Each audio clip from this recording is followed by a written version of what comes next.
Alright, welcome back. Great Ace Attorney Chronicles. Let's go right into episode 4. I was gonna say chapter 4. It's all the same. Watch the last part if you didn't see it. But, here we are. The Adventure of the Clouded Kokoro. Translator's note, Kokoro means heart. I begin to think, Wilson, said Sholmes, turning his head languidly in my direction, that there is more to this case than that which we have observed. Indeed, that there may be another part to this story that we are yet to discover. His eyes wandered, following the steam rising from his cup of herbal tea, leading him to the distant memory of that snowy evening. To the young lady collapsed on the pavement along Briar Road, and to the knife in her back.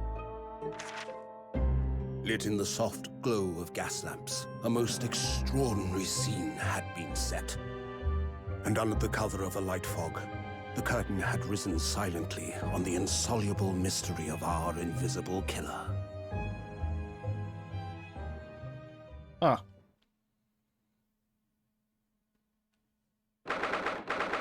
February 19th, 947, British Supreme Court, Lord Chief Justice's office. Did you sleep last night, Mr. Naruhodo? No, not at all. It was an enormous hotel, wasn't it?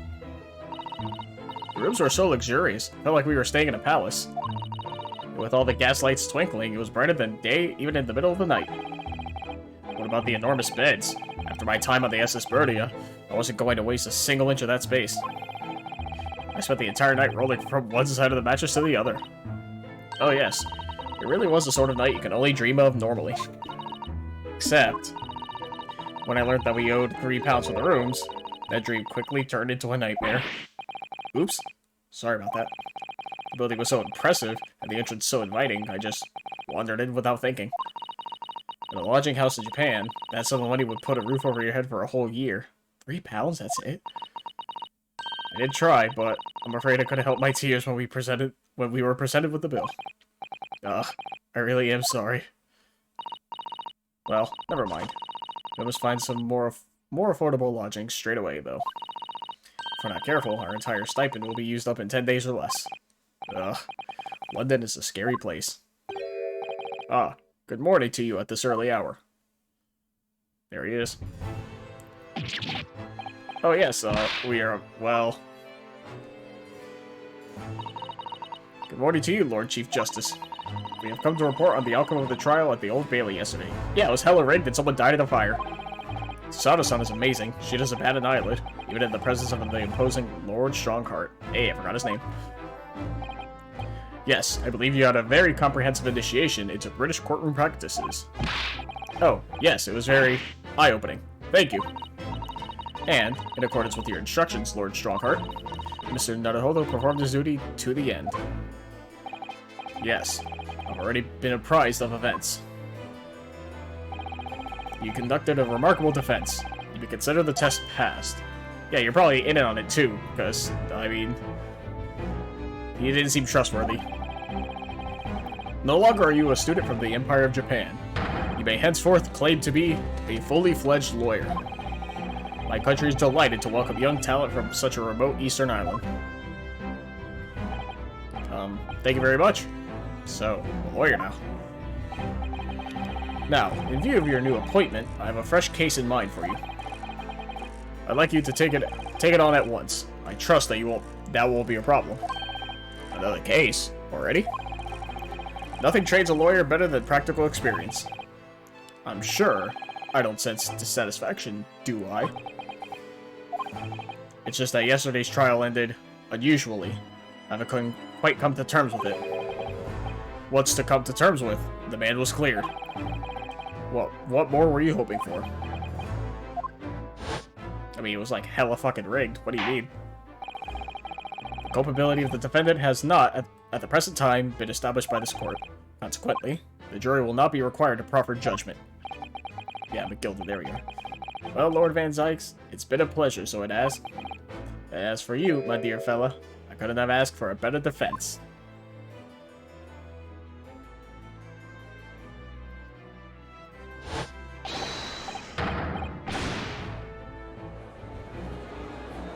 Yeah, it was hella fucking suspicious.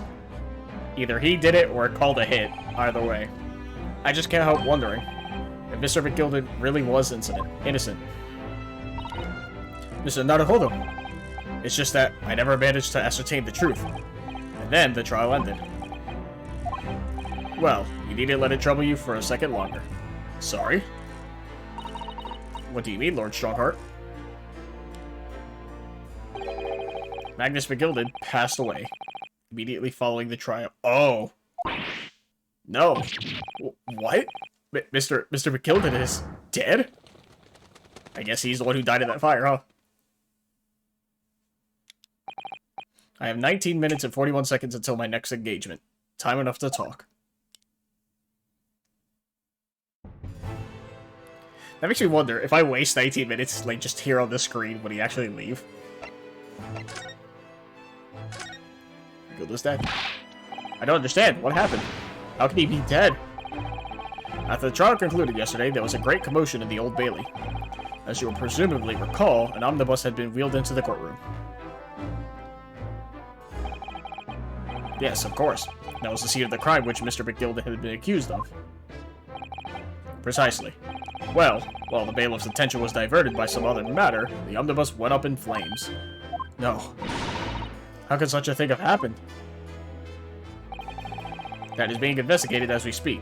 But already, the police have identified a corpse found inside the charred shell of the carriage as that of McGilded. That's awful.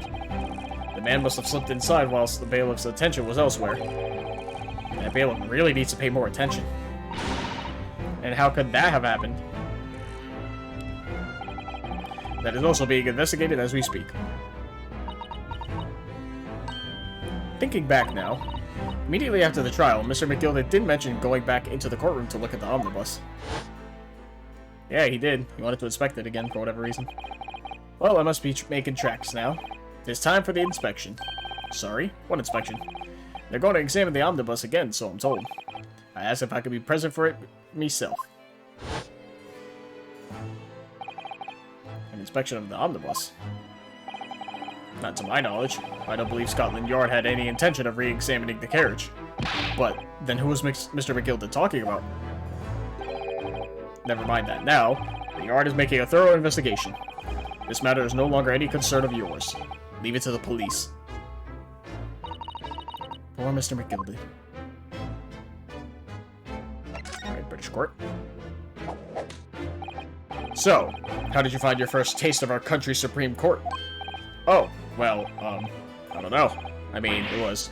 wow. Mr. Naruhodo means that the whole experience was steeped in the solemnity of Great Britain's long history. It's really a world apart from our own judicial system in Japan, which is only a few short decades old.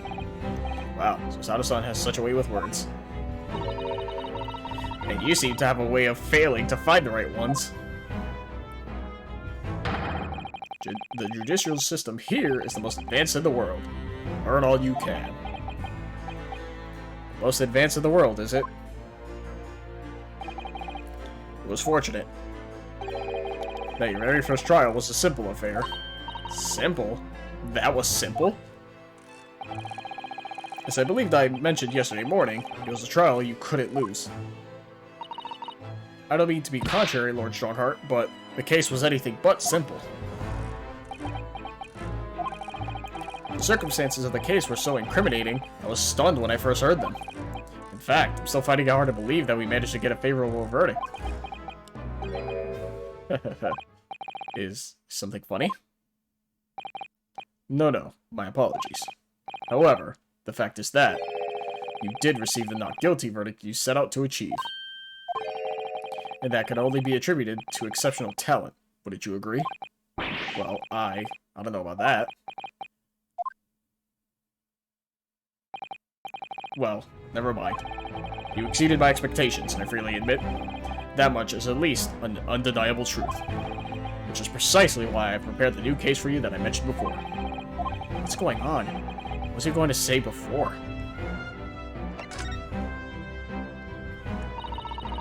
Could you perhaps give us some more details about the new case you mentioned? Don't tell me it's a murder, and the trial starts in 10 minutes.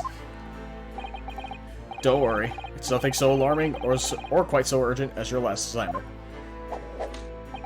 In fact, this case is completely different. Oh, I see. Did he just read my mind? That is to say, no one has died, as yet. And the trial will not be today. There's plenty of time to research the case thoroughly. 23 hours, 43 minutes, and 19 seconds to be precise. So the trial's tomorrow then. Is everything alright? Oh, yes. I'm just a little confused, that's all.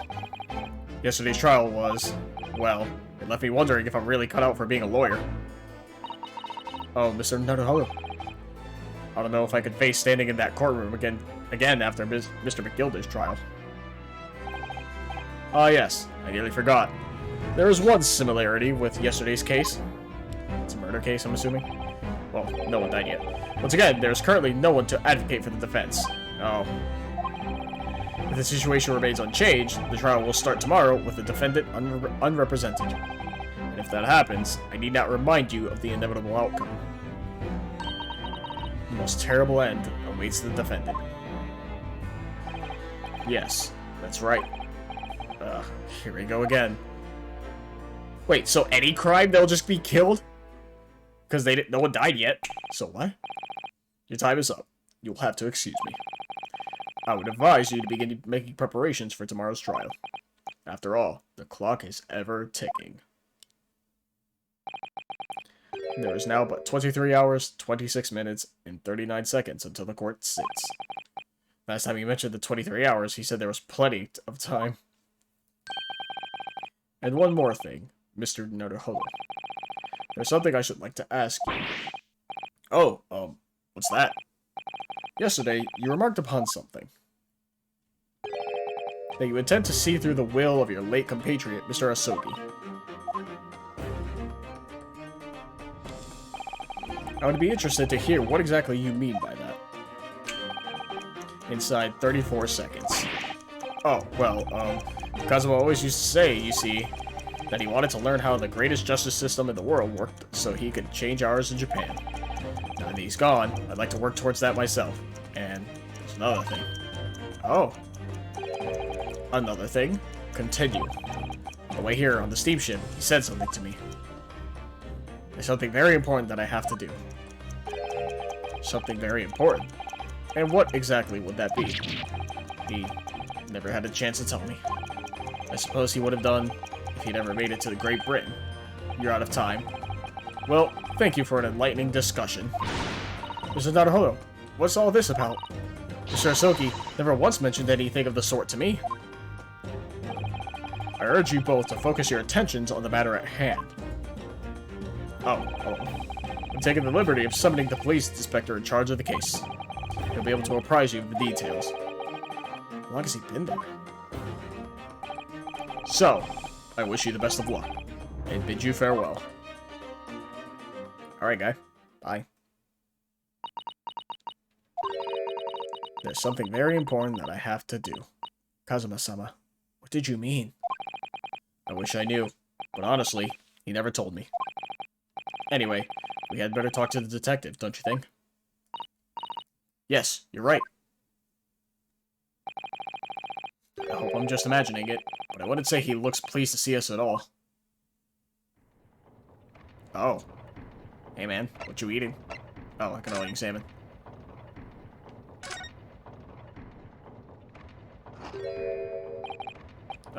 Could we trouble you? What do you think?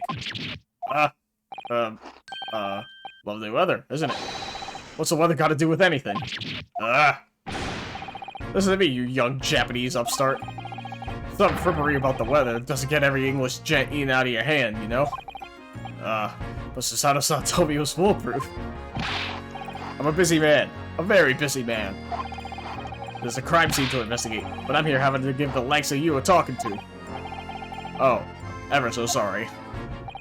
Can you imagine what the other officers there will be saying? Haven't seen Gregson anywhere, have you? No, he's too busy with the bigwig these days. And all because of some bumpkin who's here on a jaunt from a country I've never even heard of. Hear that ripping sound? That's my reputation at the yard going to tatters. There's no need to rip us apart as well. I don't believe we've been introduced. This is Mr. Ryunosuke Naruhodo, a defense lawyer. Eh? It's a pleasure to make your acquaintance. I'm Mr. Naruhodo's judicial assistant, sir. Eh? It's only weather we're having today, isn't it?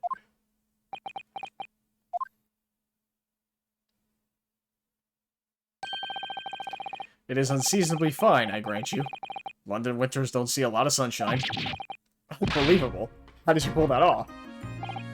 So, Lord Strongheart has asked me to fill you in on the case. The name's Tobias Gregson. Inspector Gregson to you. I'm from Scotland Yard. Gregson? Inspector Gregson? What's the matter, Susato-san? Does this detective's name mean something to her? Alright. Nice mustache.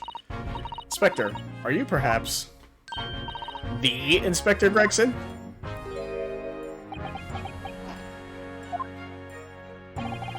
You're acting like you know this man, Mr. Sato, but he's a London detective.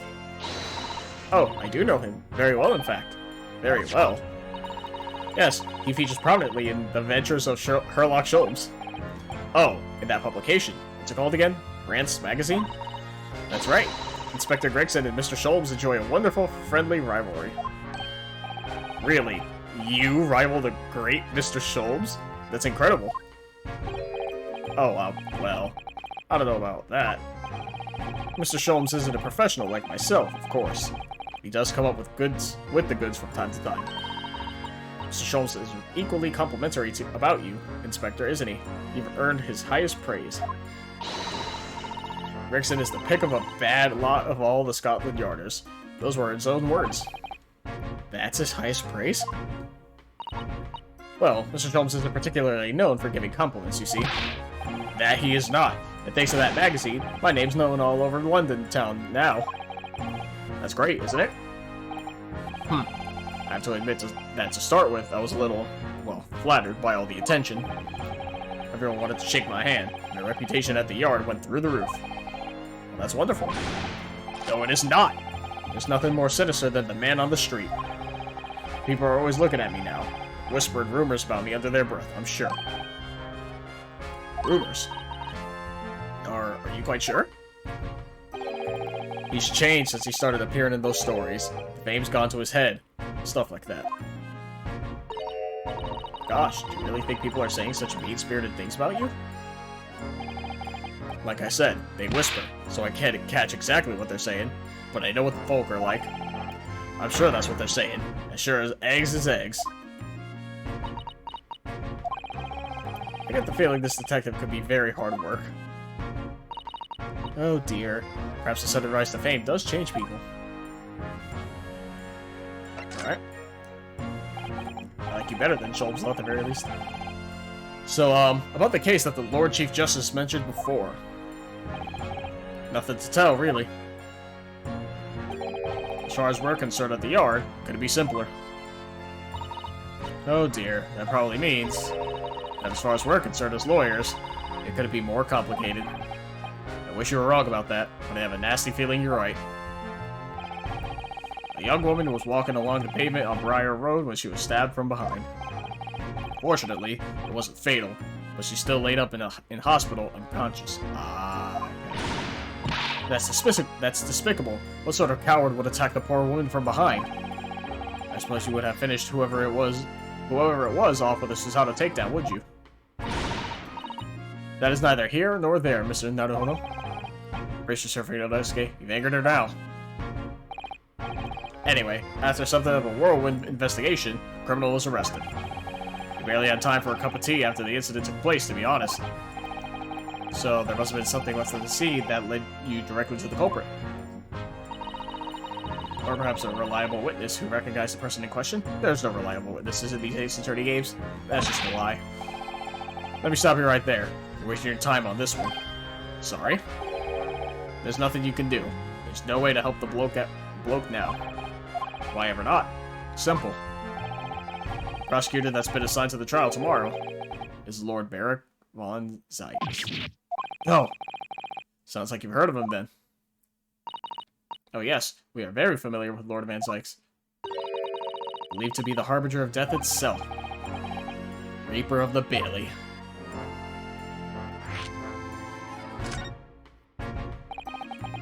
Lord Barak von Zykes, who we faced in court only yesterday. Mr. McGill had told us about him before the trial, didn't he? Oh, where'd the sound go? Oh, okay. Weird. When Van Zykes stands for the prosecution, they call the accused his sacrificial lambs.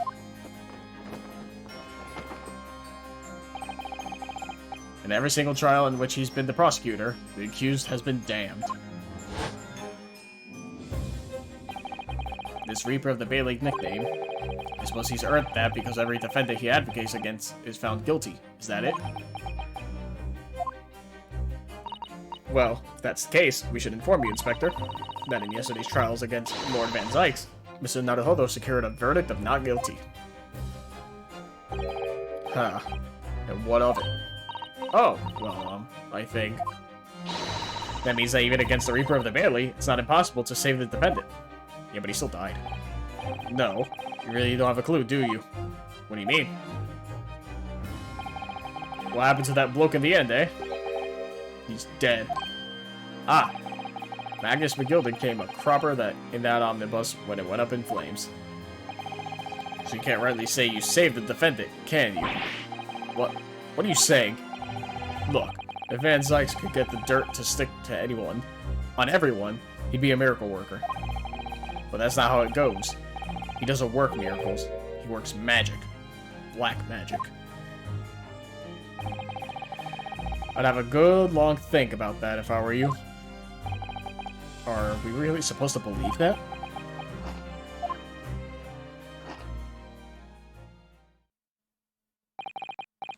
Right, well, I filled you in as requested, and I'm very nearly out of chips. So I'll be heading back to the crime scene now. We're still carrying out a few investigations there. It was Briar Road, you said, didn't you? Where the incident took place? That's correct, ma'am. If you head over to the holding cells, you can meet the criminal himself. You've branded him a criminal already? He's as good as. Shaking like a leaf in his cell, he is. He'll give you a chuckle, if nothing else. He's inmate 53. Speak to the jailer, and he'll show you the way. Inmate 53. Thank you.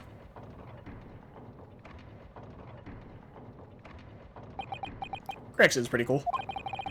So there's no helping anyone against the Reaper of the Bailey, they say. Is something troubling you, Mr. Naruhodo? To tell the truth, when I recalled the trial yesterday, I can't stop myself from shaking. The idea of facing the Reaper in court again is... well, if you think it's too much for you, there's no shame in turning the case down. That takes courage, too. But if the man they've arrested is innocent, you could well imagine he would be shaking like a leaf in his cell. And I, for one, wouldn't find the sight of that funny. So, I'm honest, I'm still reeling from the shock of yesterday's events myself. And I'm really not sure if I'll be able to help this man, whoever he is. But I'd like to try. So I think I'm going to make some inquiries. Will you help? Did you really think you had to ask? After all, I'm your judicial assistant. Thank you. So then, shall we? Yes. Let's go. Alright. We're on the move. Oh, we can go to either Briar Road or the prison. I'd rather go to the crime scene.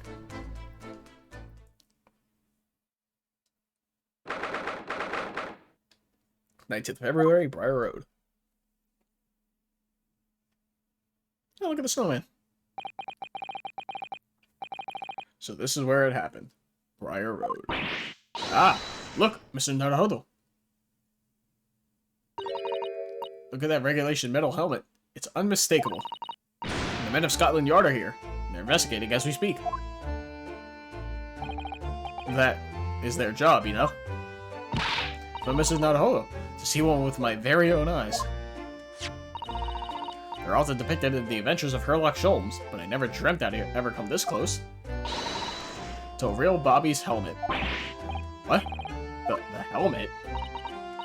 Of course. I have to try one on one day. Well, I hope your hatty dreams comes true. I don't see Inspector Gregson anywhere.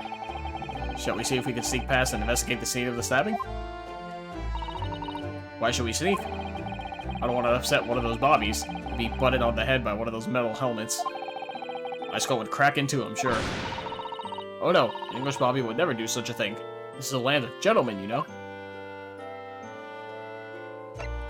Well, let's start examining.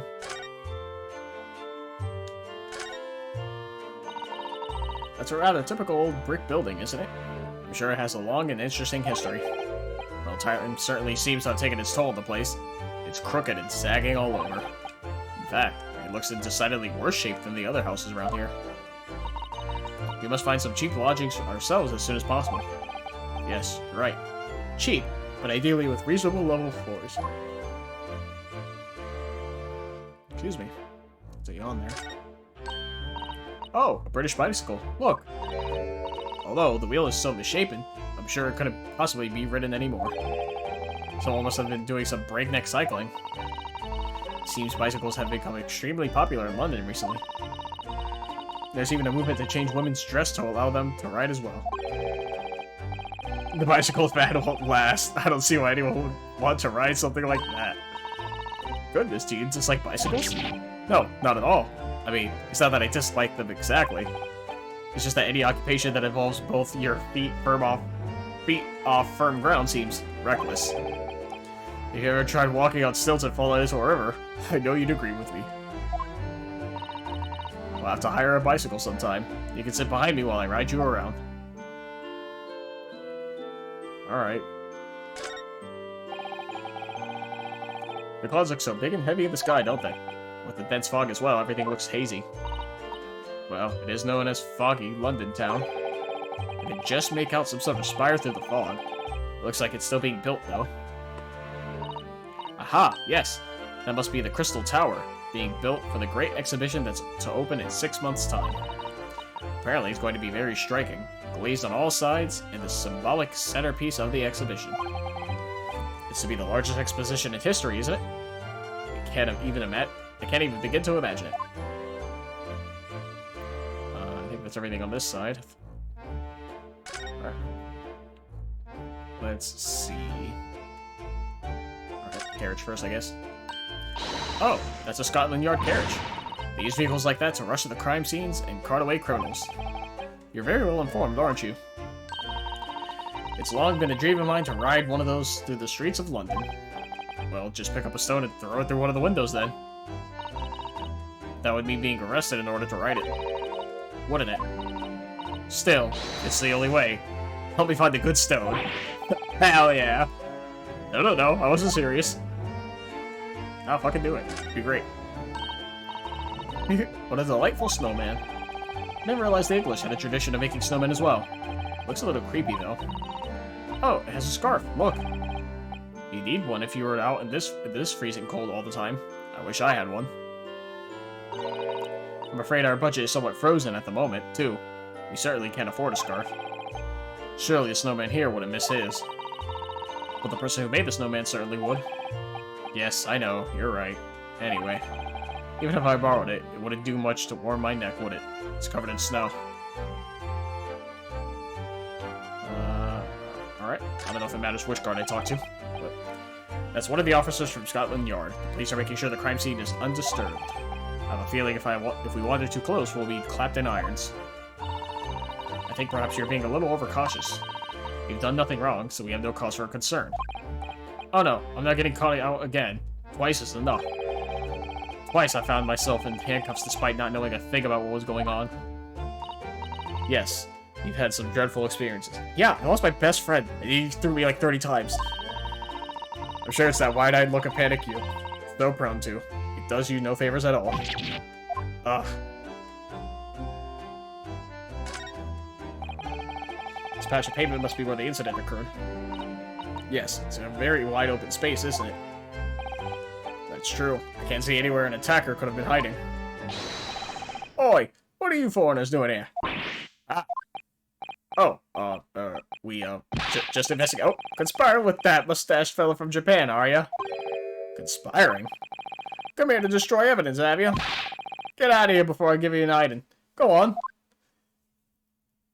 What mustache Japanese fellow? He shoot us away like rats. Yes, we should give him a wide berth, I think.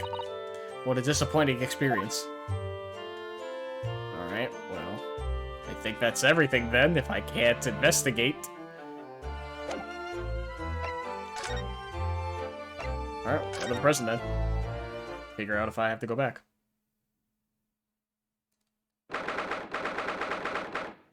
19th February, local prison, cell 9. So these are British prison cells. Oh, they're ghastly. Feels just like a dungeon. Yes, having experienced it in Japan myself, I can assure you that our wooden cells feel a lot cozier than these cold stone walls. Oh, don't, Mr. Naruhodo. You're making it seem worse. Apparently, our client is in this cell here. It's so dark back there. It's so dark at the back there, I can't make him out. Wonder what he's like. Inmate 53, your legal representative is here to see you. Stop hiding at the back of the cell and show your face at once. Am I a cat, as yet with no name? Calling me by a number. It's utterly, unbelievably, unjustly, unreasonable. I refuse to answer. Mr. Naruhodo. What? What do you think is going on here? I have no idea. But I wasn't just hearing things, was I? That tirade of complaints was in Japanese. Oh. Sure it's safe to open that? He could just, like, crawl out. Excuse me. Well, who? Shh. Quiet. They're all around. Hiding. I know they are. They're watching. Listening. Even now. I can sense it.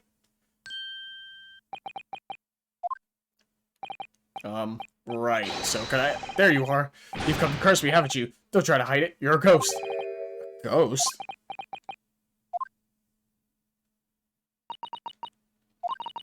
We mean you no harm, prisoner-son. Are you... Japanese, by any chance?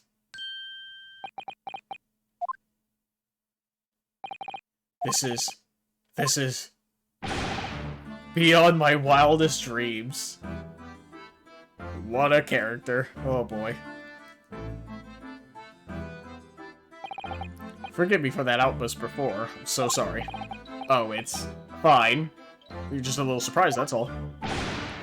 Imagine it. It's been 12 long months since I left my hometown, and here I am, in a frightful fix in a foreign land. So hearing the sweet, sentimental tones of a compatriot's voice here in this damp, dark hellhole was a most monumentally moving moment. Okay. Who could have guessed that this new client Lord Shoghart assigned to us would turn out to be a fellow Japanese? Ah, what compassion my fellow countrymen show. To dispatch a first-class lawyer all the way from Japan to defend a mere foreign student. Noble, nurturing, never-failing Nippon. A first-class lawyer? Oh dear, I think there's been something of a misunderstanding here. I wonder, would you be so kind as to tell us what's happened? Why you've been detained as a suspect, for example? Yes, I can. I will. Shan't stay sullen and silent. Oh boy. Not quite sure I understand what he means, but he seems happy. Yeah, at least he's not Lady Fur's, like, galloping like a horse. Yes, he does. I just hope he actually has a good reason to be. Thank you for your cooperation. I am a lawyer, as you said. My name is Ryosuke Naruhodo. And I am Naruhodo-san's judicial assistant, Fusato Mikoto. I am a visiting student, sent here by our government. Notably, notoriously named Natsume. Sosuke Natsume.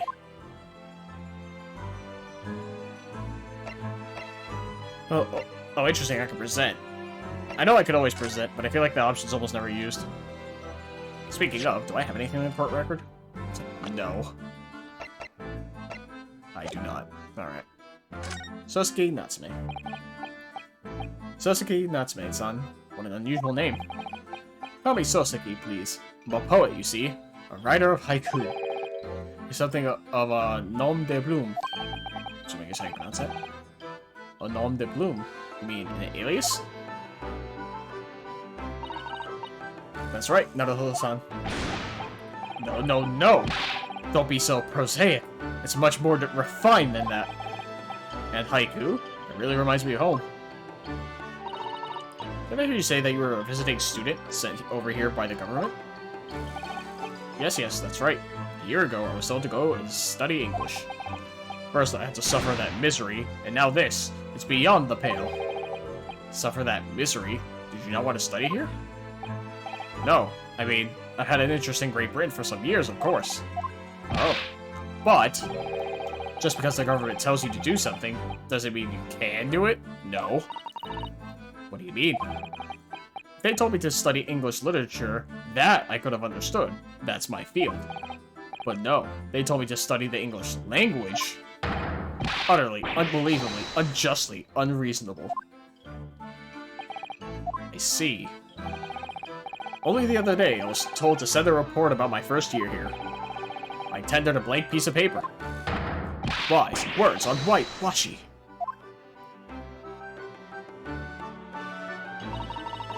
You must be a man of great standing. Oh yes, so I'm often told. I often like to be told, it seems. Oh boy. Could you perhaps tell us exactly why you've been arrested, Soseki-san? I didn't do it. I didn't commit that atrocious murder. Murder?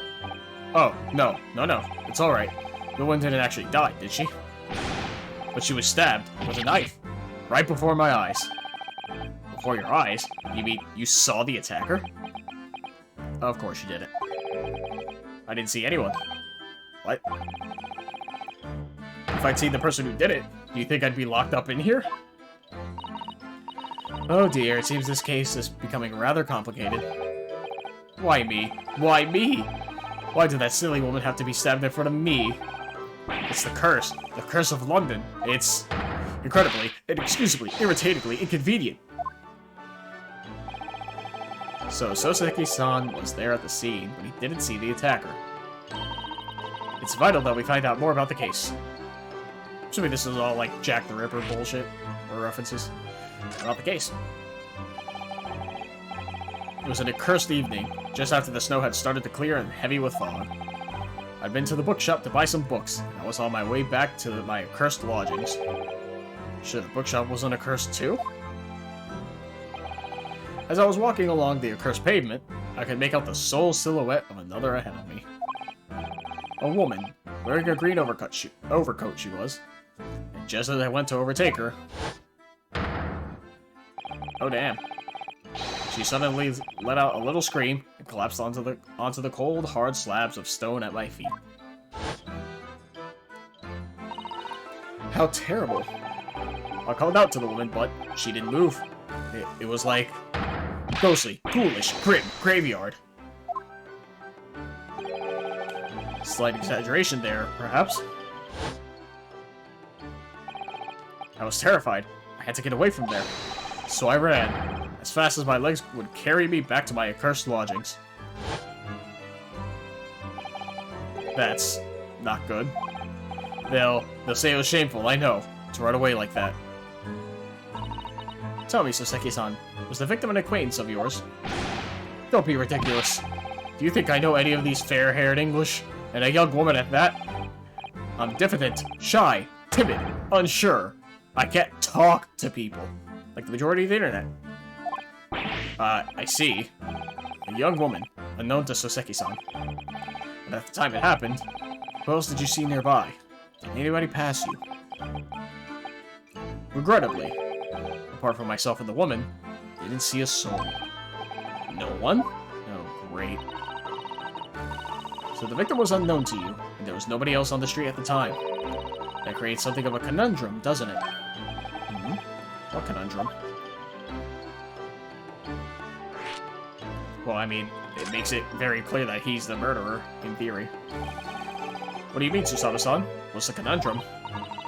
Well, if what Soseki-san has just told us is true, there's something I can't explain. He says that he didn't know the victim, and that there was no one else at the scene. That he apparently fled without having been seen. I did. But if that's the case, surely this man has to be the culprit.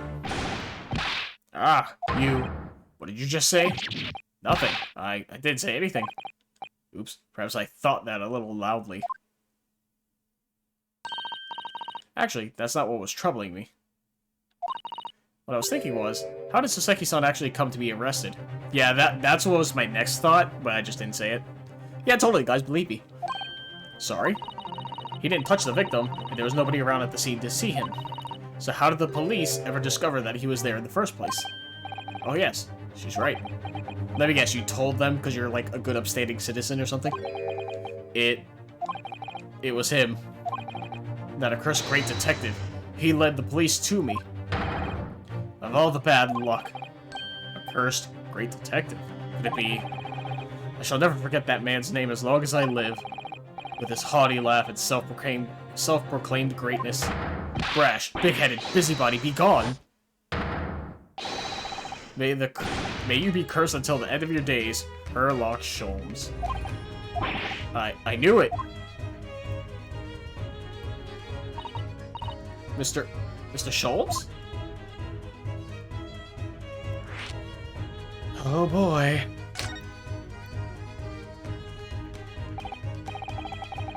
Well, I didn't expect to hear that name from this man's lips, that's for sure. It was the morning after that nightmare had unfolded on the pavement before me. I was gnawing on a sliver of hard cheese when some men suddenly burst in through the door. They started shouting at me, "This is the police. Put the weapon down." Yes, it was a thin sliver, and yes, it was hard, but I wasn't eating a weapon. Disgusting dietary discrimination devils! You clearly had a trying morning yesterday. And there he was, in the middle of all the policemen, grinning like a Cheshire cat. That Herlock Sholmes. It's actually just Herlock Sholmes. He's English. I've since found out that he's a famous name in detection here in London. Yes, the great detective is really very well known. And his overly sharp mind managed to deduce my whereabouts, apparently. He thinks I'm the knife-wielding madman. Me! This weak, stooped kitten of a man. Wonder what great deduction process led him to his conclusion this time. Do you mean to say that Mr. Sholmes' deduction was the only reason the police arrested you? That would be really most unreasonable. Well, the thing is, I was thrown into a panic when they barged in their way in. Of course you were. That's only natural. I was terrified and trembling. And they kept throwing question after question at me. In impossible English. Fiendish, foreign, flammery. Well, we are in England. You can't really blame them for questioning you in English. Good point, good point. But my mind went blank. I knew I had to answer, but I didn't know what to say. So I just kept repeating things like, yes, I do, and I'm fine. The next thing I knew, I was in manacles. And before I knew it, I was thrown in here. Oh dear, I'm afraid that's hardly surprising. I'm fine? He's not fine now.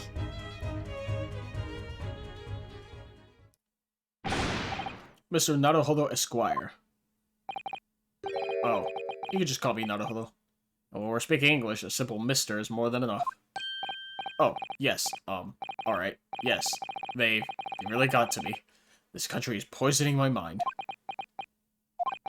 But please, I beg you to defend me in court tomorrow. You can tell them what really happened. You'll do it, won't you? Well, why? Why? Why is it so hard to say yes to me? Well, the thing is, I'm just a student like yourself, on a study tour. A student? I've defended a case in the Old Bailey. Only one, though. At this moment in time, I really don't know what I'm supposed to believe in. I'm confused about what justice in this country even means. Oh, Naruhodo-san. I'm not even the foreign student who was supposed to be here. I'm Sort of locum lawyer, I suppose.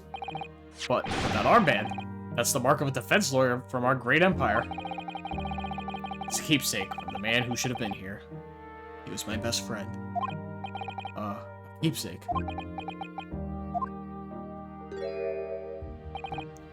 I know exactly what they're saying about me. Oh, who do you mean?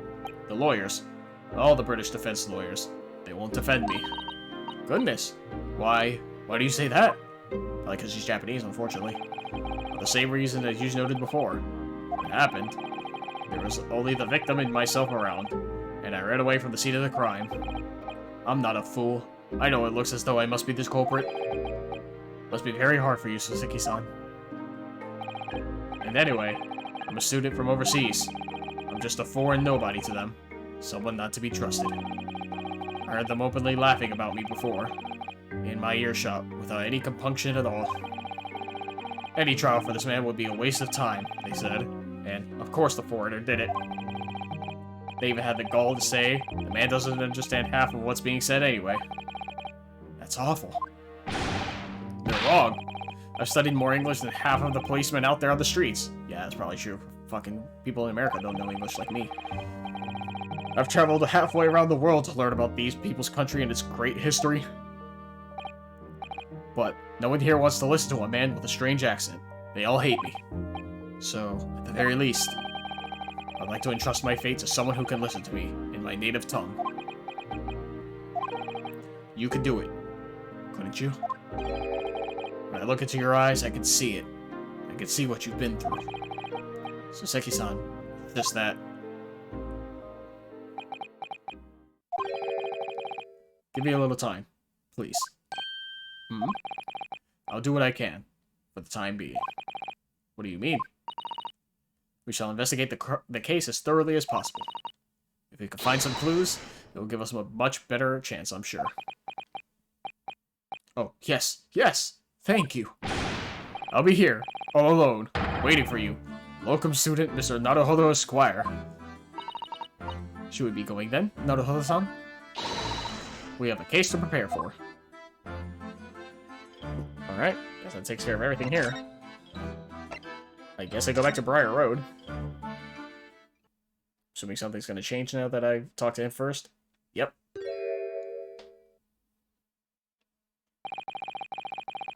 What's the Japanese delegation doing here? Oh, Inspector Gregson.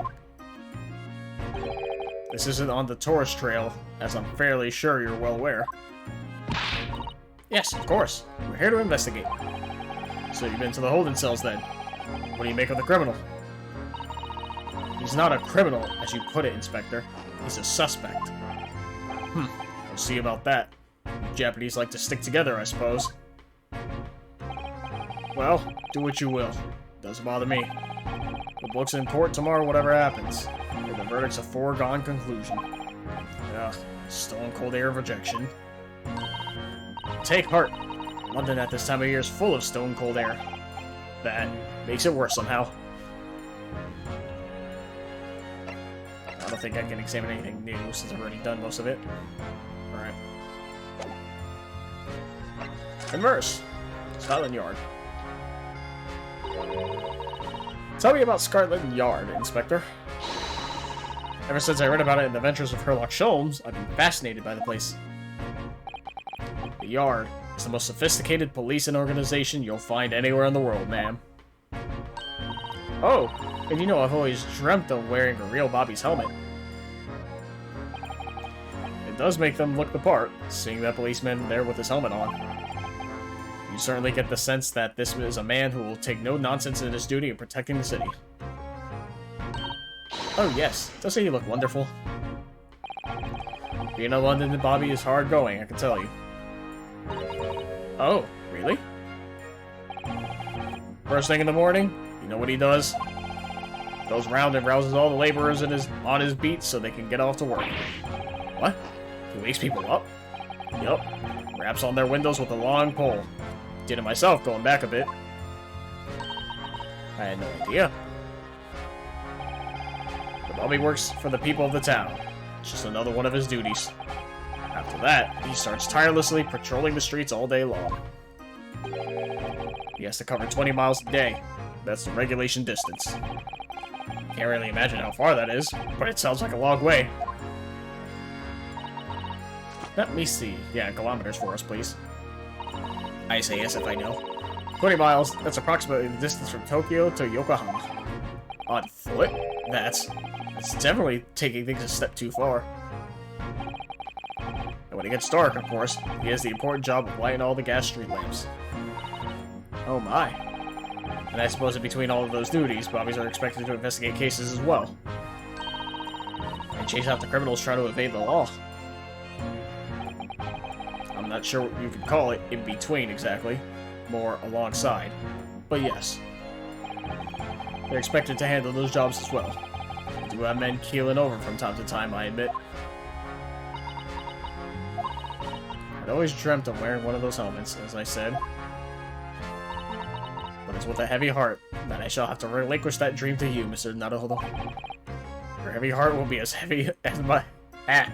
Your heavy heart will be my heavy head if you do. Words are hard.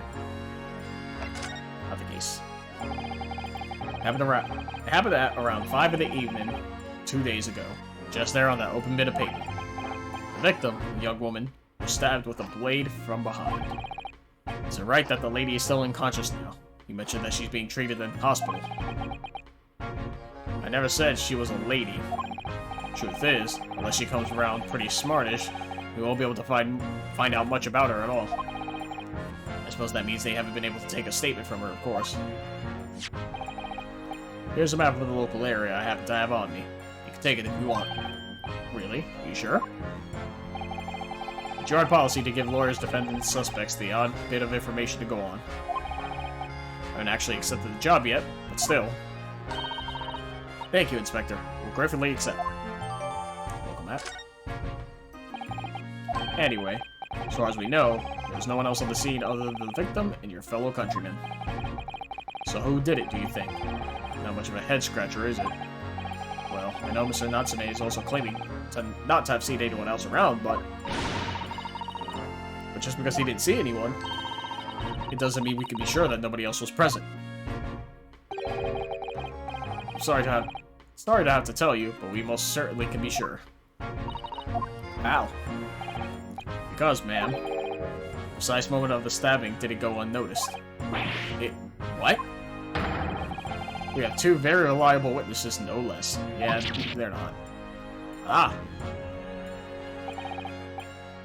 It was a typical foggy London day, and your client obviously didn't see them. And there were witnesses now. Who are these witnesses, Inspector? A fellow and his wife. And the man's one of the most reliable and respected citizens in all of London. He's a copper from Scotland Yard. Ah! A policeman. That might change things. And this policeman just happened to be there at the exact moment the woman was attacked. Nothing peculiar about that, ma'am. Part and parcel of being a bobby. Catching them bang in the act and all that. Do you think it might be possible for us to ask that policeman a few questions? Be my guest, and ask him what you like, in court tomorrow. Oh. No doubt he'll be summoned as a witness. So that'll give you something to look forward to. That's that, then. He's got no intention of letting us meet the man beforehand, it seems. Policeman witnessed the incident. As your judicial assistant, I must warn you that this could make our job very difficult indeed.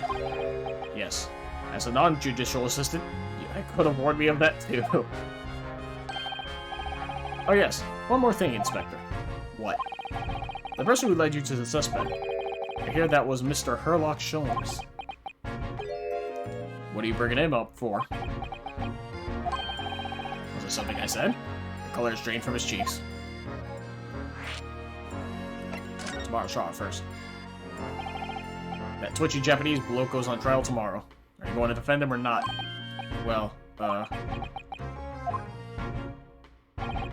makes no difference to me, but I will just say this. No London lawyer worth his salt would touch that case with a barge pole.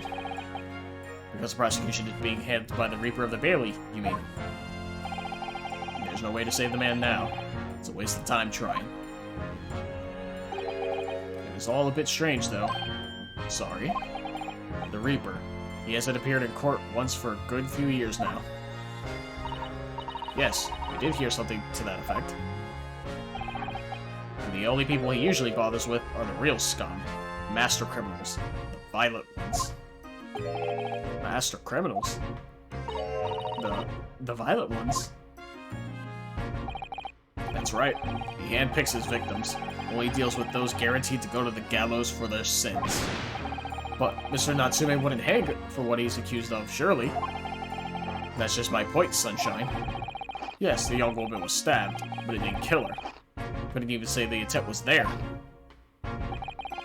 So this isn't the sort of case I'd be expecting the Reaper to want to sink his teeth into, for want of a better phrase. Well, it's not exactly a minor infraction, is it? No, there's got to be more to it.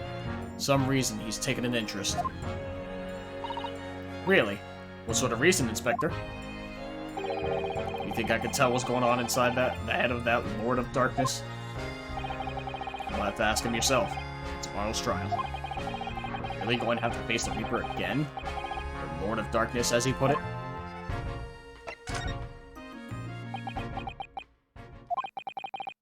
Who did you hear that name from? Oh, well, Mr. Natsume, who mentioned it. He said that Mr. Sholmes was with the police when they entered his lodgings. I'm sure it was the result of one of Mr. Sholmes' inspirational great deductions. Well, fiddle faddle. Ah. The man's an amateur. And I'm getting sick and tired of him showing his mug everywhere. Oh. I don't know where he gets his information from, but he turns up at the scene of the crime, wanders around spouting incomprehensible rubbish. Before you know it, he claims to have solved the case. Yes, he's quite astounding, isn't he? He is a great help to Scotland Yard, though, isn't he? Gibble gabble. Ah! Ever seen this before? Oh, yes, that's Rent's magazine. A wonderful publication in which the adventures of Sherlock Sholmes appears. Yes, well, that wonderful publication, as you put it, sees fit to include several of the Yard's detectives in its stories. And the so-called Great Detective makes a mockery of all of us. If you ask anyone at the Yard, it's a misadventure to be included in any of Sherlock Sholmes' tale at all. Well, I suppose there is an element of that. We work our socks off, every one of us, only to be front by the public thanks to that obnoxious detective. The man's as dangerous to us at Scotland Yard as he is to all our criminals. That can't really be true, can it, Inspector? Clearly, the great detective and the police have a complex relationship.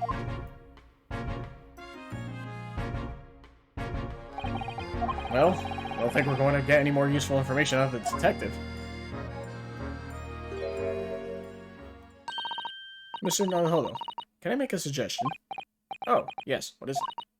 Well, it seems to me that we must speak with him about this. By him, do you mean Mr. Sholmes? Yes, Mr. Sherlock Sholmes, exactly. Look at those shining eyes. You can't wait, can you? Well, Mr. Natsume did blame Mr. Sholmes for all this, didn't he? Yes, he did. He really did. Which makes him an involved party in the case. Are you just going to ignore that? I hope not. I assure you, it's not simply my selfish desire to meet with Mr. Sholmes again. Trouble is, we have no idea of the man's address even. No, it's Baker Street! How do you know that? It's in the stories, of course.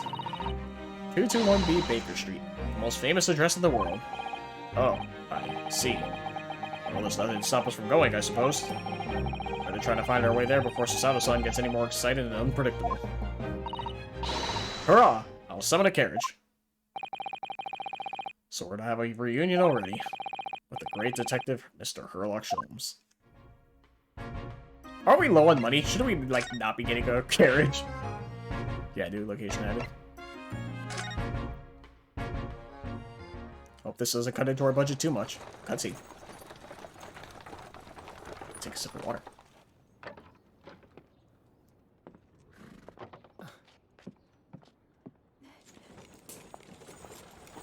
Thank you very much. It's just up there overlooking the street. Good day. Thanks again.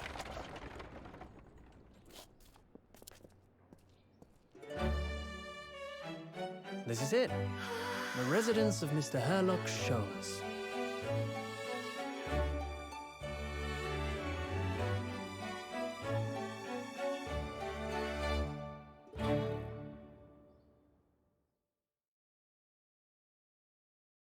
I was gonna say, why have a cutscene if we like? I had a feeling he was gonna show up dead because it's a cutscene, but I guess not. They just wanted to make it more flamboyant. 19th of February, 12:53 p.m. Sholmes' suite. So this is where the great detective makes his living. Feels surreal to be here somehow.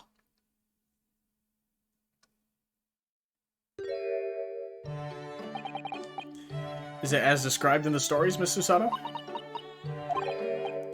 Susato-san? Many famous cases have been solved here in this very room. Oh, I suppose they must have been, yes. Never read the story, so it's hard to get quite as excited as she seems to be. The detective chases the villains relentlessly as he disappears into the fog down an unlit London street. Oh, the thrill of it, the romanticism. Can't you feel your heart thumping in your chest? Can't you, Mr. Naruhodo? Oh, I suppose I can, yes. So, if you don't mind, I'll just stand here and soak up the atmosphere for a while longer. Please, don't mind me. Ah, she's obsessed. Well, looks like our detective friend isn't home at present. Excuse me, is anybody home? Oh, do we have a visitor? Oh. Why? Oh boy. Hello, is it a big new case for Mr. Sholmes? Hello. Wait. Aren't you? Oh, how rude of me. I'll go and make some tea at once. I'm sure it's the same girl. Mr. Sato, did you see the girl who was just here? Oh yes. Isn't it truly extraordinary? To think that the Kingdom of Bohemia came to this very room to ask Mr. Sholmes to take on his case. The King of Bavaria? King Wilhelm Gottsreich Sigismund von Ormstein, of course. Hope I said that right. I did it. Sorry, I'm drawing a blank. Forget the adventures of Herlock Sholmes for a moment, and look over there. Tea's brewed, and have a freshly baked cake as well. Ah, it's you. I knew it. Susato-san recognizes her too. Ah, there you are. And taking that with you as well. I was looking forward to the trial run of my experimental smoke grenade launcher. Oh, good day to you. I'm, well, the inventor, I suppose, of that machine. It's the girl who turned up at the end of Mr. McGilden's trial in the defendant's antechamber. I've never met a lawyer from the Far East before. Poor you, having to get straight to work when you've only just arrived in London. Oh, yes, it was challenging. Well, try this tea. It's my special blend, you know. Oh, thank you. Is tea supposed to look that color? Oh my, what a fragrant yet mellow flavor. Hooray, it's a winner. I tried blending different leaves designed to alleviate fatigue, you see. You must be exhausted after your long voyage here. You have another ticklish trial tomorrow. Oh, and you're the defendant Japanese man. Do wish you lots and lots of luck. How do you know that? Did Mr. Sholmes tell you about us by any chance? Oh, you know Hurley, do you? Hurley? Mr. Sholmes to you, surely. Mr. Sholmes was a fellow passenger on the boat that brought us to Great Britain, you see. Was he really? Well, I had no idea. I'm afraid Hurley's out on an errand again today, even though he's just returned from overseas. Wait a minute. We met this girl for the first time ever yesterday. First time ever yesterday after the trial, and only briefly at that. How on earth does she know so much about us? Did she deduce all those things, do you think? And perhaps more to the point, why is she here in Mr. Sholmes' suite? Oh, silly me. I haven't introduced myself, have I?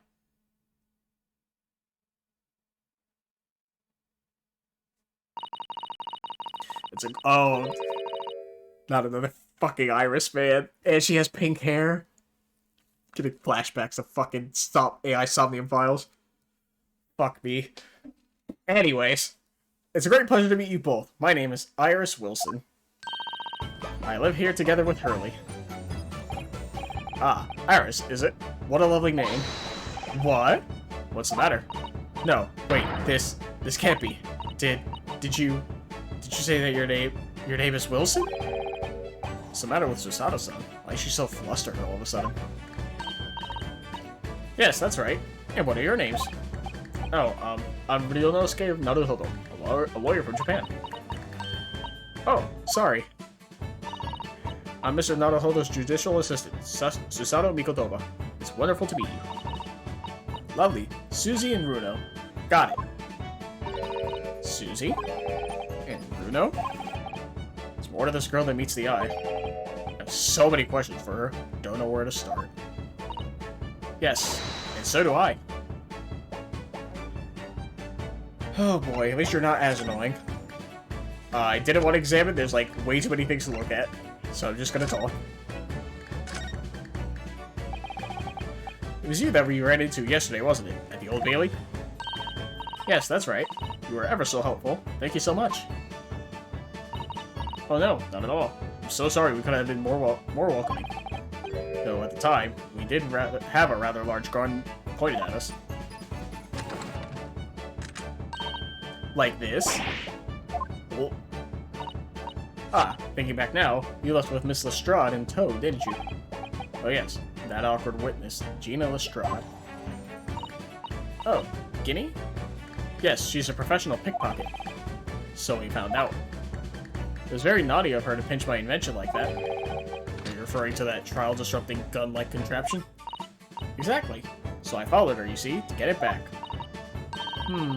Perhaps I should think about a fitting self-destruct mechanism in my inventions. This girl is dangerous. Anyway, I brought Getty back here after that, so she could apologize to my trusty technician. Sorry, you're a technician? Hurley, of course, silly. Hurley. Yes, Herlock. Herlock Sholmes. We live here together. I had no idea the great detective had such an interesting young daughter. Daughter? Not likely. What? I would call him Hurley if he was my father, would I? Well then, what is your relationship with Mr. Sholmes? Well, I expect you found out that lodgings of any kind in London are very expensive. So the solution is to share the cost with a partner, a roommate. Your roommates? I hope you don't mind me asking, Iris, but how old are you?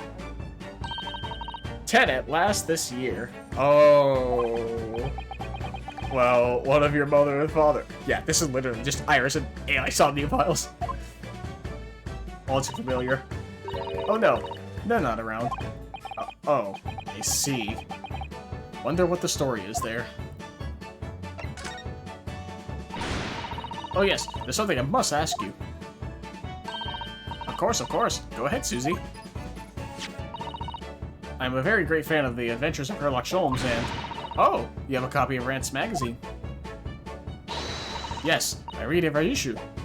It's delivered all the way to Japan on a ship. Oh, this is so exciting. My stories are being read on the other side of the world. My stories? That's right. Hurley is always solving such amazing cases, you see, and he tells me all about them. They really are quite fascinating. It would be such a shame if I was the only one who ever heard them, don't you think? Goodness. Last night, he was telling me all about a new case he just solved on a steamship traveling from a faraway land. So I was just in the middle of typing up the manuscript for the next issue before you came. So you are the author? Yes, I'll let you in on a secret if you like. I'm going to call this latest adventure the Speckled Band. Speckled Band? That's certainly very familiar. Of course, I always change one or two details of the stories, here and there.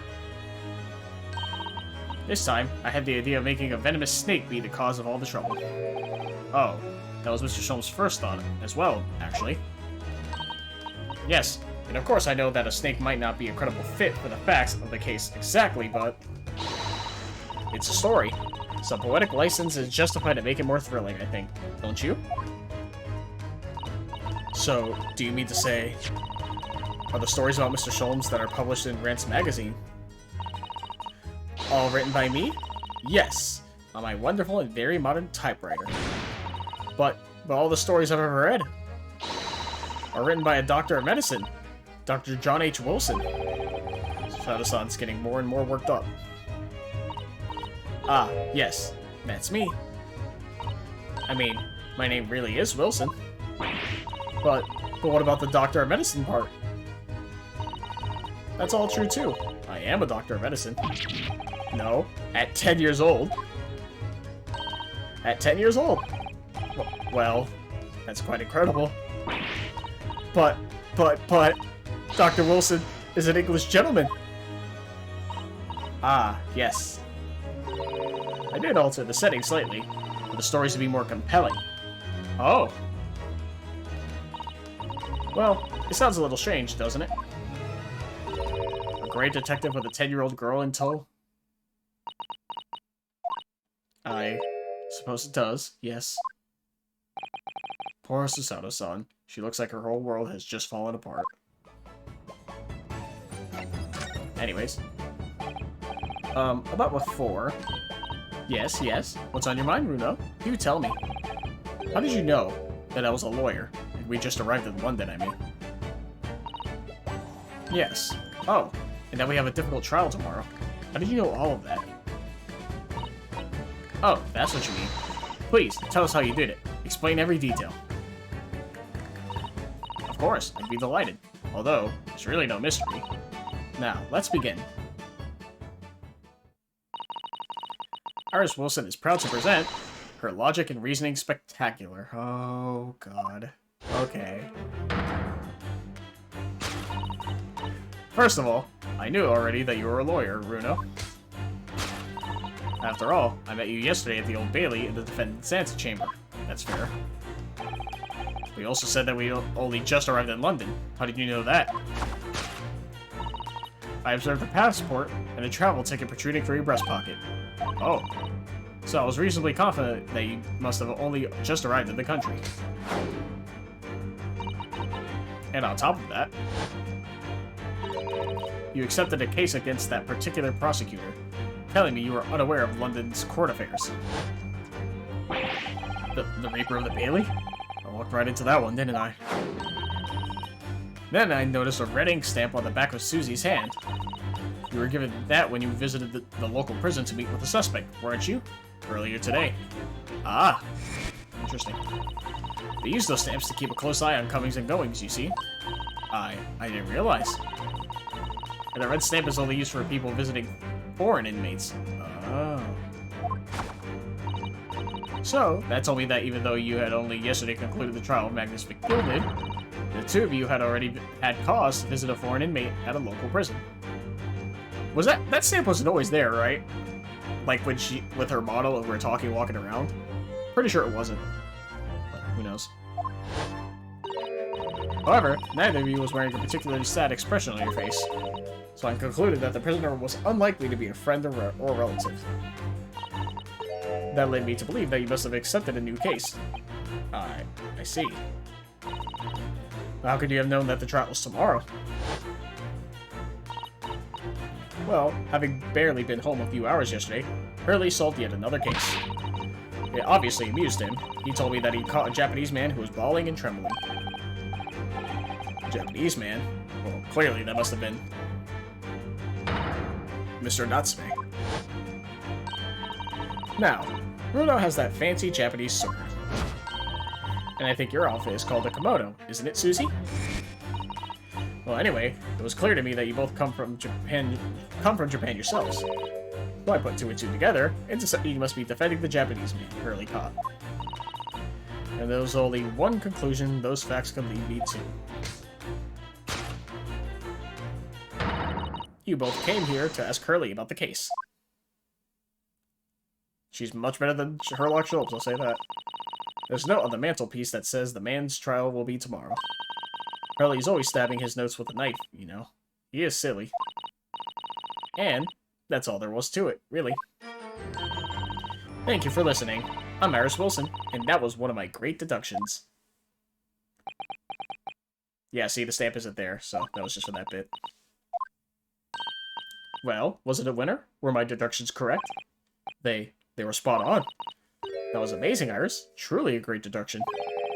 You even managed to discern something of Mr. Sholmes' delivery. Oh, well, I was just copying Hurley's style for that. This is really very good news. You can tell us all about the case involving the Japanese man. You will, won't you, Iris? Please. Alright. So yesterday, Mr. Sholmes apprehended the Japanese man, you were saying. Yes. Hurley had just arrived back in London after a sea voyage, but the police were waiting for him at the railway station to take him directly to the crime scene. Ah, the great detective is a popular man, it seems. Apparently, a woman was stabbed on a quiet street somewhere in town. There were witnesses who had seen a short, shifty-looking, stooped man running away from the scene. A short, shifty-looking, stooped man. Mr. Natsume, beyond any doubt. So Seki-san said that he didn't see anybody else on the street at all. It seems there were witnesses after all.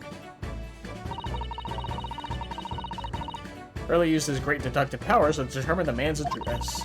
There's the lodging room very nearby. He went directly there with the police, and what did they find? A short, shifty-looking, stooped man shivering in fear.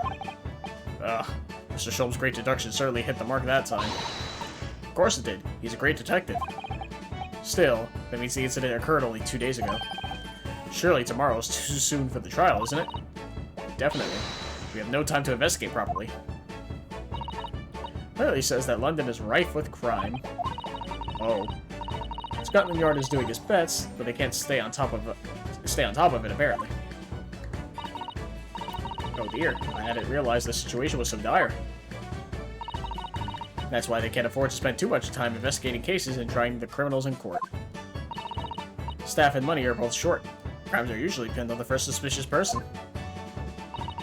That's terrible. I suppose it's the harsh reality of the workings of the world's greatest justice system. I suppose it is. In that case, I don't hold out much hope for Soseki-san.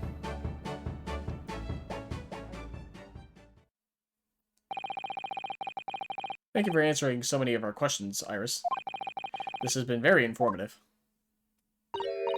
Oh, you're most welcome. I've had so much fun. Do you happen to know where Mr. Sholmes is at the moment? As you guessed, we'd like to ask him some questions about this case as well. Ah, well, I expect Hurley is still investigating the scene. The case involving Mr. Natsume, you mean? Yes, Mr. Natsume? Hurley said he was going to the man's lodgings. If you leave now, you'll probably catch him there. Iris, do you know where those lodgings are? Well, I imagine the police are still investigating the scene of the crime themselves, aren't they? Did you happen to come across a detective by the name of Gregson when you were there?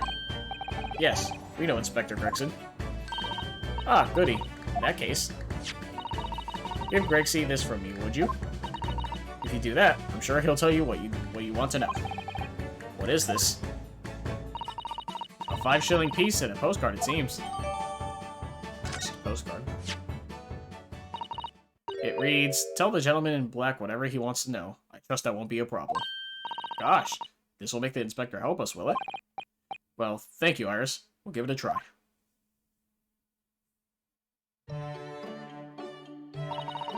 Good luck, then. I'm going to return to writing my manuscript, The Speckled Band. And I'll be making more special blends of tea, so come back again soon. We'd be delighted. Thank you so much, Iris. Well, Mr. Naruhodo, it's back to the scene of the crime. So, somewhat dubious that they would exert any influence over the men of Scotland Yard at all. We headed back to the scene with Iris's curious note and one of the world's heaviest silver coins in hand. Hell yeah, bribery.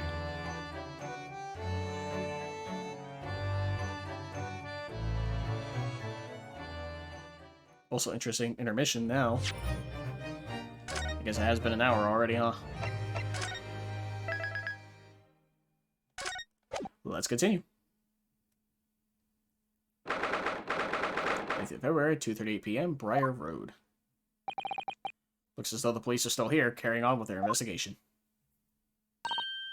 Perfect. So let's find Inspector Gregson as quickly as possible. Yes. Let's see if he'll take a break from his chips to look at the silver tip Iris gave us for him. Well, I may not present just yet. If there's any new topics, no. Just wanted to see.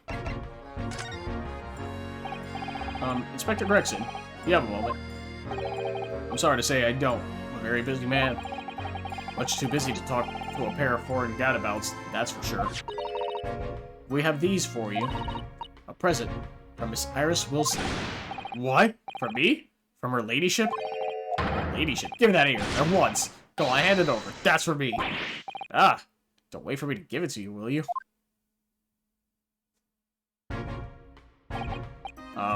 What was that coin exactly?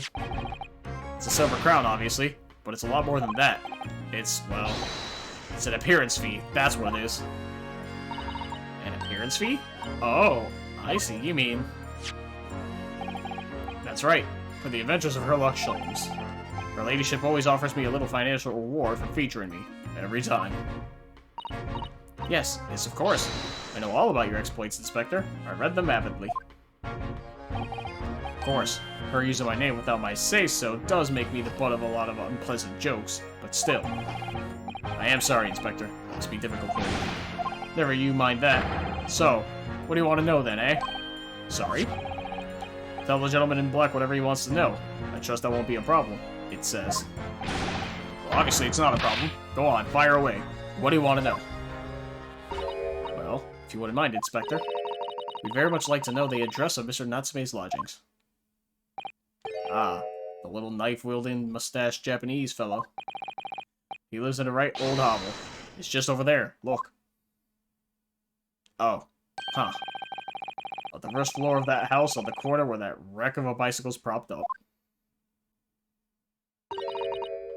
That is nearby indeed.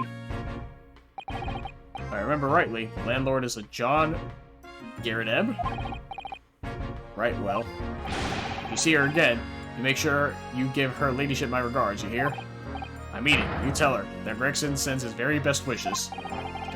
Don't worry, Inspector. We will. Goodbye for now, then. And long live her ladyship. Look, man, she's 10. Relax. Well, at least he told us what we wanted to know before he left. Yes, so then, shall we go and see what we can find in Mr. Natsume's lodgings? Definitely. And away we go. Yeah.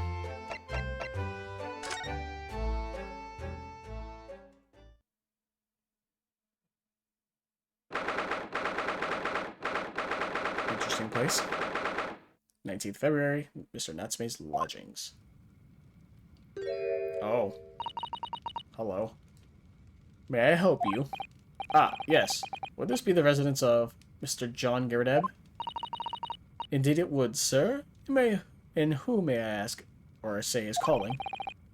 My name is Ryosuke Naruhodo. Mr. Naruhodo is representing Mr. Soseki Natsume. I believe he takes lodgings here. We would very much like to ask him some questions about our client. One moment, please. I shall convey the message to Mr. Garrett. Did you see that, Mr. Sosato? Those are real-life English made. I know. As I understand it, anyone of standing in English society employs a number of household staff. But that was the first time I've ever seen one in the flesh. Oh, this day keeps getting better. It certainly feels like we've really arrived, doesn't it? We need only need to meet a butler, and the experience will be complete. Well, I'm not sure if I'd go that far, but I understand the sentiment. Thank you for waiting. Mr. Garrett, we'll see you now. This way. Words are fucking hard, dude. Oh, what a person. Okay, there's more to this room. Okay, not much more. Look at this crockery here on display here. It's rather unusual, isn't it? Oh my, a genuine London dresser. Isn't it delightful?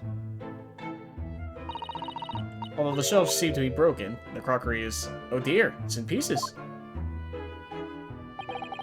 It really is. The word cracked wouldn't do that chinaware justice. Ah, I wonder. Perhaps the cannon was fired at it. Yes, probably something like that. But let's not delve too deeply here.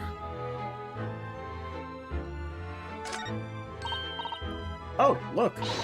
What a wonderful collection of cakes lined up on that gleaming silver cake stand. Lined up? Looks more like someone has half demolished them to me. Afternoon time is a team of indulgence, you know. It is quite the English way. It is Mr. Garrideb's custom to take 2 cakes with his tea. That sounds delightful. Oh, wait a minute though. There are at least 10 cakes on this cake stand. Well, naturally. And it would never do to waste the leftovers. So whatever Mr. Garrideb doesn't eat, I say to myself, Joe, you shall have to tidy up. How magnanimous of you.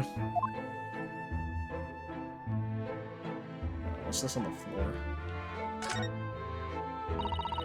Look at that enormous screen. It must have been put there deliberately, surely. Yes, certainly seems like someone's trying to hide something from view. What could be behind it, I wonder? I'm going to have a very quick look. Just a little peek. Ahem, ahem. Maybe let's not, Mr. Sato. I think the maid is going to head us off with a cup of tea. Ahem, ahem. Because everything here, specifically.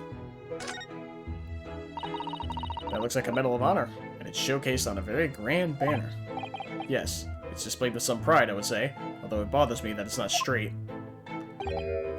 What, that old thing? Sorry? I should be glad to see the back of it, but the general would turn in his grave if I disposed of it. The wall's the best place for it. Keeps the bally thing out of my way. So it's just been polished to shine by accident, I suppose? There appears to be an inscription on the medal itself. Look. Let me see. It says, for distinguished participation. Sounds like the kind of honors even I could be in line for. Well, one doesn't like to blow one's own trumpet, but I was given that for my time in the army. Can't measure an officer by the number of medals to his name, of course. Common knowledge in military circles. Alright. That portrait of Mr. Garrideb is glaring at me, I swear. Have you noticed that all the little frames contain photographic prints of Mr. Garrideb as well? Yes, and there seems to be a statue of a lion on the mantelpiece as well. Ah, yes. Seemed to come back from the local pawnbroker with that little trinket. Excuse me. Seemed to come back? What do you mean? The chap who runs the place is a bally wizard. Went in to sell him something and came out with that thing. In point of fact, now I think about it, I rather often find myself leaving the place with something I don't need. The lion ornament certainly does seem surplus to requirements. Sato-san doesn't pull her punches. Or her throws, for that matter. Alright. The uniform looks fairly ancient, doesn't it?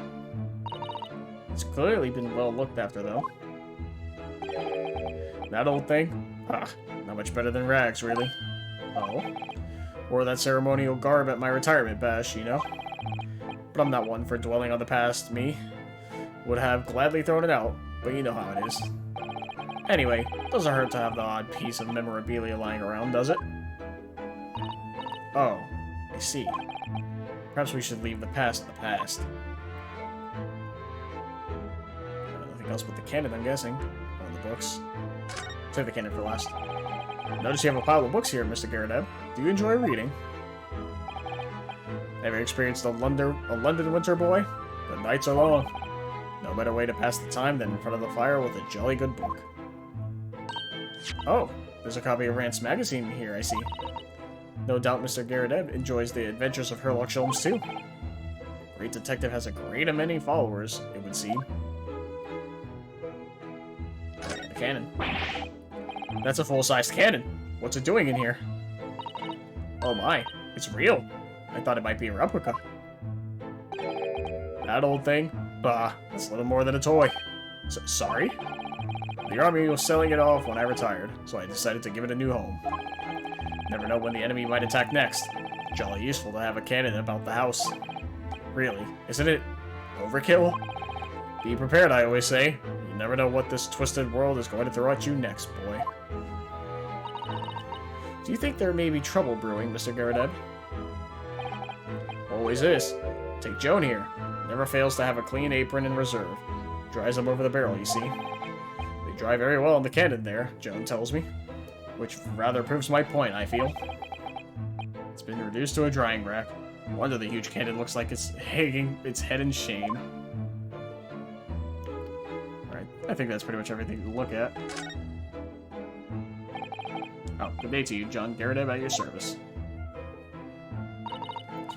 Pleased to meet you, sir. This is Ryunosuke Naruhodo. He's a defense lawyer. Do excuse me not getting up. Took a shot to the knee a few years back at the Battle of Maiwand, don't you know? Earned a medal for my pains, but I had to withdraw from service. Handed over the reins to the up-and-comings. So he's a retired soldier. It's a hell of a job getting up and downstairs now, I can tell you. Don't get out much, as you can imagine. Yes, it's quite a climb up here to the second floor, isn't it? I was panting at the top of the stairs. You really must take more exercise, Mr. Naruhodo. Ugh, you think so? Well, Mr. Garrideb, no doubt you were very courageous to earn yourself a medal. Oh, it was nothing. The medal's just a folderol? Really? Never seen that word, folderol, huh? Would have liked to offend the general, though, so I grudgingly displayed it on the wall.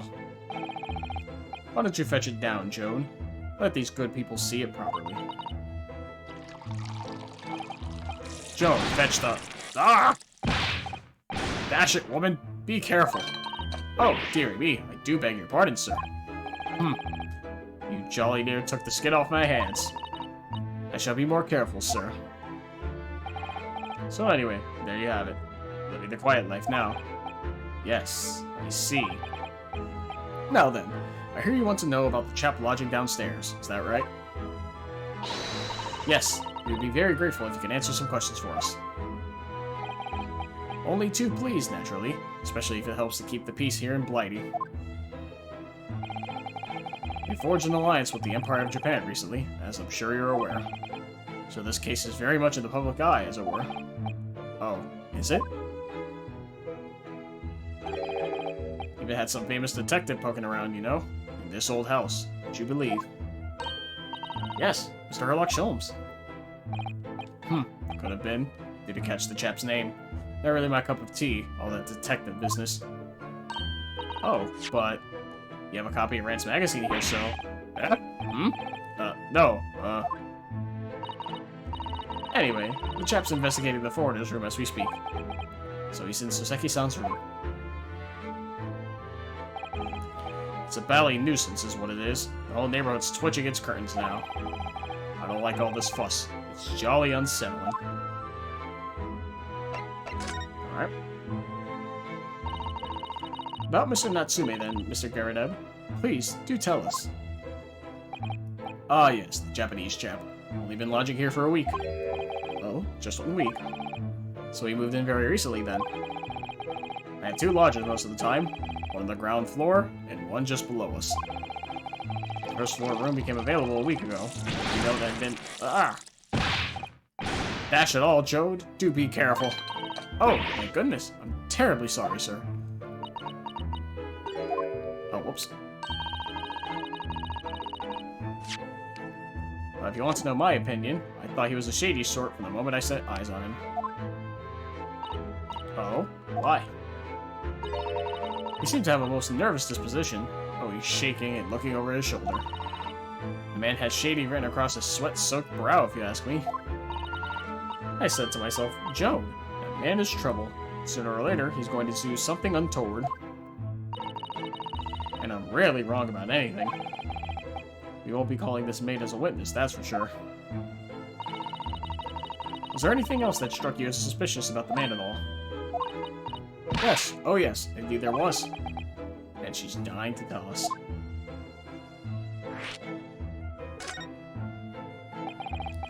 Did you notice anything else at all about your lodger, Mr. Natsume? Oh my word, yes. The man was shadier than an orchard. Could you elaborate?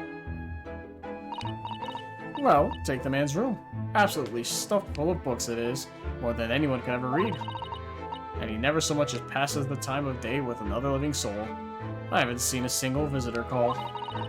He just trots off to that old bookshop every single day, and comes back at 5 to light the gas fire. And the funny little man is up long past the time everyone else in the house has gone to bed, too. Oh, I see. The gentleman on the ground floor goes to bed around 9 each night, but I've never known that Japanese fellow to retire any earlier than 2 in the morning. Ah. Could you clarify something, I wonder? What, pray? How do you know so much about Mr. Natsume's routine? Oh. I understood that neither of the lodgers live on this floor of the house. Is that correct? That's right, yes. They're both below us, on the first floor and street level. Then, how is it that you know so much about the lives of your lodgers? The precise times that they come back in the evening, for example. Even the times they go to bed.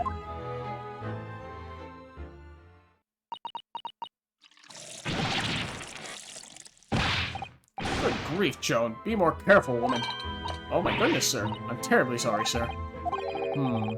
Something doesn't add up here.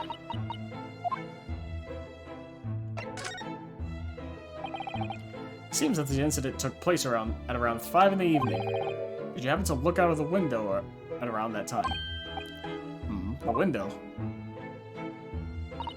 Yes, we noticed that the window over there looks out over Briar Road. The incident took place on the pavement, just on the far side of the street. Was there anyone suspicious loitering nearby? 5 o'clock is dinner time in the Garadev household, so I'm afraid I don't remember seeing anything. How about you, Joan? No, sir. It would have been dusk outside already at that hour. And with the fog as well, I should think it would have been quite impossible to see the other side of the road. Oh, I see. Did you notice anything else out of the ordinary, then? Such as? Anything at all, even if it seems unrelated. Well... Yes? Was there something, then? Well, it's nothing particular. For the love of God, Joan, watch what you're doing. Oh, dearie me, what have I done? I'm awfully sorry, sir. Do be more careful, woman. Of course, sir. If I may, Mr. Narrow Hollow. Oh, yes. I have an exceedingly good memory, and as far as I remember, nothing of any significance took place here at that hour. Nothing at all. Oh, really? Mr. Garadev? The way you were talking before, it sounded rather like there might have been. Oh, well, as I was saying, it was just a trifling matter, really. Nothing of... Yeah, this maid cannot be trusted. Joan, dash it all, what is the matter with you, woman? Begging your pardon, sir? Nothing happened.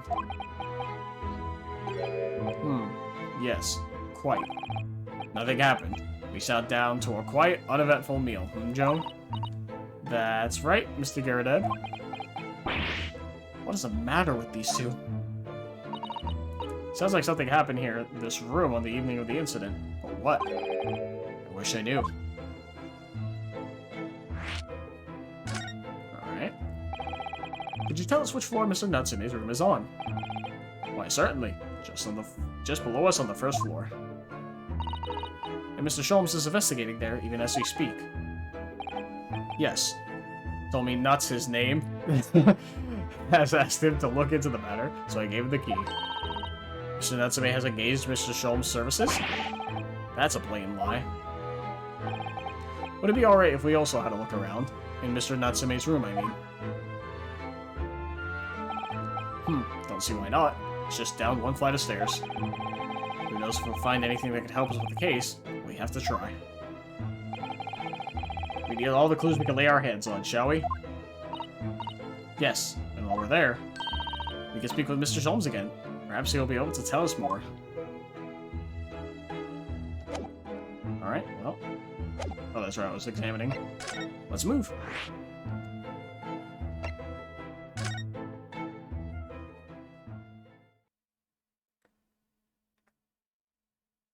He has a cat. 19th of February, Mr. Natsume's room. What? Just look at this place. And smell it. It's so musty in here. I suppose it's the mountain of old books that are responsible for that. I don't think I've ever seen so many books in all of my life. No, me neither. It's so dark in here, too. Is that the window over there? Well, it was the window, I think. Yes, once upon a time. For some reason, it's been closed up with bricks and mortar. So this is where Mr. Natsume lives. By the way, I haven't spotted Mr. Sholmes anywhere, have you? No, that's true. But according to what Mr. Garrett told us, the great detective should be around here somewhere investigating. Oh, it's like eerily silent, and I hate that. Sholmes are gonna pop out like a jump scare. I can already call it, and I hate that fact. Anyways. Oh look, it's a beckoning cat from home. It's a bit big and bulky, isn't it? Surely Mr. Natsume didn't bring that Maneki Neko all the way from Japan with him. I hardly think you're in a position to comment, Mr. Naruhodo. Are you forgetting the enormous Daruma doll that you brought in your luggage? Well, it can be dangerous traveling abroad. One of the lucky charm. Well, I imagine Mr. Natsume wanted the same, and this cat is sure to beckon good luck to him. It's not doing a very good job so far, is it? You mustn't say such things. I didn't say a word. Why are my eyes such a giveaway? I guess the books. Look at all those books stacked up there. They almost reach the ceiling. They're all works of English literature. And they all smell so musty. With this volume of books to hand, you'd never be short of reading material, would you? No. What did you give me idea? Bad dream, maybe. For me, at least. Mind you, I don't imagine the book that's at the bottom of the pile now will ever be read again. Ah, so reading it is an experience that comes but once in a lifetime, just as the tea ceremony teaches us. Certainly didn't expect the conversation to turn down the path of tea ceremony philosophy.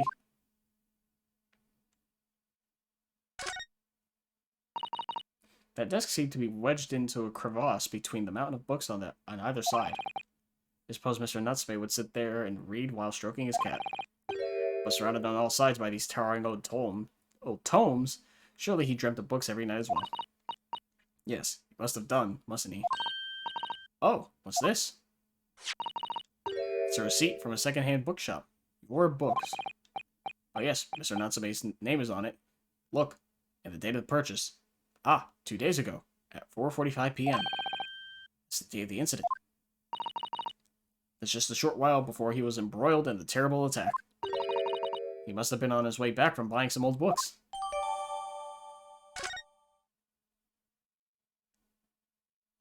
Alright, we'll look at the cat. How cute. Okay, bye. Oh my, what an adorable little cat. Perhaps he's looking after all the books while his master is away. I don't know about that. Disappeared into that pile of books as quick as a flash. Was that quick? It was a tricolor Miike, wasn't it? Do they have that sort of cat here in Great Britain? Perhaps Mr. Natsume brought the little creature with him from Japan. That's made me feel homesick now. Already? We've only been in the country for 2 days. Yeah, but we've been out of Japan for like 60. Look at that, look at that. Is there something else? Oh yeah, here. Look at all these balls of paper on the floor. There are notes scrawled all over them, in English. Looks like the waste paper basket is so full, they've just fallen out. I think Mr. Natsume must have been deeply immersed in this research, don't you? Or deeply averse to tidying up his mess. I wouldn't like to speculate which is closer to the truth. Nothing else on this side, it looks like. Oh, the window, I guess. Right. Could you even call this a window? I think so. It was a window at one time, after all. Although all that remains is a frame around some bricks now. So really, it's just a wall then, isn't it? But why would anyone deliberately brick it up like that? I'm afraid I have no idea. Ah! Perhaps Mr. Natsume painted the brick design on in a fit of whimsy. That's alarmingly feasible. Anyway, whatever the reason, the lack of ventilation in here makes the place very oppressive. It does. I imagine being cooped up in a room like this would be extremely trying.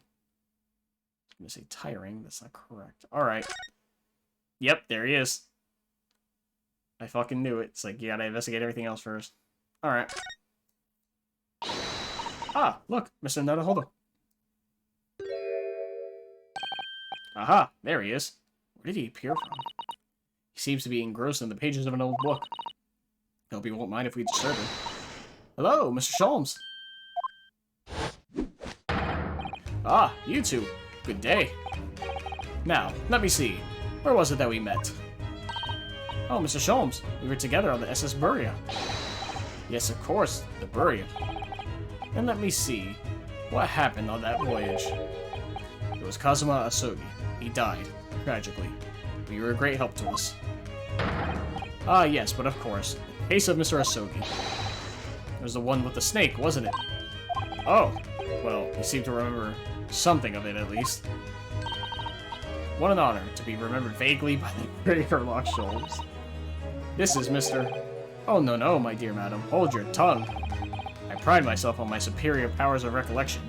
Your names are safely recorded in my brain attic. Miss Naruhodo. And Mr. Susato. Try the other way around, Mr. Sholmes. I lose the first round.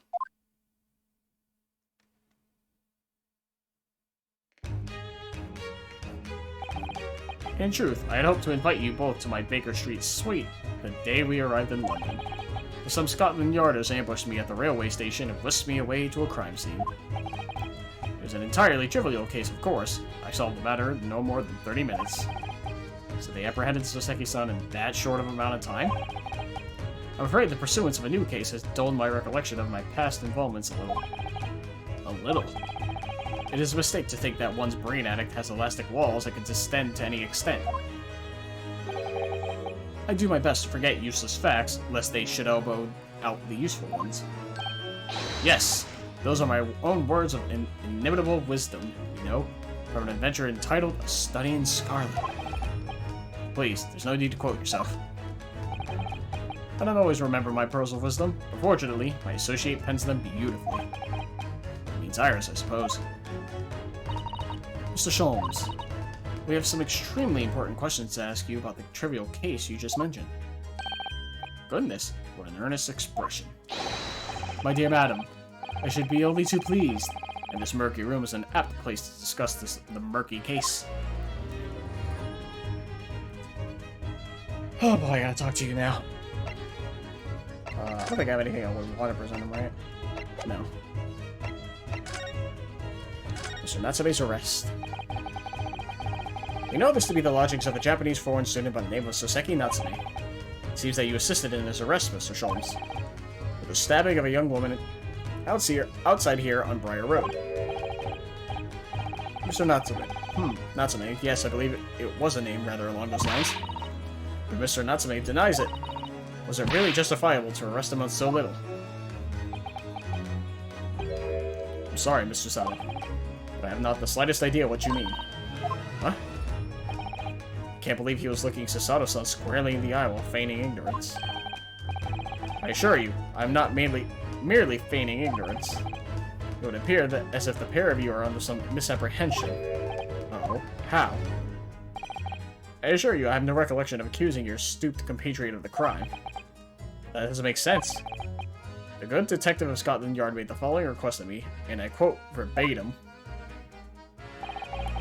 We need you to ascertain the identity and whereabouts of a man seen fleeing this crime scene. Ah, a man seen fleeing. There were a number of books scattered on the pavement at the scene. From the book plates, I was quickly able to determine the bookshop for which they had been purchased. On speaking with the proprietor, I was immediately led to this address. Elementary, what did you say? believe there's a receipt around here. Around here somewhere from the establishment in question. So you didn't think Mr. Natsume is the culprit then? That I could not tell you. But it was aggravating my faculties, hence why I returned here. However, this place is such a trove of fascinating books, I found myself quite lost in the bibliophily. Do not be deceived into believing that I am a man of leisure. No, no, no. Oh dear. Mr. Garrett, the landlord. Ah, tell me. Have you encountered the landlord of these lodgings? Yes, Mr. Garrett, retired military man. It was the first time I've ever met a soldier from the great British institution that is the services. It was the first time I ever met a maid from the great British institution that is service. I didn't think it was that funny. I thought it was funny. I do apologize. As you may well be aware, many households in London employ a maid. Yes, I read as much in my Great Britain primer. And so conversely, whether or not a household employs a maid has come to be token the social standing of those dwelling therein. A token their social standing. Sorry. Put simply, my dear fellow, those who employ at least a single maid are considered middle class. Those who do not are beneath that. In the upper echelons of society, of course, households employ enough staff to constitute a large family. Goodness, how extraordinary. As you can appreciate, for those on the precarious boundary between the middle and lower classes, being able to afford just one maid is of the first importance. I had no idea. It is for precisely that reason that I find great stimulation in this situation upstairs. Specifically, in the retired army veteran, Mr. John Garrett. Oh? Affable as he is, the fellow is hiding something. Whether or not it imposes on the circumstances of this case, I am as of yet unable to ascertain. I'm thoroughly lost on what he means to say. The dingy room. This room is thoroughly suffocating for the soul, my dear fellow. I assure you, any man whose lot is to dwell in a place such as this will stab somebody sooner or later. Mr. Natsume has stabbed no one. Ah, but sooner or later, as I said. I don't believe that's the issue here. About this dark little room, Mr. Sholmes. Why is there no longer a window? Do you have any idea? No window. Well, I mean, you can clearly see that there's a window of sorts. But it's been completely blocked with bricks. Ah, I see. The answer to that question is quite simple. Window tax. Window tax? What is that? Surely, not a tax on windows. Precisely that. Oh my goodness. Yo, fucking London's awful, then. Until relatively recently, a tax was levied on households in this country by the number of their windows. Those of lesser means, having inherited a sizable and costly family home perhaps, rapidly closed windows up. While the rich opened windows here, there, and everywhere, in an effort to curry favor with those in power by furnishing them with large sums of tax money. How awful and unjust, forcing people to live in rooms devoid of light. Indeed, disease was rife as a result. So some 40 years ago, or thereabouts, the window tax was abolished. But its legacy remains, as you can see, in squalid lodgings such as these, for example. I suppose Mr. Natsume's stipend for living here in London isn't very generous, perhaps. It would appear so. I've done a little digging, and discovered that these lodgings were offered at an extraordinary low price. Because the room is so awful, I should think. Apparently, Mr. Natsume only moved in here about 1 week ago. Yes, that's correct. However, I don't believe the low rent is explained by the shabby nature of the accommodation. Oh? Still, that is of little relevance here. A matter not worthy of further attention. Are you sure? I'm curious now.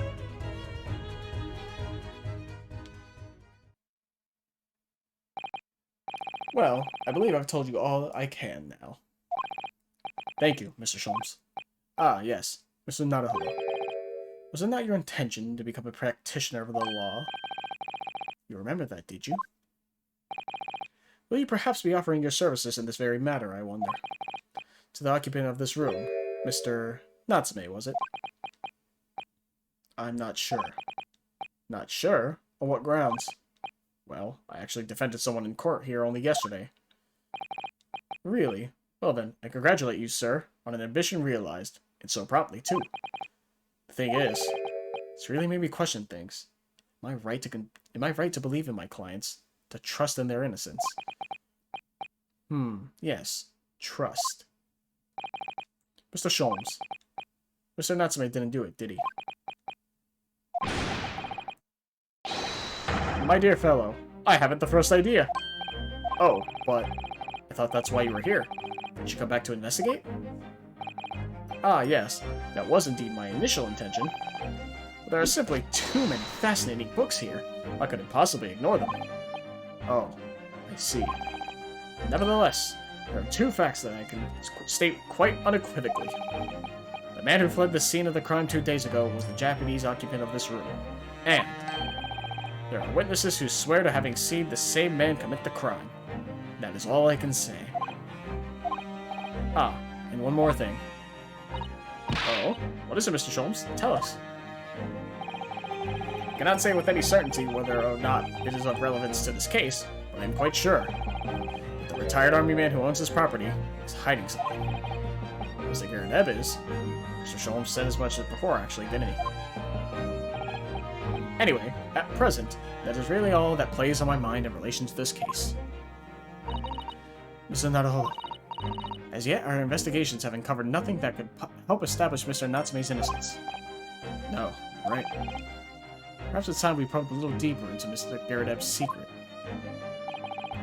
Just remember, I cannot be sure whether the landlord's secret will prove to be of relevance or not. But I wish you every success, of course, Mr. Naruhodo. A busy man indeed. He's gone back to his book in the corner of the room. Excuse me. Is he still there? Sure is. I just wanted to make sure if he was. Alright, back to Garrett.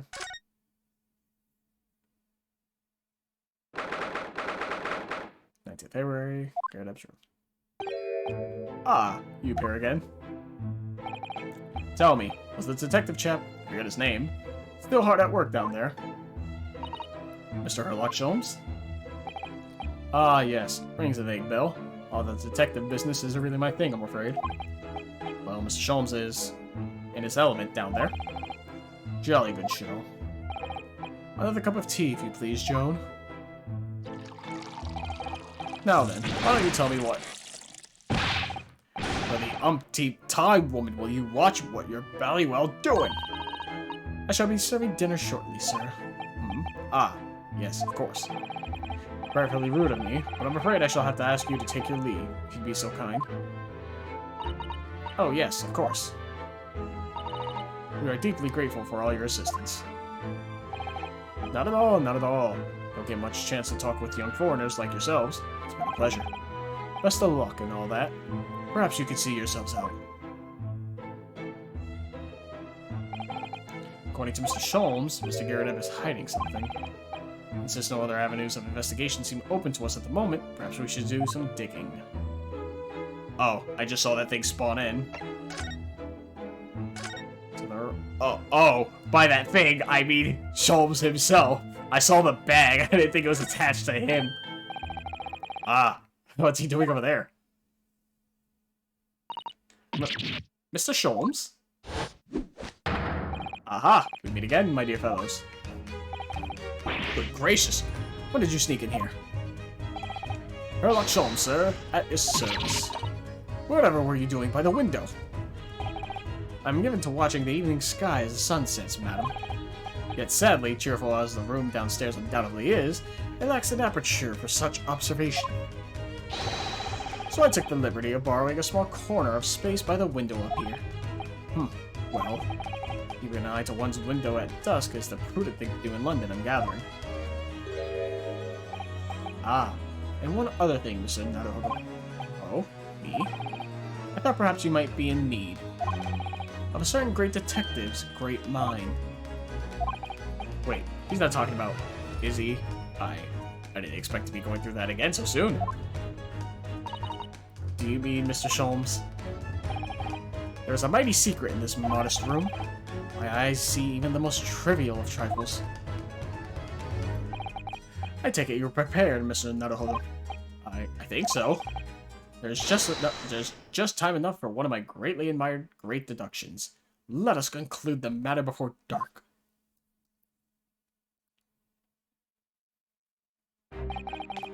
Mr. Garadem, though it would seem you are a military man of considerably distinguished service, your standing as a landlord is most certainly not what one might call first-rate.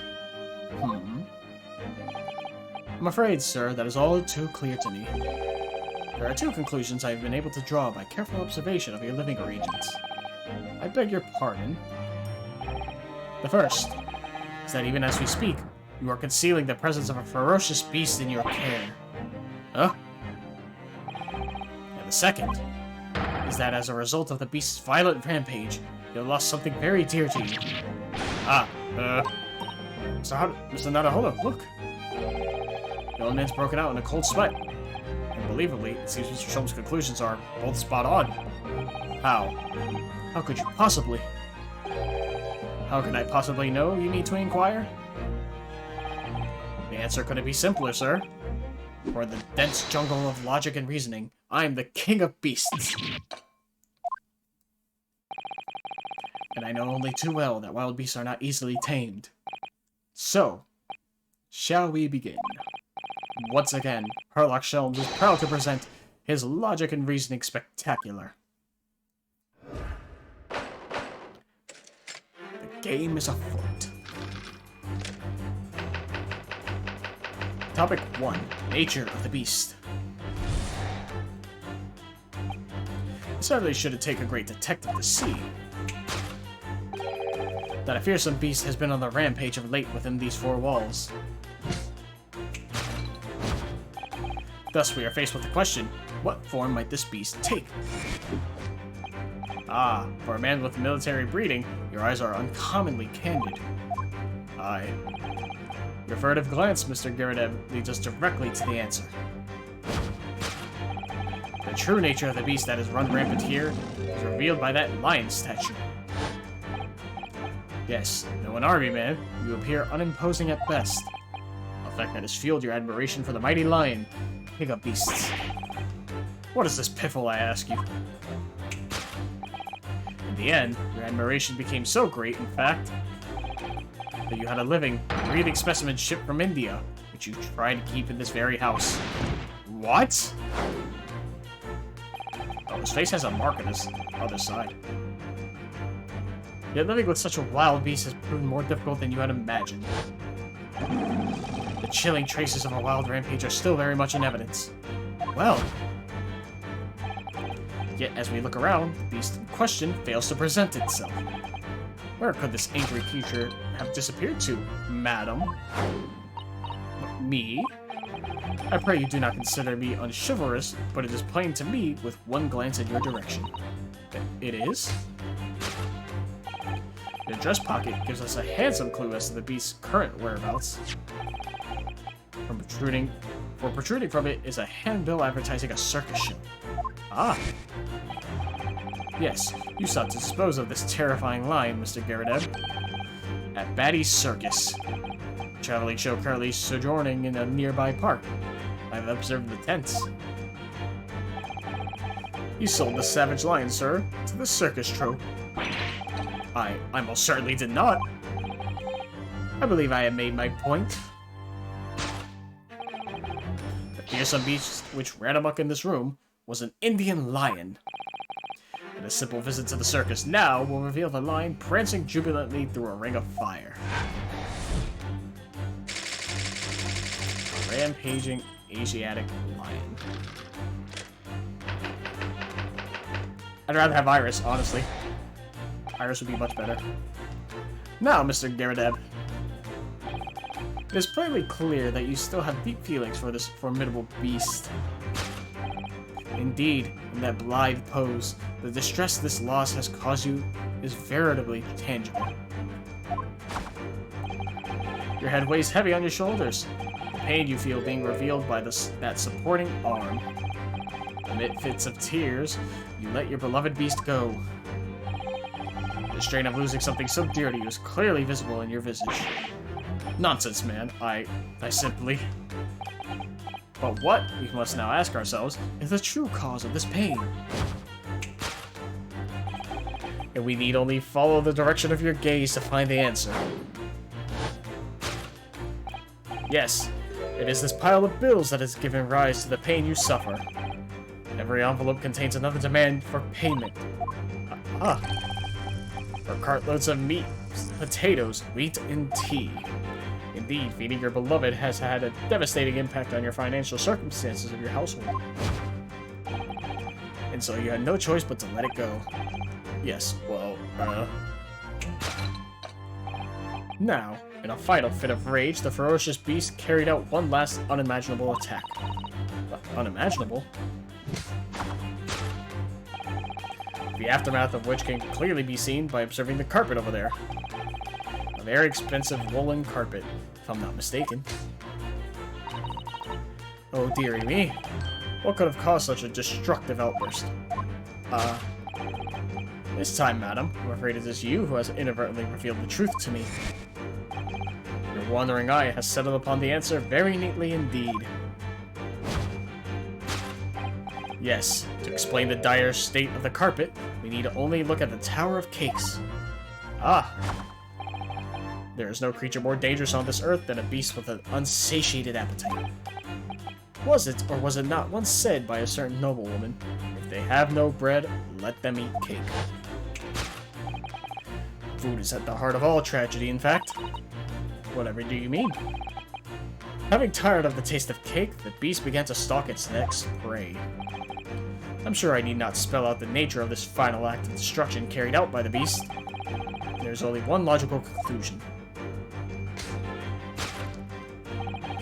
Worked into a frenzy by hunger, the lion attacked and ate the carpet. The teeth marks in the carpet are a perfect match with those of a lion I once saw in India. You still a lot about this, huh? Aftermath. Carpet gnawed on by the starving lion. Thus concludes Herlock Sholmes' great deduction of this beastly puzzle. Holy Christ, that's a lot of reading.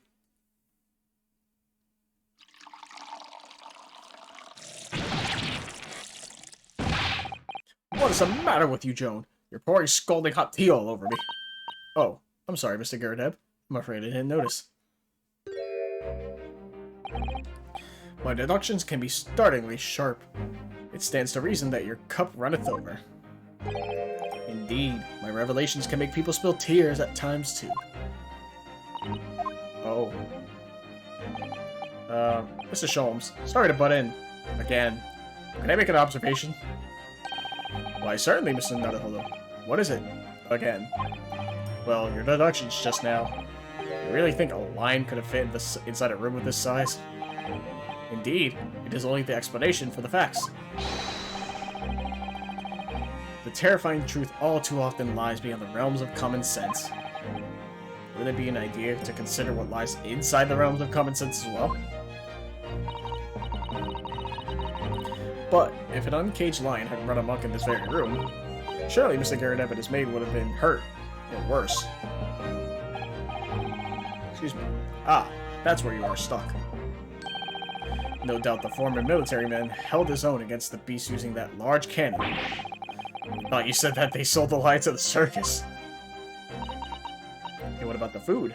Meat and potatoes are one thing. But I don't believe I ever heard of a lion that drinks tea. Ah, my dear Mr. Sato. It occurs to me with some regularity that irrespective of race and breeding, whenever anyone lands on great British soil, they are infused with a highly appropriate taste for afternoon tea. Oh, what a glorious notion. Well then, Mr. Naruhodo, it's your turn to shine again. I had a feeling that was coming. A slight massage. That's all Mr. Sholmes' deduction needs. You can do it. Excellent. I've been waiting for my trusty partner in deduction to step forward, Mr. Naruhodo. You don't even know yet whether or not this is going to help with Mr. Natsume's case. Still, uncovering the truth is always worthwhile, whatever the motivation. At least, that's what I want to believe. Let us start again. From the beginning. Of Herlock Sholmes' Logic and Reasoning Spectacular.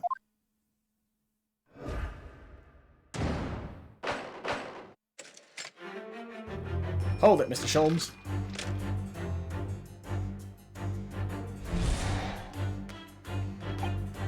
Surely should it take great to see that a fearsome beast has been on the rampage of late within these four walls. Thus we are faced with the question, what form might this beast take? Ah, for a man of military breeding, your eyes are uncommonly candid. For a glance, Mr. Garrett leads us directly to the answer. The true nature of the beast that has run rampant here is revealed by that lion statue. I really didn't see the lion thing coming. I did. No, but if you observe Mr. Garrett's reaction, it rather seems as though that some beast did indeed run amok in here in this room. Yes, something with a very fierce nature. It could have been a lion transported from India. So what was it then? We must follow Mr. Garrett's gaze. That will lead us to the true answer. Well, I don't know where his gaze is.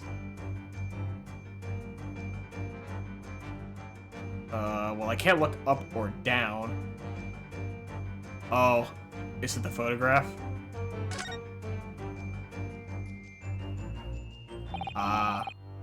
What's this photograph? It appears to be from Mr. Garrett's wedding. He looks very happy, doesn't he? He does, but he can't make out his bride. No, how unfortunate. Something must have struck the glass directly over the woman's face. Wonder what happened. Probably best not to delve too deeply there. Is it... Take that! Yep. That's what I figured.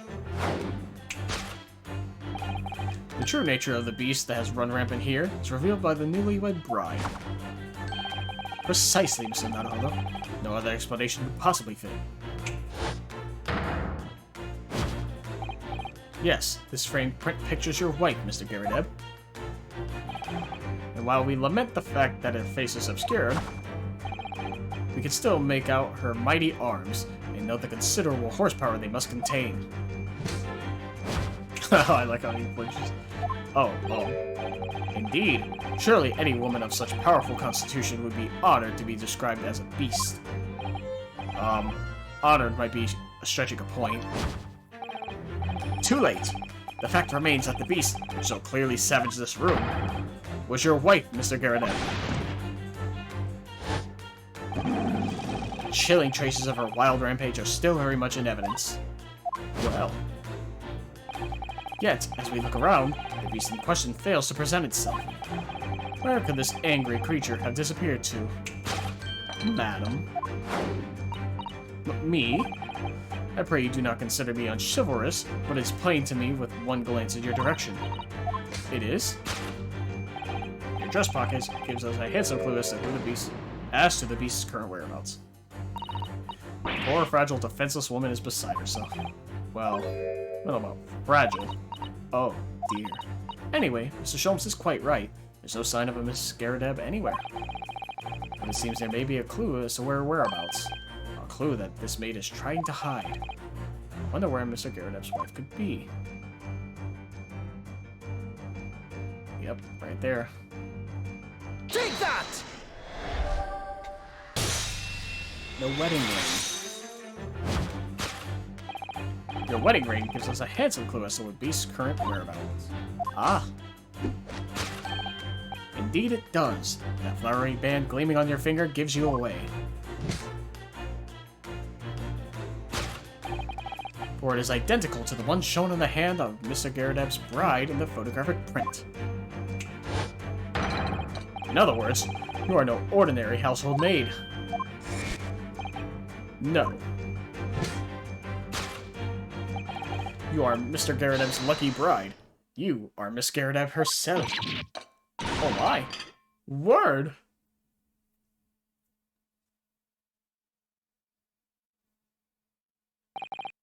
Well, jolly fine detecting, sir. As you rightly surmised, this is the wife. Yes, my Joan. Rather let herself go, you might... Damn, man. Shh. Just gonna fucking say that. It would appear that you don't live in the most comfortable of circumstances. After all, you are a retired army man, yet you are in the business of renting out rooms. I would assume, therefore, you have insufficient means to employ a maid. Would that be correct? It's not right, I tell you. I was 2nd Lieutenant of the 3rd Regiment. A man has his pride, don't you know? By golly, it's a sorry thing when a chap can't even afford to have a single maid in his employ. Yes, here in London, one is rather judged. A household cannot be considered worthy of society if it employs no staff at all. Though in my considered opinion, such concerns about appearances are a folly. You mean Mr. Geradev has his wife, work as his maid? Precisely. Am I right, Mr. Geradev? Only in company, obviously. But listen here, this must remain a secret. Tip-top secret, please.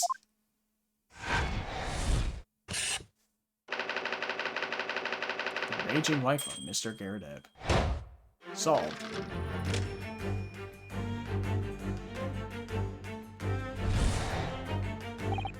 Now, Mr. Geradev. It's plainly clear that you still have deep feelings for this formidable beast. Indeed, in that blithe pose, the distress this loss has caused you is veritably tangible. Your head weighs heavy on your shoulders, the pain you feel being revealed by that supporting arm. Mr. Sholmes is quite something. He's still calling Mr. Geradev's wife a beast. Yes, as a woman, that feels rather uncomfortable. But Miss Geradev is standing beside her husband as we speak. In other words, he hasn't lost his beloved at all, has he? Oh, how true. So perhaps that supporting arm that seems to be propping up his head has some other significance then. According to Mr. Sholmes, Mr. Geradev's pain is tangible, though. What could that pose of his really signify? Oh yeah, it's the slap he has on his fucking hand, on his face. Take that! Slap cheek.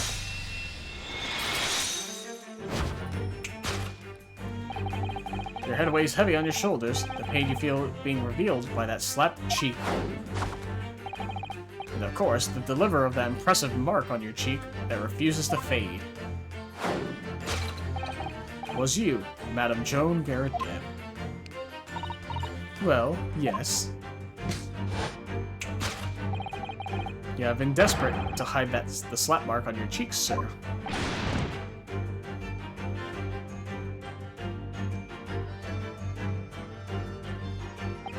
How the blazes? How did you work that out, man? Nothing escapes the notice of one trained in the art of observation, my dear fellow. That's why you haven't looked directly at us even once. To keep your other side from view. Well, Now, let us proceed to the next conundrum. Why were you subjected to such a violent slap? In other words, we must ask ourselves what caused Madame Geradev to fly into a rage. And we need only follow the direction of your gaze to find the answer. Yes, it is the pile of bills that has given rise to the pain you suffer. Didn't Mr. Sholmes say that the bills were all for lion fodder? Yes, but now we've established that the lion never existed, which can only mean that the thing responsible for gobbling up all that food was Mr. Geradev's wife. Mr. Naruhodo, she's a person, not a thing. Yes, well, she's also a person who gave her husband a mighty slap around the face. One so hard that it left a perfect handmark, in fact. Yes, why would a woman want to hit her husband with such force, I wonder? I'd love to know the answer to that question. Oh. Uh-oh. Ah, someone must be reading this book at the moment. There's a bookmark here, look. Mr. Geradev is clearly an avid reader. Wait a minute. I don't think this is a bookmark. Oh no, so it isn't. It's a note, written in a woman's hand. Oh, James, I love you. Yours, Mary. And look to the signature here. Lip marks, made with lipstick. Oh, what a passionate and romantic gesture. get any ideas, Susato-san? Oh dear, I'm sorry. So the bookmark is actually a love note, then.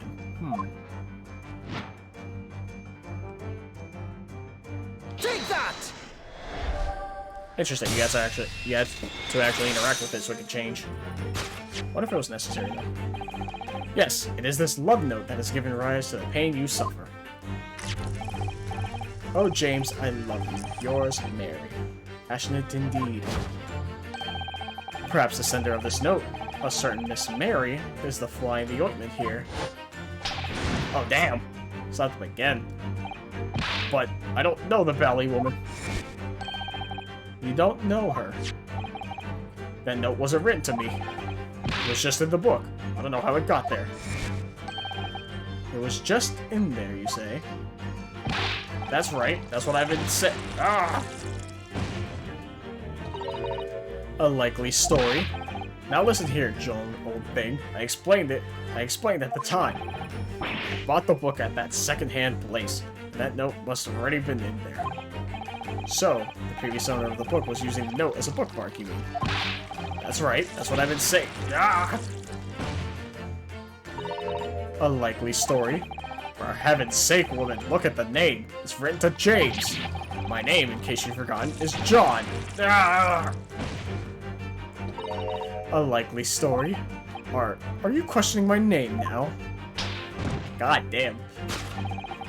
And there we have it. Rouse the suspicions of the female heart, and you unleash a beast with the most ferocious bite. Now, in a final fit of rage, the ferocious beast carried out one last unimaginable attack. Unimaginable? The aftermath of which could clearly be seen by the observing the carpet over there. Very expensive woolen carpet, if I'm not mistaken. Oh dearie me. What could have caused such a destructive outburst? This time, madam, I'm afraid it is you who has inadvertently revealed the truth to me. Your wandering eye has settled upon the very answer neatly indeed. Yes, to explain the dire state of the carpet, we need only look at the Tower of Cakes. But surely Miss Garrett didn't eat the carpet? No, of course not. There doesn't seem to be any doubt that the state of disarray that this room is in is a result of her wild temper. No, that's true. So this is the last part of Mr. Sholmes' deduction that we need to fix. We need only to follow Miss Garredeb's gaze, and that will tell us the real answer. All right, let's see what we can see. Yes. Oh, okay. I'll assume it's a candle here. The carpet here has been ripped to shreds. Yes, and according to Mr. Sholmes' deduction, the tears match those made by the tears, not tears, match those made by an Indian lion's teeth exactly. Oh, look here. What is it? If you look closely at the edge, you can see scorch marks. Oh yes, so you can. In that case, perhaps the carpet wasn't eaten in the normal sense at all. Let's rethink this with that in mind. Oh yeah, it's the candle. Oh, I guess you can look at the candlestick because one of them is missing. Take that! I figured I would have to look at the candle on the floor, not the candlestick on the table. Yes, to explain the dire state of the carpet, we need to look only at the candlestick. Most illuminating, my dear fellow. And of course, the only possible way out of this logical labyrinth. Yes, the remnants of a ferocious attack in which the carpet was devoured are clearly visible. Indeed they are. The scorch marks are at the edge clearly give the truth away. Scorch marks? It would appear that this room was the scene of a little marital altercation. Miss Garredeb's mighty arm muscles left an impression not only on her husband's face, but on the entire room. The force of her strike caused a candle to fall from the holder. In seconds, the carpet was alight, and the whole corner of the room in flames. Yes, The most ferocious beast in this world is neither a violent lion nor a vengeful woman, but fire. And in this room, that ferocious beast bared its claw and ran amok. Eloquently put, my dear fellow. So you see, there's but one conclusion here.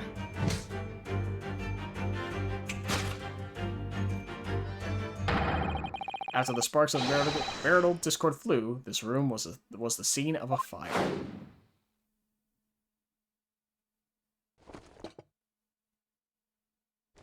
Oh. Mr. Sholmes, sir? I salute you. Oh. I was gonna say he's dead, but she caught him. Carpet scorched by a small fire. Does that mean they didn't see what happened outside because of the fire? And they were taking care of that? Or because the fire was there, they ran to the window, put it out, and in the heat of the moment, as they're putting out, they look, and they see the incident happen. It's these dash long winter nights, you know. Nothing to do but read in front of the fire. Luckily, there's a jolly good secondhand bookshop just around the corner. Buy all my old novels there. And in the pages of one particular novel, you discovered some rather illicit material. Which your wife admonished you harshly, it seems. Don't know about admonished. Demolished might be rather closer to the mark. And beast is most certainly... Here we go again. And the carpet was then destroyed by fire when a candle fell on the floor. Ready to say it was. Happened in the blink of an eye, you know. The whole place was filled with smoke. Couldn't see a bally thing. I was caught between the old stick's rage and the raging flames. You paint a torrid picture, sir. One that would have been most entertaining. I had sympathy for you. Didn't take long for the fire to spread, of course. The valley furniture started going up as well. You had to hide the mess behind that screen for the time being. Over there, Mr. Garrett. Well, you have nothing more to hide now, if you'll allow me. Oh. And all my favorite old novels in that case. But as soon as the fire got hold of them, that was it. Whoosh! Up in smoke. Gosh. Then the wife started hurling things at me. What a terrible sight it must have been. There was I, back up against the window, under heavy enemy fire, incendiary books incoming 10 to the dozen. Worst of it is, I lost my favorite, book called The Lion's Pride. The Lion's Pride? Ah yes, the notorious love of big cats is coming through again. I assure you, the title didn't influence my choice in the slightest. So the poor man really did lose something dear to him as a result of the ferocious beast's rampage. Mr. Sholmes' deductions turned out to be correct once again. It can only be described as a great British wonder. I tell you, it was total carnage, flames everywhere, and the old stick in full fettle. Out of interest, what time of the day was that? Not sure I can remember. It was 2 days ago now. Let's see, around 5 o'clock, I think. So, at exactly the same time, this terrifying incident was unfolding outside your window on the street below. Even more terrifying on the inside, I can assure you. The old Blighty could have been flattened outside my window at that moment, and I wouldn't have noticed a dashed thing. Oh, really?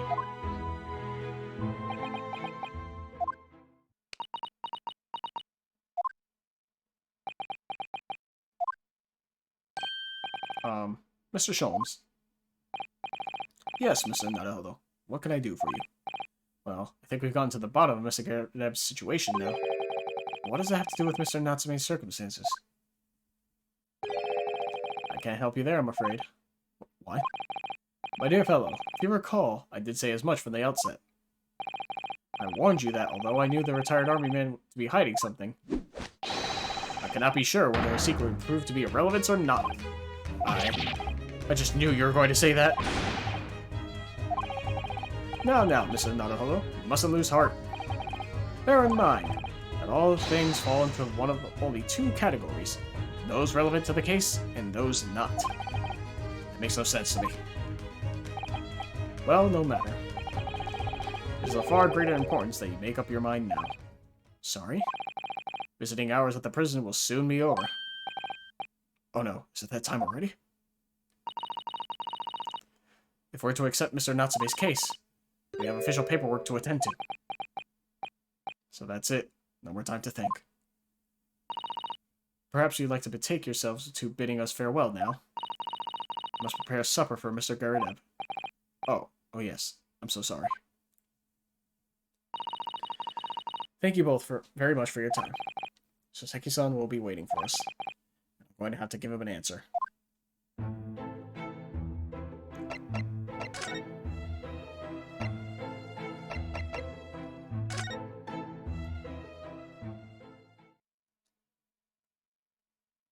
Can I not click prison?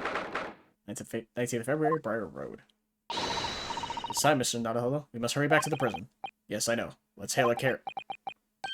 Oh. What's the matter? Looks like something's going on over there in front of the Garadeb's house. Who the fuck are you? Oh boy. I know thee not, old man. Fall to thy prayers. Who you calling an old man, you rum-looking nimmy? Niminy-piminy? There are more things in heaven and earth, Horatio, than are dreamt of in your philosophy. Who's this Horatio fella, eh? What are you on about? Excuse me. Eh? What the? Who are you now? I'm sorry. It just looked as though there might be some problem here. And my associate here, Mr. Ryunosuke Naruhodo, is a lawyer, you see. Eh? A lawyer? What? If I could be of any assistance, I'd be happy to help. I'm from Japan, but I've studied English law. Fine. I'll be on me way for today. But you mark my words. This ain't over yet. Okay, we're posing. Get thee to a nunnery. Do I look like a bloomin' nun to you?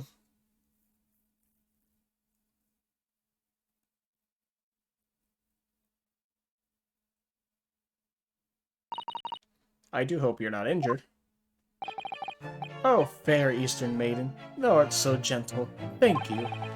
What was that all about? There are more things in heaven and earth, Horatio, than are dreamt of in your philosophy. I'm not Horatio either. Forgive the inquiry, sir, but are you a lodger here? The Garadeb residence? Oh, fair Eastern maiden, thou art so right. Yes, I do dwell in this humble abode. Mr. Garadeb mentioned that he had another lodger, didn't he? This must be the man. Do you happen to know the other lodger who lives on the first floor? Ah yes, a gentleman named Natsume. Oh, more worthy a polemist in my battle of words, ne'er could there be. Sorry, battle did you say? Who is the stronger, Hamlet or Macbeth? Mr. Natsume and I sparred long into the night. I see. I don't fully understand, but it seems Mr. Natsume and this gentleman are acquaintances, at least. So, fair maiden, so, good gentleman, I can tarry here no longer. Fare thee well. Didn't really understand him, but I think he's returned to his room. Seems he's unaware of what's happened to Mr. Natsume, so he can't really help us. With Soseki-san and that man as lodgers, the Garadeb house is certainly full of eccentrics. Anyway, I'll go and find a carriage. Yes, I'm sure Mr. Natsume is eagerly awaiting our return. Let's hope we can get to the prison before visiting hours are over. Oh, okay, we just go straight there. That's nice, at least. 19th of February, 6:31 p.m., local prison, cell 9.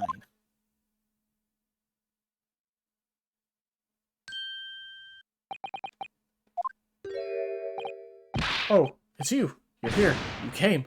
Locum student, Mr. Naruhodo Esquire. I can't believe you came back. I'm so touched. We're so sorry to have kept you waiting, Mr. Natsume. Oh, no. Think nothing of it. Relax. If I were a cat, I would purr with pleasure at the company of such fine compatriots. Noble, nurturing, never failing, Nipponese. Oh, now, let's not get carried away. Oh, I quite agree. There's nothing more reassuring than the familiarity of one's native land. On the other hand... Oh, God. It is through friendship transcending international borders that one truly appreciates the fact. Such is my belief, at least. Oh, yes, it's you. The miserable, rotten spy, Sherlock Sholmes. Mr. Sholmes, what are you doing here? I have no intention of doing anything, per se. Save observing, of course. Whatever do you mean, Mr. Sholmes?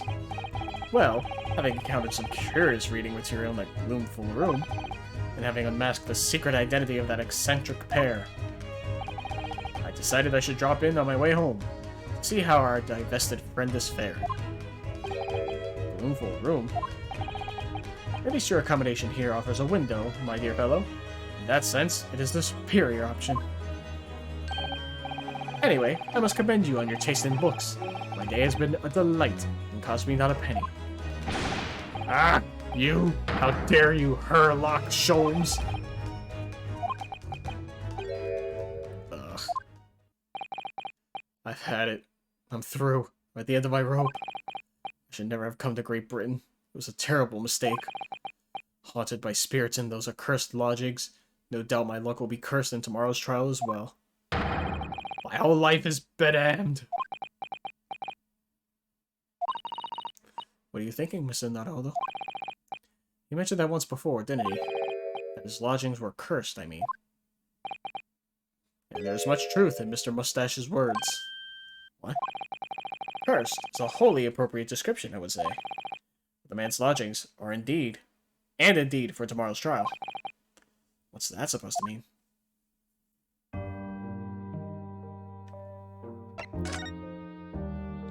First trial?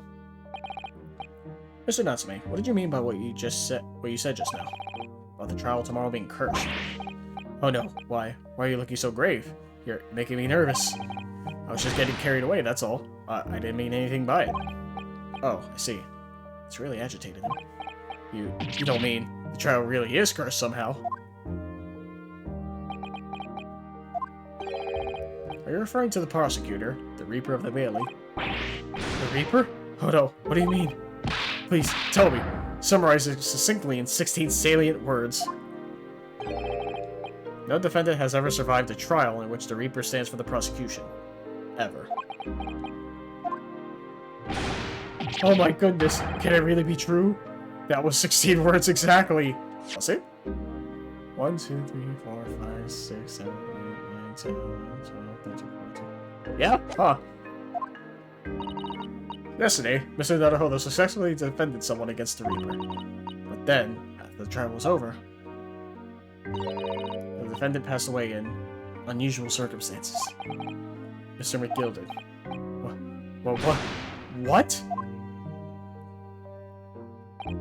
Ah, I'm impressed, Mr. Sano. You have an eye for detail. Actually, the Lord Chief Justice Justice told us.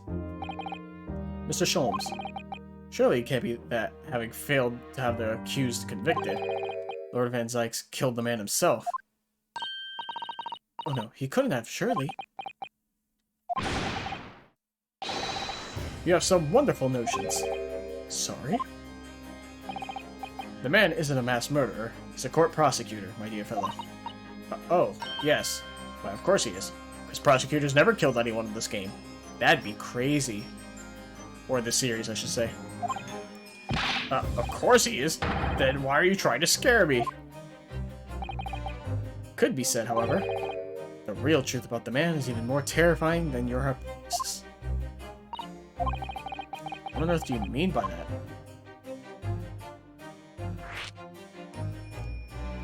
Well, might as well do that. Van Zykes is quite an exceptional man. However, in London's courts of law, exceptional does not equate to winning every case without exception. That's good. So like he said, looks like he's going to cry tears of joy. As you are no doubt aware, in a British criminal trial, there's both a judge and a jury. The judge officiates based on the letter of the law, whilst the jury offers public opinion and common sense. It is an excellent system, whereby the defendant's guilt is considered from several points of view. However, public opinion in particular is somewhat easily manipulated. Right. Criminals and corrupt lawyers, for that matter, can use it to their advantage. By any means at their disposal, driving evidence, calling imposters as witnesses, and so on.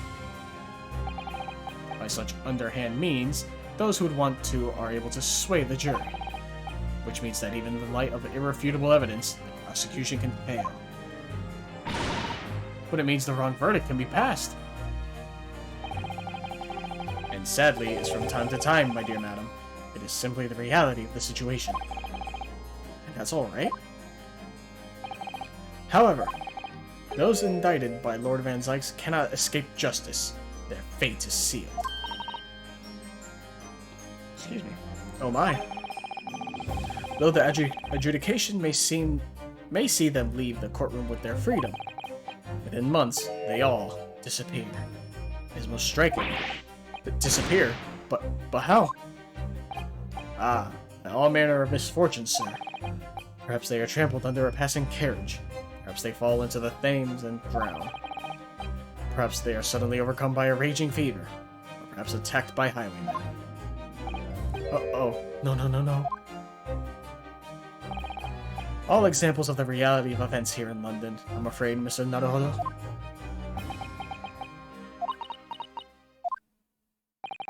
Ah, I knew it. I'm a dead, dodo, done for, doomed!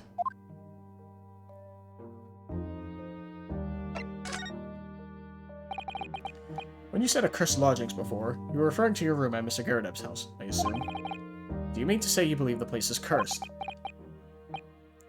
It's been a year now since I came to Great Britain, but I'd only been in London a week before I started to notice strange feelings in myself. That didn't take long then. Everywhere I looked, there were foreign faces staring at me, laughing behind my back. I was sure people were talking about me. I started to become nervous about going outside.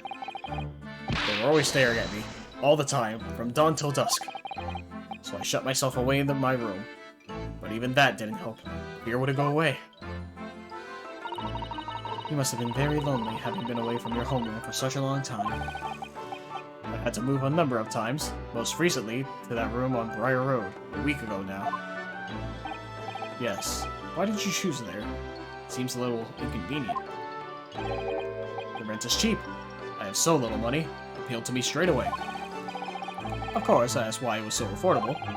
The landlord just simpered and said, "The room is cursed." Oops. Quickly tried to cover his mistake, but it was too late, so I told him. If you have something to say, then say it. But if not, don't mention it in the first place. Yes, well said. But it was true. It was all true. You mean, the room really is cursed then? Ever since I moved into that windowless hellhole, my sleep has been plagued with nightmares. I wake feeling as though I'm being choked to death. And in my waking hours, people are stabbed in front of me as I walk down the street. I'm branded as a killer, thrown in prison. Nobody wants to know me. I'm surrounded by scary, sinister spirits. If only there was someone, just one person on my side. Can no one find it in his or her heart to believe in me? Really no one at all. To believe. Yes. To believe.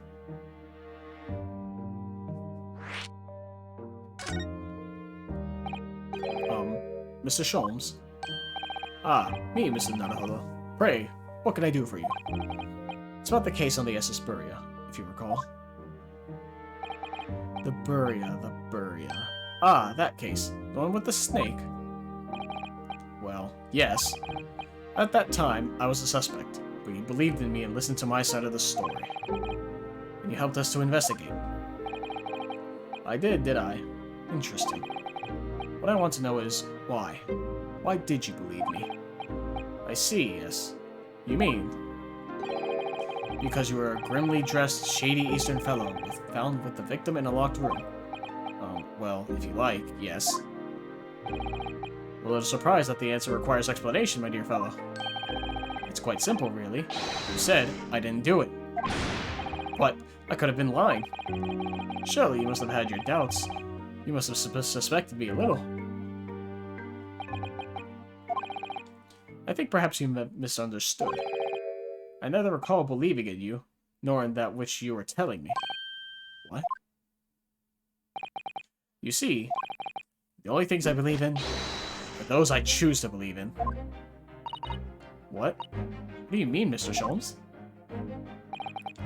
I make up my own mind about what is to be believed and what is not. If I should like to believe in something, I do. Circumstances can hang as far as I'm concerned. But I could have betrayed your trust. In that case, I should have made an elementary error of judgment. Nothing more. Betrayal of trust is an overused excuse, in my opinion. Meaning, whether or not one should trust another is, in the final analysis, down to oneself. It is a matter of whether or not one can trust oneself.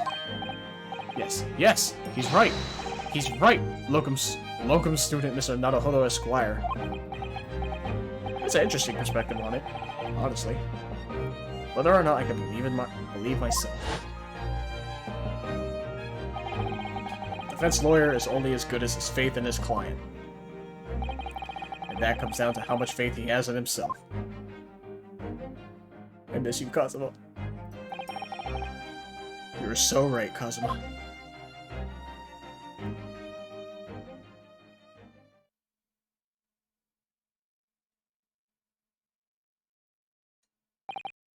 Well, my dear fellows, it is time we were leaving, I believe. Already? Visiting hours are over. The guard will be here shortly to escort us out. There's a restaurant near here that serves excellent trout. Would you care to join me? Oh dear, there's never enough time, is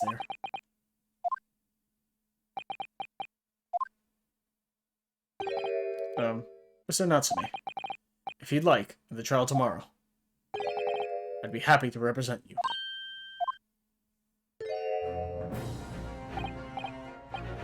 Welcome, student Mr. Naruhodo Esquire. As I said, I only experienced the British courtroom for the first time yesterday. And although the man I was representing was found not guilty, I lost sight of something crucial. Something crucial? What to believe in. The defendant, justice, or the truth. How to believe, even. But I think I finally worked it out. I've decided I must believe in myself above all else, to trust my instincts. Yes, Mr. Naruhodo. And my instincts are telling me that you, Mr. Natsume, are innocent of this crime. And it's imperative that we prove that in court. Welcome, student Mr. Naruhodo Esquire. I will fight for your innocence until the bitter end, with every weapon available to me. So I hope you'll permit me to represent you tomorrow. As I said when we first met, I'd like to entrust my fate to someone who will listen to me in my native tongue. Of course, Mr. Natsume. It would be fair to say, Mr. Naruhodo, that your mind was, in many ways, made up from the outset. You merely needed the evidence of today to fully realize it. Yes, I think you're right about that. It's been a roundabout journey, but I got there in the end.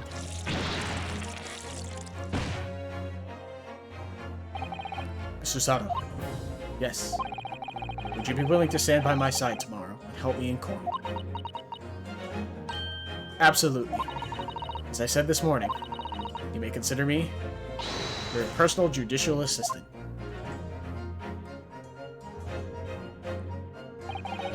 The shocking events of yesterday's trial still weigh heavily on my mind. But it's time to stop looking backwards. Kazuma believed in me. And Mr. Sholmes believes in me now, too.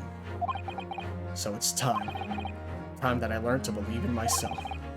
Soseki-san has no one. He's all alone. So it's my job to help him. To fight his corner. Tomorrow, in the courtroom, with all the strength I can muster. Hell yeah.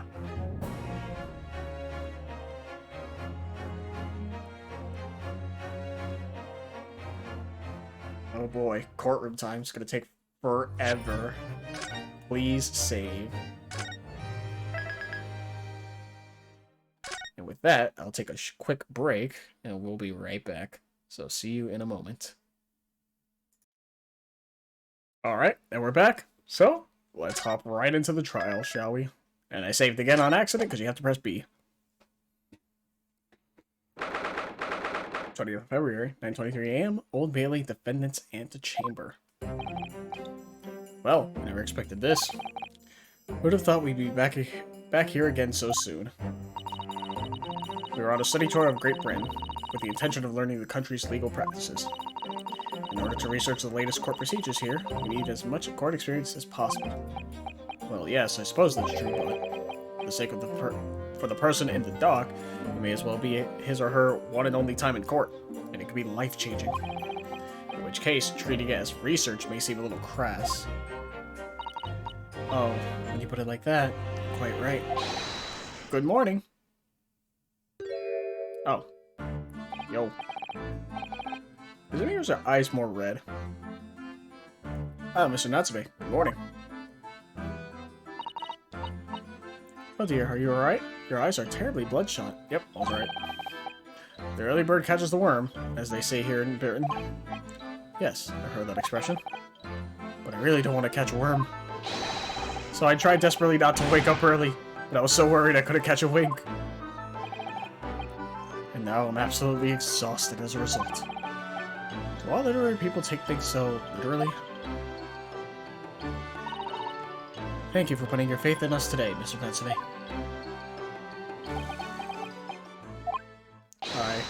I wish I had 9 lives. My whole future hangs in the balance. I'm too terrified to tremble.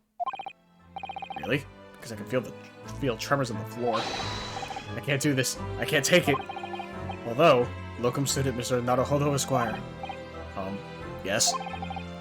I caught a glimpse of the public gallery as I walked by the courtroom. It looked like the opening night of the opera. There were so many people. I had no idea my case was such a notorious affair here in London. Oh, neither did I.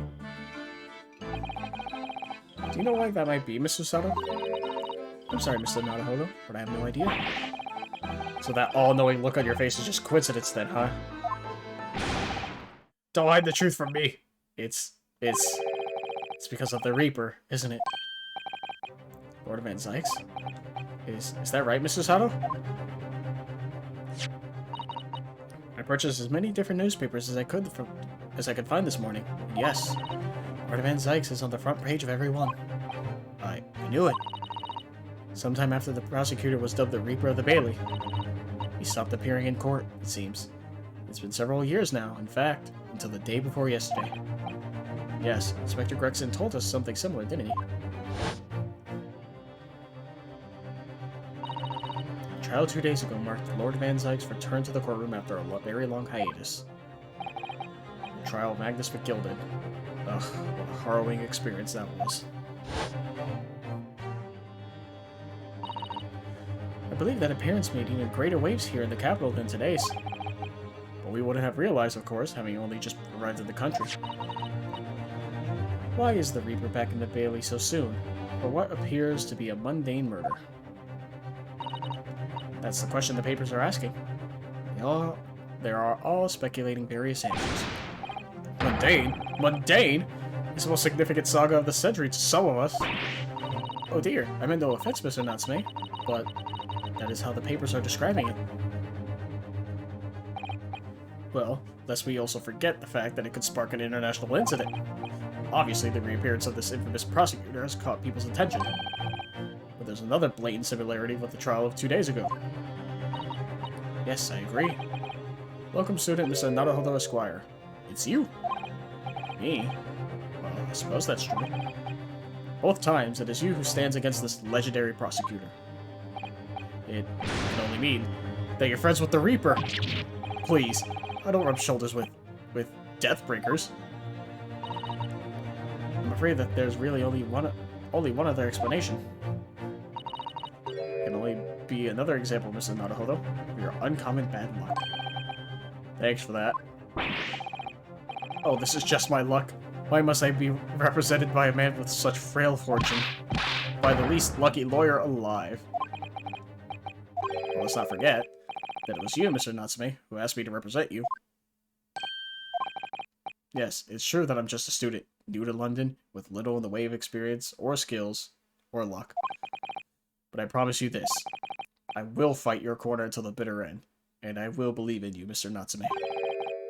Oh, benevolent locum student, Mr. Naruhodo Esquire. You're not alone here with us, Mr. Natsume. Whatever happens, we will always be on your side. Oh, benevolent non-locum assistant, Miss Mikotoba Esquires. I am in your debt forever. I shall never forget this great kindness for as long as I live. I'm assuming is what he said. Mr. Natsume, counsel for the defense. The court session is about to begin. Kindly make your way into the courtroom at once. Alright then, Mr. Natsume. It's time. Let's go. Yeah. Yes! Please let Soseki live. This is it. My second appearance in a British courtroom. My second trial against the Reaper. I hope you're watching over me, cousin. Because this time, I won't let my faith waver. I'll believe in my client to the last. Just like you believed in me. I believe I can do this now. Ready for this fight.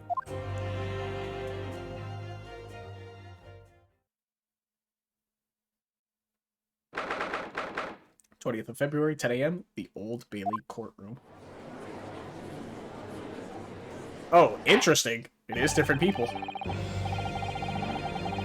In the name of Her Majesty the Queen, I hereby declare this court to be in session.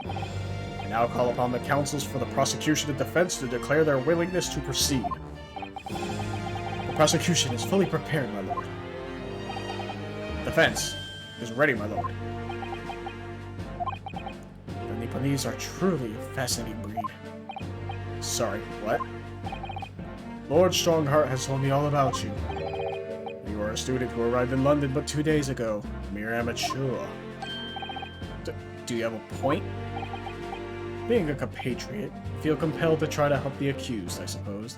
Typical Nipponese arrogance. Forgive me, but I do not believe arrogance is an appropriate description. Sato-san. After all, at our previous encounter, the defendant was found to be innocent. I don't know about that. I mean, he was, but, Very true. And the most fascinating, if dark, trial it was, too. Tragic conclusion came later, of course. Here's to the acquitted in his unfortunate violent end.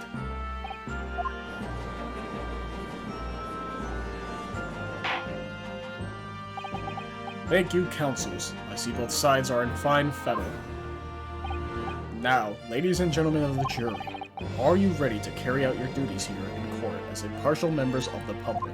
You never know when you might be down on your luck. I believe in fair play for everyone. Hello. Well, I must warn you, I'm rather more ruthless than I appear. Oh well, not me. What you see is what you get. I'm a peace-loving fellow. I'm afraid to say, I think it's quite possible that Mustache Foreigner did the deed. Come on, what are you waiting for? No doubt he did it anyway. Sorry? Didn't quite catch that. Very well, let us proceed. Your opening statement, if you please, Lord Van Zykes. Very recently, Great Britain signed an alliance with a rising power in the Far East. The accused in the dock today is a student from that same land, a certain Mr. Soseki Natsume. And while our country has extended this foreign student the warmest of welcomes, regrettably the kindness has not been returned. In fact, this student is accused of a most sinister act. Of plunging a knife into the back of an innocent woman who was doing nothing but walking down the street. Knife crime? I tell you from bitter experience, those are the worst. Bloody oath they are. Just look at that sallow complexion and short stature. He's one of those dreadful Japanese. Come on, let's get this over with. With me now, everyone. 1, 2, 3. Sorry, didn't quite catch that. Pray, forgive the discourtesy of smashing my hollow chalice here in this great chamber. Allow me to call the first witness to the stand. Very well. Bailiff, lead the inspector in, please. Hey, what's up? Your name and occupation, please. Yes, sir. Tobias Gregson, Detective Inspector at Scotland Yard. Would you please summarize the events of the case for the court, Inspector? The victim is thought to be a young woman in her 20s by the name of Olive Green. I beg your pardon, Inspector. Thought to be. Yes. Having been stabbed in the back by her attacker's knife, the victim fell unconscious. It was 3 days ago now. She's been comatose ever since. What? So they don't even know who she is for sure? Comatose, I see. But her life is not in danger. Fortunately for the Eastern student, the charge will not be murder. Pray, elaborate on the details, Inspector. Sir, if I could ask everyone to look at this street map.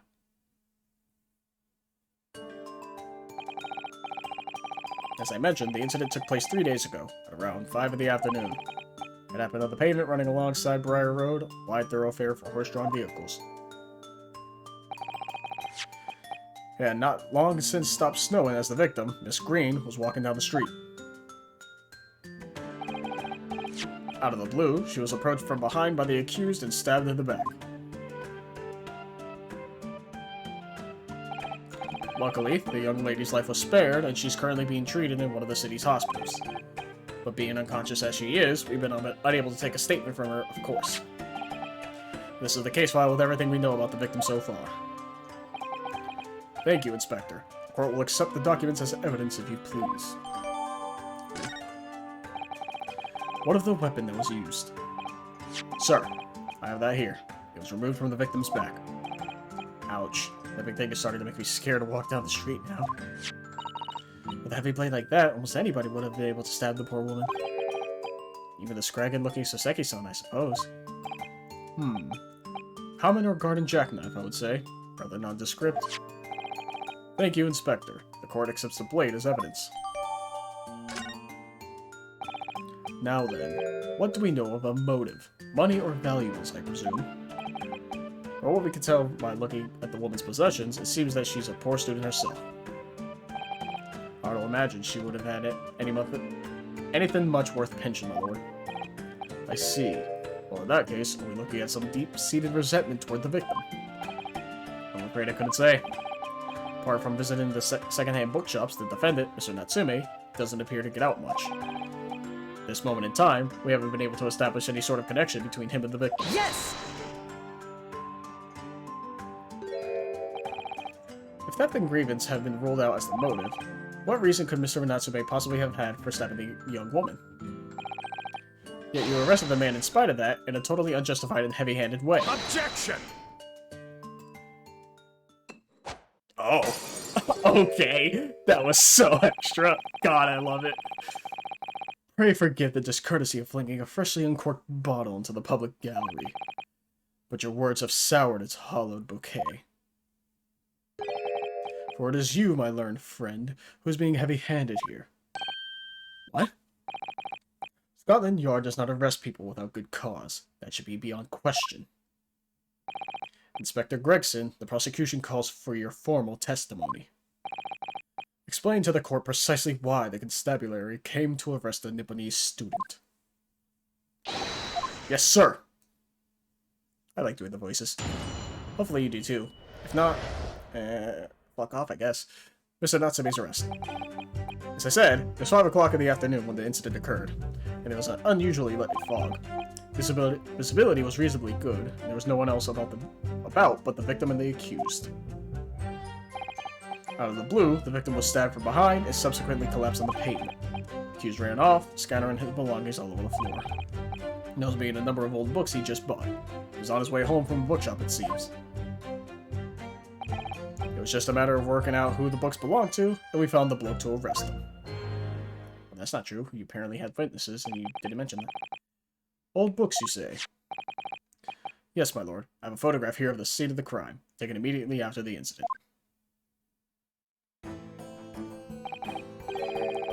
Ah, yes, I can clearly see the books to which you are referring. I'll take that photographic print as evidence, please, Inspector. You Nipponese are a spineless breed, too cowardly to admit defeat. Denying everything despite overwhelming evidence to the contrary.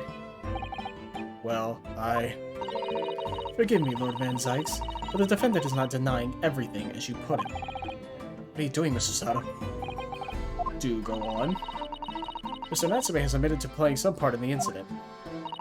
Isn't that right, Mr. Naruhodo? Well, now you mention it.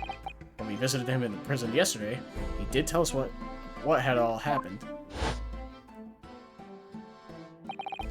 As I was walking along the accursed pavement, I could make out the sole silhouette of another ahead of me.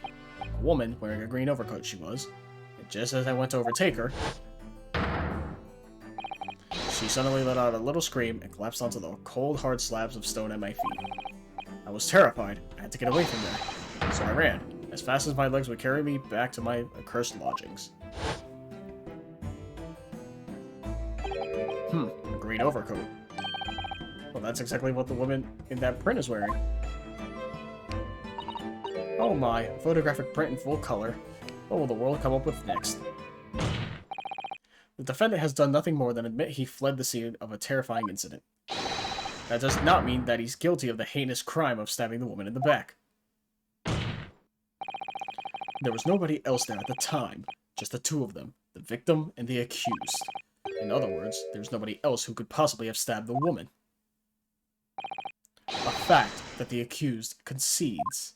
Ugh. It seems this cross-examination could prove to be pivotal, counsel. Proceed, please. Yes, my lord. Wait for it. I have to use this cross-examination to turn the tables here. It's our only chance. Also, I was a little harsh earlier saying fuck off for my voices, but I enjoy it, man. Makes it much more fun.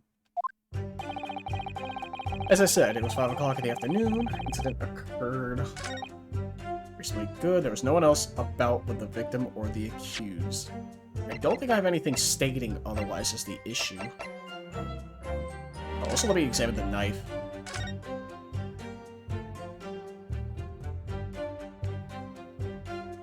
Yeah, that's the thing, right? There's no blood. Not in the picture nor on the knife. Which is the weird thing. Oh, look here, Mr. Naruhodo. Just the tip. A small piece of the blade appears to be missing. You're right. Well spotted, Mr. Sato. I wonder what could have happened to it. Yes, you don't think it could still be lodged in the victim, do you? Oh dear, I do hope not. That sounds terribly painful.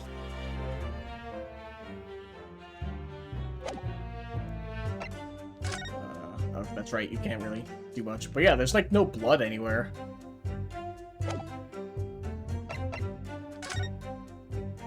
Oh, there's 2 pages. Young woman rendered unconscious following a stab wound to the back. Olive green, female, style build, early 20s, baby Burn Road, east side. Reporting officer Rolly Beat. Remains unconscious. Name was gleaned from her personal effects. Details unknown. Single stab wound. No other signs of injury. Sandler was seen running away. Okay, this is just a... Oh, hold up. Customer, Mr. Natsume, sum of 2 shillings, tendered a receipt of the picture of Monsieur Lecour. A meal for Gaburo. I'm pronouncing these terribly wrong. Canterbury earnings. And then that's just the map. Okay. Hold it! So I'm gonna have to press here. How are you able to state that with any certainty? Quite simply, my learned friend, because of that is what the witnesses to this crime have told us. Ah yes, Inspector Gregson mentioned the witnesses yesterday, didn't he? That's right. One of them is a policeman, I believe, from Scotland Yard. That is correct, ma'am. Now we must hear the testimony. The prosecution will, of course, call them to the stand, should it be necessary. But wait a minute. At 5 o'clock in the afternoon in the middle of winter, it would have been dark already. No matter how late the fog might have been, no one could have seen. I'm unaware of the situation on your tiny island in the east. But here in the capital city of Great Britain, all main roads are illuminated in the night by gas streetlights. Ah. The prosecution believes there would have been ample light by which to witness the crime. Quite. Here in London, for the first time in history, mankind has completely conquered the darkness. Which means we really need to hear those witness statements. If I could just get through the fog of this cross-examination, maybe we'll be able to. It seems the counsel for the defense is taking stock. Continue with your testimony, Inspector. blue. Yeah, I think this is just a thing where we gather a bunch of information. Hold it! A light fog, you say? Well, light for London. You can see the opposite side of the street for once. Not much farther, though. That's light, is it? Around these parts, yes. Not something I expect a Japanese fellow like yourself to know, of course. I've read that London is famous for its fog. But in my country, people usually imagine that gives the city a rather beautiful appearance. Tch, how quaint. Yes, well, it's not something us Londoners tend to romanticize, as I expect you could appreciate. I see. At this time of year, the fog causes a large number of accidents, especially when it's heavy.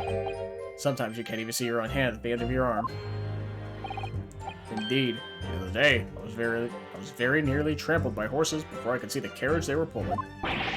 Ugh, Sada-san and I should definitely remember to stop, look, and listen. However, on the day that concerns us, the fog was somewhat lighter than usual. In fact, no doubt lamented by the accused.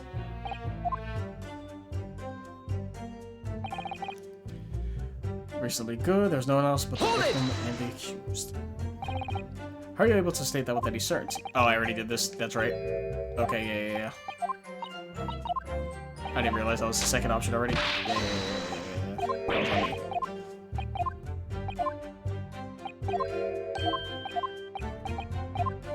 I thought that was the third text box, not the second. Out of the blue, the victim was stabbed from behind, subsequently collapsed. Hold it! From behind, you say? That's right. As you can see from this print. Yes, quite so, Inspector. The handle of the weapon is clearly protruding from the victim's back. And you say this poor woman, Miss Green, remains in a critical condition. Comatose, no less. I'm afraid so, my lord, yes. She's been treated at Barton's. I was hopeful that she'd come around before the trial started, so I could take a statement, but it wasn't to be. Yes, that is indeed a pity. It would have been most illuminating to hear the victim's own accounts of events. Luck is on your client's side, it seems. On the contrary, my client has been exceedingly unlucky. Your force of tone is seriously undermined by those disturbingly wide eyes, I'm afraid.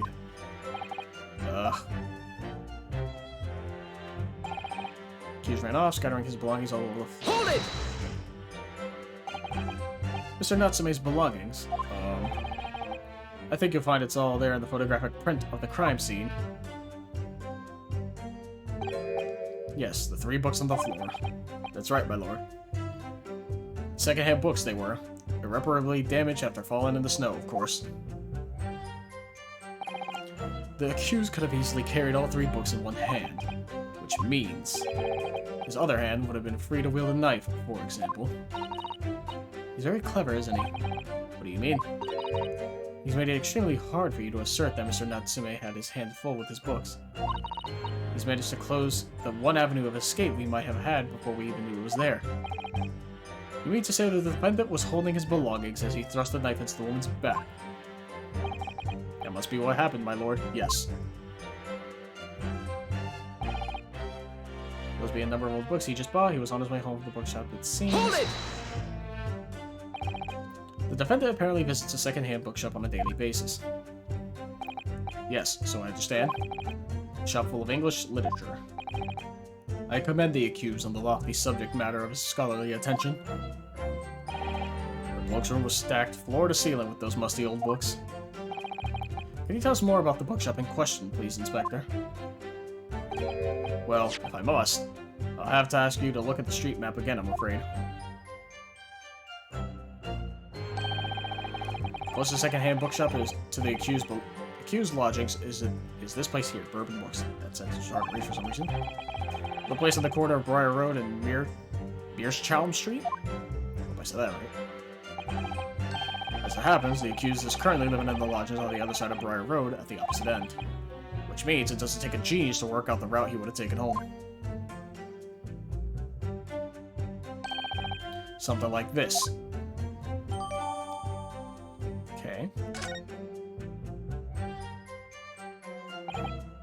Yes, I concur with your conclusion, Inspector. The defendant would have certainly have passed the scene of the crime on his way home from that particular shop. Mr. Naruhodo, I think that what the inspector just told us could turn out to be of vital importance. Yes, I agree. The most important point that the inspector just made being... the bookshop's name, I believe. What was it again? Urban Books. Your Books. Yep. Perfect. That's the name. Inspector Gregson, may I ask you a favor? What? Would you kindly add the name of the bookshop to your formal testimony, please? I believe it may be of vital importance. Maybe? Oh, well, you know, I mean, yes. It could be a very important clue. Very well. Not that I can see it being of any great significance, but please revise your testimony accordingly, Inspector. Yes, sir, my lord. Whatever you say. Could the man be any more sardonic? He was on his way home from Bourbon Books, a secondhand bookshop he apparently patronizes. Objection! If I could just stop you there, Inspector Gregson. What is it, sunshine? I'm a busy man, you know. This is a receipt that we found in Mr. Natsume's room. It was issued on the day of the incident and details the purchase of 3 second-hand books. And you found that in the accused room, did you? Yes, but the point is not where the receipt was found, but the name of the shop printed on it. Go on. This receipt was issued from a bookshop called Your Books. Your Books? Y-O-R-E, I presume? Yes, my lord. So Mr. Natsume did indeed purchase a number of books at a second-hand bookshop that day. However, the bookshop in question was not Bourbon Books. Eh? What? Inspector, do you know of this other bookshop? Yes, sir. Your Books is another second-hand bookshop not far from Bourbon Books. It's just that, well, it's such a small place, I didn't think the accused would have known about it. Objection! But in fact, that is the bookshop which the defendant visited on the day in question. And this receipt proves it. Objection! Yes, for what difference it makes. Wherever the man purchases musty tomes, it makes no difference in the final analysis. Objection! I disagree. I mean, after all, I have the street map here, if that might be of help. Oh, yes, thank you. Have a look at this, please. The defendant had been returning from Bourbon Books. Then yes, he would almost certainly have passed the place where Miss Green was attacked. However, if we take into account the fact that he was actually at another bookshop, Your Books, it may very well turn out that he wouldn't have passed that location at all. Could that be true? My, it rather depends on where this other bookshop is, but I do declare it may be a possibility. Is that right, Mr. Lawyer, sir, what you just said? Absolutely. It absolutely could be right.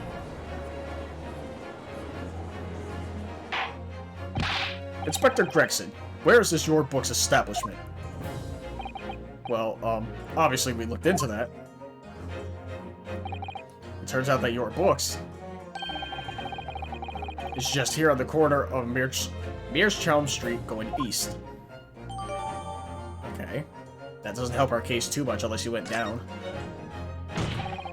And there you have it, as you can clearly see now. Oh. That's pretty funny. My learned Nipponese friend is obviously in training to be a clown, the way he regales us with such witticisms. To your future career in the circus. Damn, get fucked.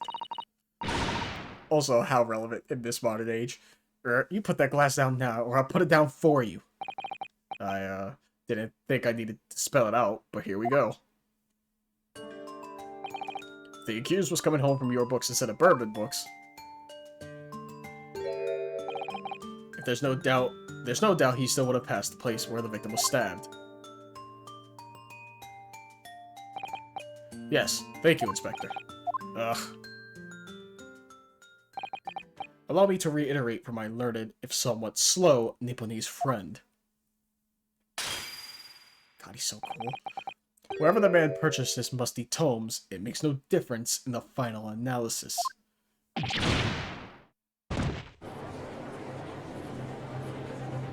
guess we're getting some guilty verdicts here. As I suspected, you can't fool me, and I don't suggest you try. What did I say, eh? I've had enough of this show. I've had enough of this now. Beg your pardon? Terribly sorry. Would you mind repeating that? Mr. Naruhodo, you must have given up. What do you mean? The prosecution's assertion is correct. The members of the jury may very well decide that Mr. Natsume is guilty. Ah, she's absolutely right. You must think. You must consider the assertion just put forward by the prosecution very, very carefully. It claims Saseki-san must have passed the location of the incident on his way home from your books, but... I'm going to save, first and foremost, but I'm pretty sure the answer is to just leave it alone. Because Saseki-san himself even mentioned that he saw the thing happen and ran home. So it doesn't make sense, unless this whole trial was rigged as well. I feel like we have to leave it.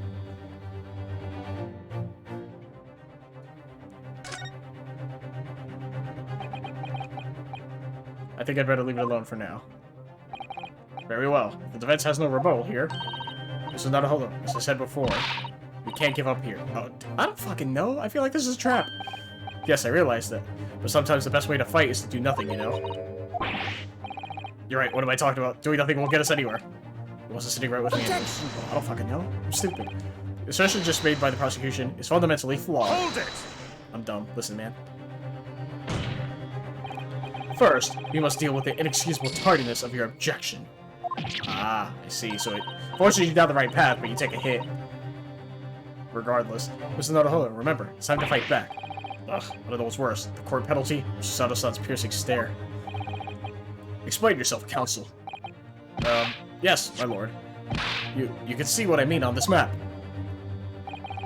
While returning from your books to his lodgings, Mr. Natsume could have followed the route suggested by the prosecution. However, that isn't the only conceivable route to take between the two places. See, I said that, but, like, it's still there, right? Like, that's still within eye shot. I guess he had to be, like, physically there to stab her, and I guess that would be the argument. But, like, I thought of that, but I feel like that's close enough to the X where it's, like, it wasn't relevant, but apparently it was. Alright, fuck me, I guess, for not speaking up. Yeah, Susato.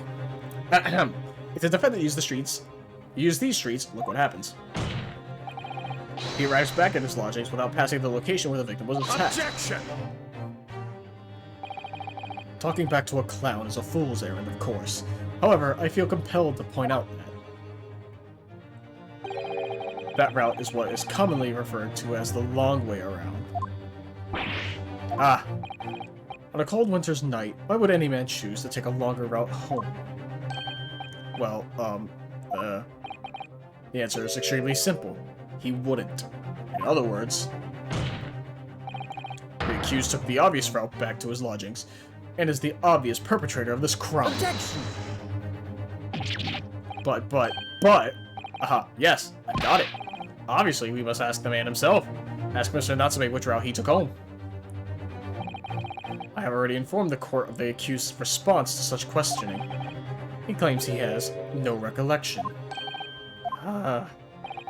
That's right. As I said, the bloke seems to spend his time outside wandering aimlessly from A to B. That day was no exception. He says he doesn't remember where he was or which route he took home. I don't believe this.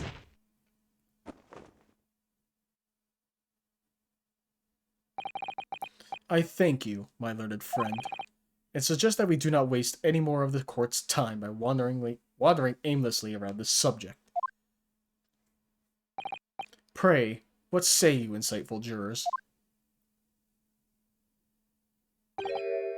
But even if that's the case...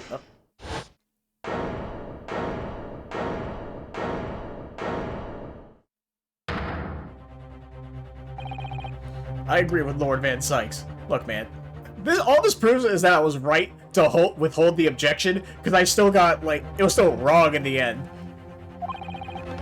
Wholeheartedly, and in every way. What? I don't believe it. Does this mean? We members of the jury are completely convinced now. Very well. In that case, I hereby call upon all members of the jury to present your findings to the court. Guilty! Oh. Guilty. Guilty. Guilty. They didn't say that at the last Guilty. trial, right? I don't think so. Guilty. I think that's just for this trial, right? That didn't happen in the last one. Like, they didn't have voice line for it. Holy shit. Alright, relax. It would appear the jury's leading is unanimous.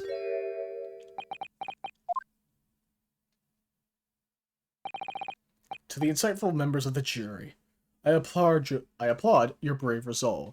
You serve Queen and country admirably. Mr. Naruhodo. No, not yet. This isn't over yet. I still have one last chance to sway the opinion of the jury. I have to tip the balance of the scales the other way. I have to turn this around. Somehow. Those are the eyes of Corey not yet willing to give up and die. So I presume you intend to wield your rights again in this trial. Rights of the defense written into antiquated British law that should have been buried long ago. Call it antiquated if you will, but it's the defense's prerogative to carry out a summation examination if it so chooses. Very well, counsel. In accordance with the letter of the law, we shall proceed with the summation examination. Are the members of the jury ready, Mr. Foreman? Of course we're ready. I'm all too familiar with that Nipponese whippersnapper and his unkissed refusal to throw in his alley. Very well then. Ladies and gentlemen of the jury, you will each explain on what grounds you have determined the defendant to be guilty. Oh boy. Oh, this is going to be a long case. I mean, it already is, but still. For pity's sake, that little Nipponese oddity already admitted it himself, didn't he? If he said that a woman in green collapsed before his eyes, why, it could only have been the victim.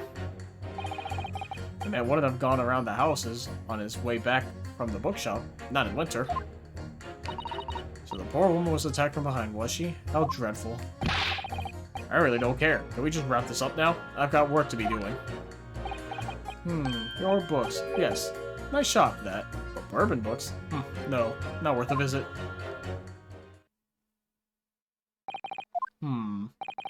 With only minor exceptions, the reasons for finding the defendant guilty are all too clear.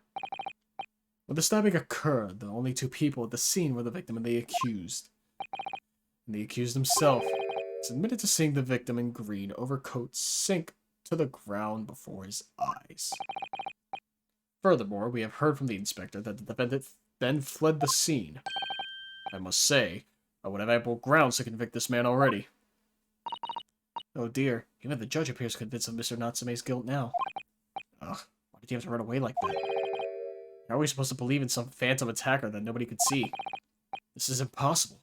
How can I possibly make a case for the defense? Mr. Naruhodo, this is no time for grumbling. If we want to force the trial to continue... Yes, I know. I have to turn the tide.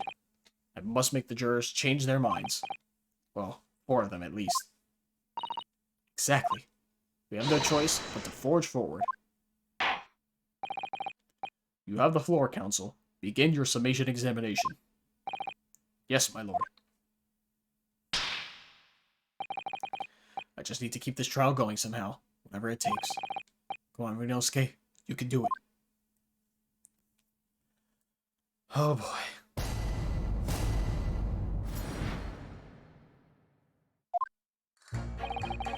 For his sake, that little Nipponese out of the earth himself, didn't he? If he said that a woman in green collapsed before his eyes, why it can only have been the victim?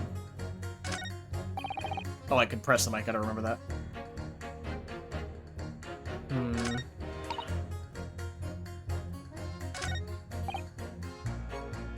Yeah, I'll press him right here, because he doesn't say anything. A man's life is on the line here, sir. This will take as long as it takes. Don't get clever with me now, son. My life's on the line too. So is my family's. Ah.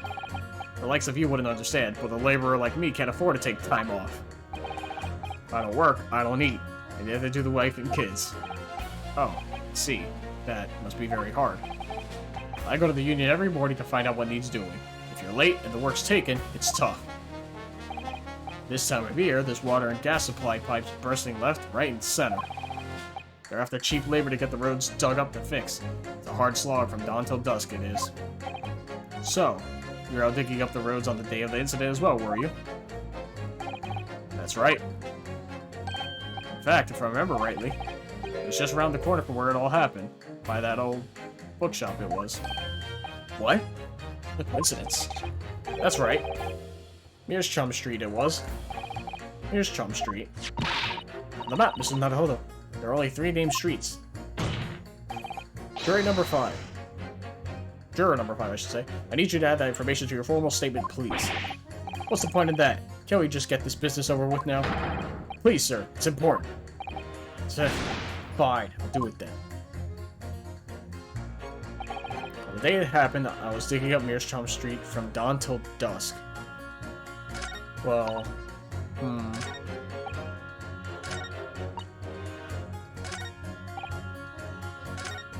what was that? Oh, the other guy mentioned the bookstore, right? If I remember correctly. Yeah, okay. We're just gonna go in order then. I just wanted to press hit because he doesn't add anything insightful. Hold it! Excuse me, but aren't you... Yes, that's right. I was the witness stand myself 2 days ago. Yes, I had a feeling I knew your face. Or the side of it, anyway. If I remember correctly, you're a banker, aren't you? That's right. After the gold rush down under, I came back to London to work. And it was all going swimmingly until you started fossicking around. Bruce Fairplay was a man of repute. Sorry? Don't think I've forgotten how you treated me the other day. You had me and that young hatter pegged as criminals. Oh, well, you know, water under the bridge. Now, there's all sorts of rumors buzzing around. The police have been badgering me non-stop. If I could turn back the clock. Well, anyway, I don't know about the Hatter, but at least I'm in the clear now. Excuse me. I'm free to make up my own mind about who's guilty and who isn't. Ah, thank goodness. Alright, maybe I might struggle to change this man's mind, given our awkward history. Oh dear, I wonder what's become of Mr. First now. I mean, he's right there in the jury. Yeah, I'm assuming those two are gonna, like, cooperate, so I'm just gonna have to change the other 4. Hold it! You're right that at the time of the incident, the defendant admits to having seen someone wearing a green overcoat walking ahead of him. Well, quite. That's precisely my point. Clearly, that someone wearing green was the victim. And clearly, that funny little Nipponese man with the disturbing mustache is the culprit. But let us not forget, madam, the defendant vehemently denies attacking the woman. Why, of course he does. If he admits to stabbing her, his life is over. The man is obviously a liver-faced coward. Honestly, claiming the woman simply collapsed before his eyes. But if that's a lie as you're suggesting, do you not think he would have concocted something more credible? Oh, I really couldn't say. After all, you are foreign. Who's to say what goes through your funny little minds? I tell you what's going through my funny little mind right now, but you wouldn't like it. I do declare the man has already made the admission. He himself has stated there was nobody else around. Surely the conclusion is obvious. No one else could have possibly committed this awful crime. No one else could have done it. The accused must be the man. Really, could it be more simple? Your argument is compelling in its simplicity, I must admit. Oh my, you are too kind, my lord. That went well for her. Hold it! I mean, I'm gonna question everyone anyways, but still. But you can't deny that there are other routes Mr. Natsume could have taken back from your books. Oh yes, like you drew on the map, you mean? What was it? Calabash Road or something? Precisely. But it seems to me that what counts is whether the little Japanese fellow actually went that way or not. Well, yes, that's true. And at the moment, there's no proof that shows he did, is there? Well, yes, that's true as well. And as I understand it, the accused himself doesn't remember which way he went, does he? Well, yes, that's annoyingly true. Winter nights are dark and cold, so the way I see it, you'd want to get home as quickly as possible. Well, yes. Why is this all true? So really, the only thing that makes sense is that he went home along Briar Road. I'm supposed to be convincing you here. I have given it a lot of thought, you know. I didn't just make up my mind on the whim that he did it. I mean, if there was some logical reason why he might have gone the Calabash Road way, it'd be different. I'd be happy to reconsider my position in that case. Honest, I would. Reason why Soseki-san might have taken the longer way home. Yes, a good reason. I don't imagine you'd be able to sway this young man's opinion without one. Ah, so is that why we have to update him, right? Because he was working on it? I believe, right? Yeah, because they're claiming that he took Mir's charm. So we hit him. Objection! Yeah, okay, cool. Those two statements are clearly at odds with one another. At odds, counsel. Explain yourself. Please, don't point. It wasn't me, I swear. Eh? What? I just want to get this done and dusted. Well, juror number 3? Oh, me, sir? What do you mean? Juror number 5's words just now are extremely significant. Let's take a moment to consider the implications of what's been said on our map of the local area. On the day in question, Mr. Natsume visited this bookshop to purchase a number of secondhand books. And on the same day, we now know that there were works being carried out on Mearstrom Street, making it impassable. Which means that the defense's route home could not have taken him along Mearstrom Street and down Briar Road. Oh, yes, of course. Wait, what do you think, sir? Well, yes, you can't argue with that, really, can you? We must have had a good 2 yards or more of the pavement up. Every gentleman and gentlewoman that came along had to turn back and go the other way. So, the only conclusion is this. The defendant must have taken the longer route back to his lodgings. Yes, I suppose he must have. I suppose that must be right, eh? Juror number 3, you said the following. The man would have gone around the houses on his way back from the bookshop. But, we see now that he had no choice. Yes. My lord, my judge, sir, if I may. Or my lord, Mr. Judge, I should say. Yes. I don't think in all good conscience that I can say the man's guilty now. Yes. I'd like to see this trial continue so we can get to the bottom of what really happened. One down. What about you, sir? Eh? Who, me? Well, alright then. If there's a hole in the prosecution's argument, it should be filled in. That's what I say.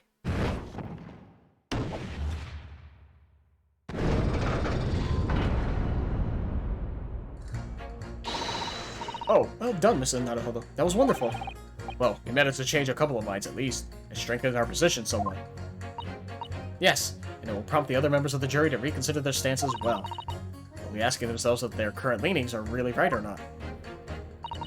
Now, if only we could just identify one more clue or discrepancy that would make them stop doubting Mr. Natsume. We might be able to tip the balance completely. Yes, that's exactly what we've got to do. Van Sykes is looking to bring this trial to an early conclusion. That's what we have to prevent, by whatever means we have at our disposal. Oh, that's right, he can't speak during this. Thank you, counsel. On with the summation examination, please. Yes, my lord. Okay, so we're gonna ignore him. Hold it! Whatever is the matter, young man? You're the wife of Mr. Garadeb, aren't you? The landlord who rents Mr. Natsume his room. The master's wife? Where do you get your ideas, sir? I'm the maid. The maid, you understand. She's keeping up that charade? This is going to be awkward. Why didn't you mention this yesterday? Yeah, can't she, like, not be on the jury because she's entirely biased? What? That you'd been selected for the jury in this trial, I mean? Well, I was told not to mention it to anyone until the day of the trial, you see. It was in the letter I received. The instructions were very clear, so I'm afraid I had no choice. I see. Anyway, Mr. Natsume, the defendant, takes lodging in your master's house, doesn't he? Yes, that's right. Although he's only been in for a little over a week now. In that time, surely he must have taken stock of his character. Does Mr. Natsume look like the kind of man who would commit such a crime such as this? Oh my goodness me, yes, he's just the sort. What? Spending all his time in that dark and dingy room, sporting that unscrupulous mustache. The man never speaks. And don't get me started on those shifty eyes. All the neighbors are talking about him. I've never heard them, you know. Oh, I've heard them, you know. People think he must be building a bomb in there or something. Oh dear, poor Mr. Natsume. How can people say such things about him? He's just a harmless bookworm, nothing more. Well, you just called him a worm, so... Anyway, I better be careful about inviting this maid to speak. She'd said enough damning things already. Alright, you. Hold it! Hmm? Sorry? Fold it, you say? Fold what? No. What I said was hold it. What I wanted to ask was, do you visit your books often? I like the old books they have in there, yes. I enjoy reading them over a nice cup of old tea. That's my daily routine, you see? Same thing every day, including the day you're all talking about. And at what time did you visit your books on the day in question? Well, I was picking up books in there all afternoon. It would have been just before 5 that I left. That's my daily routine, you see? Same thing every day, including the day you're all talking about. Just before 5, you say? Exactly when the victim was attacked. Are you sure about the time? Oh yes, no mistake there. I remember it well. I'm not about to forget that day in a hurry. Not after the dreadful time I had. What do you mean? Well, I was walking down Calabash Road when I slipped on the ice and docked my head. It's always worse after the snow stopped falling. That when it's most slippery. Knocked myself clean out, I did. I really thought my number was up. I just realized he's also wearing a green coat and he just said he fell. It's possible that it was him. Wait a minute. Let me get this straight. This happened on Calabash Road? That's right. I live on Cornpipe, you see. Heading down Calabash Road is the quickest way for me to get back from your books. Juror number 6, I must insist that you add that information to your formal statement. It may very well be extremely significant. Sorry, extremely sick. No, I'm quite alright now.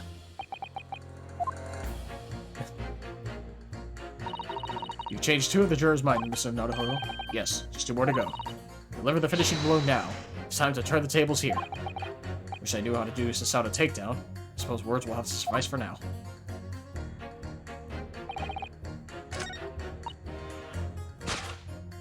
So her with him, right? Yeah. Objection! Okay. I was just making sure I was reading that properly. Those 2 statements clearly show a flaw in the juror's reasoning. Flaw? What are you talking about, counsel? Well, juror number 2, juror number 6. My, whatever do you mean, sir? I think perhaps the old man didn't hear you. Unbelievable. It's not like I was loud or anything. There's at least one fact of which we can be sure here. The bookshop receipt found in the defendant's room clearly indicates that on the day of the attack, he had been to your books and purchased a number of secondhand titles. He then returned home on foot. But the man says he has no recollection of his return journey. That's correct. But what he does remember is seeing someone appear in front of him on the way. Someone in a green overcoat who suddenly collapsed on the pavement before his eyes. Yes, we are well aware of this. The poor young woman who was stabbed, obviously. Objection! Can we really be sure of that, madam? My, whatever do you mean? I'm sure you heard juror number 6's account of what happened to him that day. That same afternoon, there was somebody else apart from the victim who was wearing a green overcoat and who fell over on the icy streets in the neighborhood. Oh my. My goodness, you mean... That's right. I'm referring, of course, to the hard of hearing juror number 6. Are you really suggesting that the person in the green overcoat whom the defendant saw collapse in front of his eyes was this jolly old gentleman at the end of the bench here with me today? That is entirely possible, yes. After all, the old man has somewhat a similar build to the victim. Well, look at that. My goodness me. Sorry, you need a pee? And crucially, we know precisely where the old man in the green overcoat fell. On Calabash Road. Therefore, if the person who Mr. Natsume saw collapsing in front of him was in fact juror number 6, it means the defendant must have taken the long route back to his lodgings. And if that's true, then clearly, the crime scene on Briar Road where the woman was stabbed was not on his way home. Oh my. You and the old man. If he hadn't been so daft as to be roaming about there, we'd have boxed this off hours ago. And really, what were you thinking wearing such a befuddling coat? What did you say to me? Is it a crime for the elderly to walk the street these days? Is it a crime to slip over on the ice? Is it a crime to keep up with the latest styles and wear a beautiful green overcoat, is it?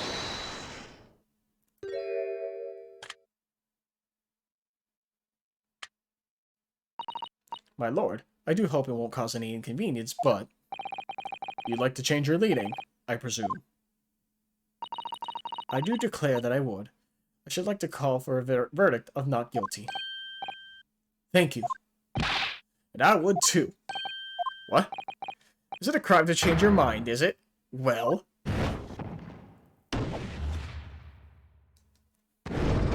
Also don't know why I gave him a southern accent there.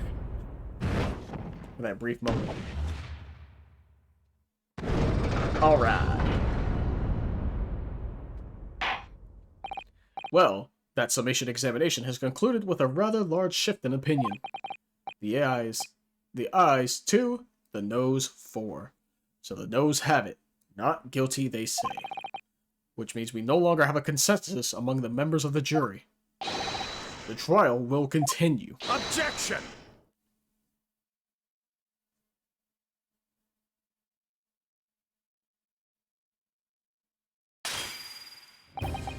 Could it seem churlish of me to drink from my hollow chalice moments after raising an objection? Only to crush it in disgust. Pray forgive the discourtesy. But Lord Van Zykes? It seems I must retract my earlier remark. What do you mean?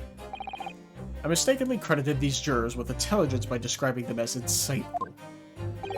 Yet we have just witnessed them falling for a cheap trick performed by an Eastern entertainer. Huh?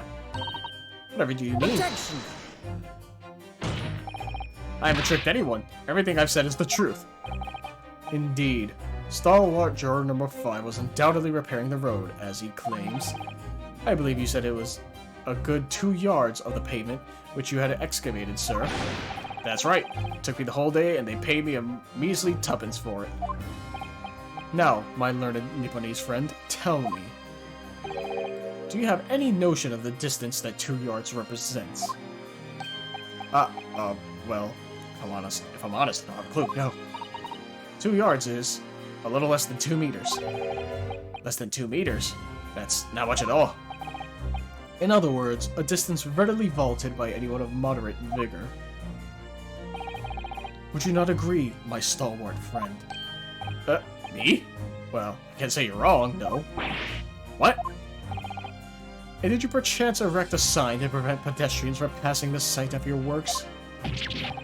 I wouldn't dream of it. What a waste of time.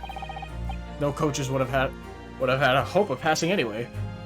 And we'd just turn any gentlefolk back when they came. Kids just jump right over us all the time. The accused is no gentleman as far as I can see. I have little doubt, however, that he could spring over a 2-yard trench in his meanderings around town. Ah, is that true? Is it? The Christ, words are hard. I'm just gonna skip that. The truth is that the bushes purchased by the accused were found at the scene. There can be no doubt that on his way back to his lodgings, Mr. Natsume walked down Briar Road. Crushed in a single sentence. And old man. Old man? You can talk. You say that around 5 o'clock on the day in question, you slipped and fell on Calabash Road. Pray, was there a suspicious-looking Nipponese behind you at the time? Oh, can't say I remember. Can't say as I remember. You don't remember? How about a wager, my learned friend? You say it was this old man the accused saw, but I would lay 1,000 to 1 against you being able to prove it.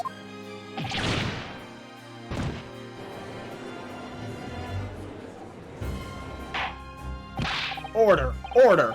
Lord Van Zykes, explain yourself. My lord, if you had such a trenchant argument up your sleeve, why in the world did you not proffer it during this summation examination? I wanted to give this young foreign student the sightseeing experience he no doubt came for. I wanted him to see for himself how the opinion of the jury is so readily swayed. But my hospitality has its limits, and they have been reached, I feel. Hell yeah. So, my learned friend, today's sightseeing tour of London is now over. What are you talking about? My lord, the prosecution requests permission to call its next witnesses to the stand. Granted. Bailiff, bring forth the witnesses. Its next witnesses? Mr. Naruhodo, do you not remember? You've been told on several occasions that there were eyewitnesses to the incident. Yes, I remember. One of them being a Scotland Yard policeman, no less. I'm afraid that's likely to be the prosecution's next witness. Alright. No matter who Van Zykes brings to the stands as his witnesses, and no matter what they say, I believe it's Joseki-san. I know he's innocent. And I'll keep believing to the very end, until this battle is over. Are we going to intermission already? Oh, okay, no. Oh... Is that the girl? Is that like the daughter of that other guy lodging on the first floor? Jesus Christ. Or rather, the ground floor. Witnesses, please state your names and occupations to the court.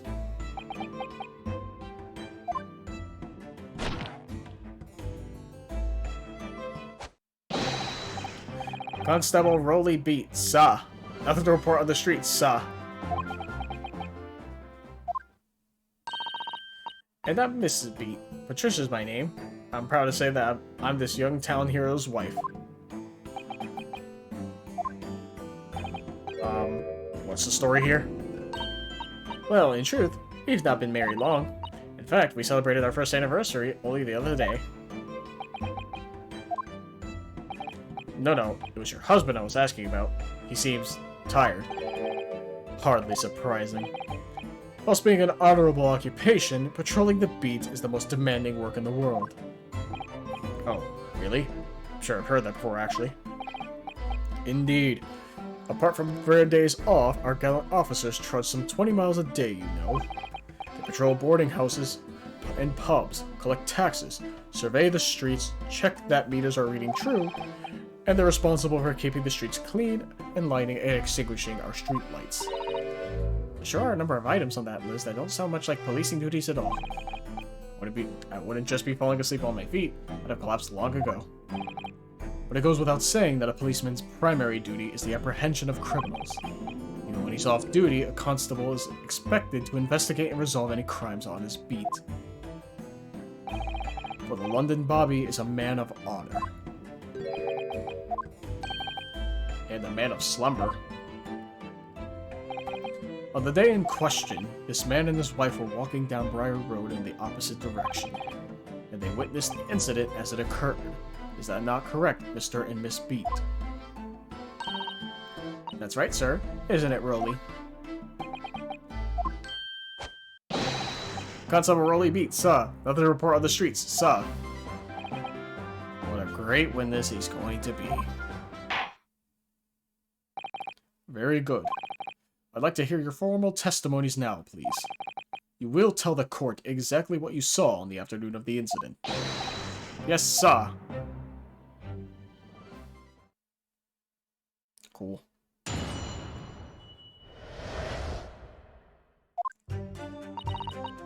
It was our wedding anniversary, and Rolly was taking me out for a meal. There was no time to change after work. Anyway, two silhouettes appeared out of the fog on the pavement in front of us. All of a sudden, one of them just collapsed on the floor. And the other scattered something before running off. Excuse me. We ran straight over, of course, and then went for help at a nearby police box. It was definitely that Japanese man in the dock. Rolly and I both saw him as clear as day. Well, this is extremely compelling testimony, I must say. Oh dear, this policeman and his wife are claiming to have positively identified Mr. Natsume at the scene. If their testimony is true, the alternative course of events that you established in the summation examination will be quashed. It's death knell, in fact, because that alternative was never viable in the first place. What an unfortunate bechancing, and on your wedding anniversary too. Oh, I know. but I still managed to go out for the evening with my man. Thank the Lord for that. Gosh, the life of a London bobby sounds very hard indeed. Indeed. However, this cross-examination will be over in minutes. You may well have time to rest this afternoon. What do you mean by that? My learned friend, the witnesses saw the face of the man fleeing the scene. They are testifying under oath that it was without doubt the accused, Mr. Soseki Natsume. And one of these witnesses is a policeman, no less, so you appreciate the gravity of the situation, I'm sure. Except that's the man so tired, his wife has to do all the work, has to do all the talking. Enough preamble. Counsel for the defense. Commence the cross-examination, please. Yes, my lord. Oh boy. It's a wedding anniversary. To get out for a meal. There's no time to change after work. Two silhouettes appeared out in the fog and pavement in front of us. All of a sudden, one of them just collapsed on the floor, and the other scattered something before running off. Straight over. Hold it! Was it your husband who went to fetch help? Oh no, I went. I may not be a police officer myself, but I am the proud wife of one after all. Isn't that right, my darling?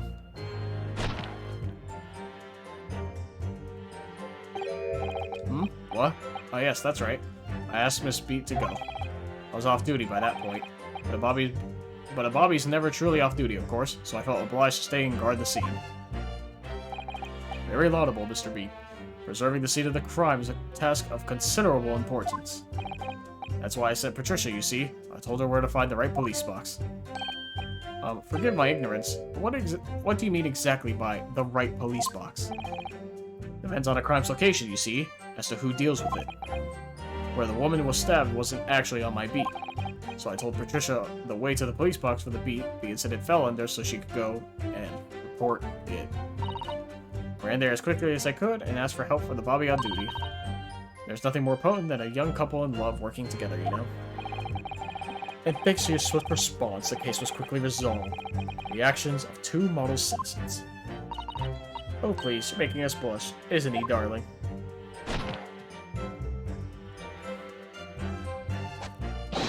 Yes, sir. What Patricia said, sir. Let's move on, shall we? Yes, let's. This is already long enough as it is. Both saw him as clear as day. Do I have anything to counter that, though? Yeah, it also has roll. That's where I saw the name Rolly Me before, so I figured as much. Was seen running away by the reporting officer.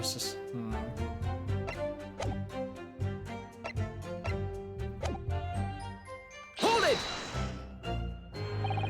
But surely you wouldn't have been able to see his face by the light of the... But surely you wouldn't have been able to see his face by the light of the brass street lamps, would you? We absolutely could. Us Londoners have exceptional eyesight, I'll have you know. Right. The light from the street lamps was more than enough. And my husband already told you that the fog was only light, didn't he? Ah, yes. And what of the fog? We're famous for it across the globe, I believe. What's an absolute menace to those of us who have to live with it, of course. Oh, it is, it is. When it's thick, you can't even see the hand at the end of your own arm. Yes, alright, I take your point. Now, could you stop shaking your husband about? The constant fog makes our eyes very sharp, you see. That's why we can tell you for sure and certain that it was the little Japanese man we saw. Can't we, darling?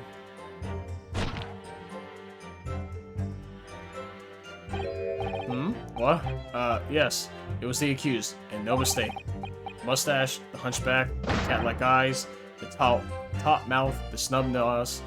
Unmistakable, sir. As far as this couple's testimony is concerned, there can't be any question. It was Soseki-san they saw running away from the scene of the crime. So that's it, is it? That's their entire testimony? What do you think, Mr. Naruhodo? Well, I hate to admit it, but on hearing the testimony, it really does seem as though Mr. and Miss Beat saw what they saw. Saw what they say they saw. Mr. Natsume running away from the scene on Briar Road that day. Yes, I feel the same. So if that's true, where does it leave us? Members of the jury are sure to call for a guilty verdict after this testimony. Oh no. What do we do? Cosmo-sama, we're here. What are you trying to say?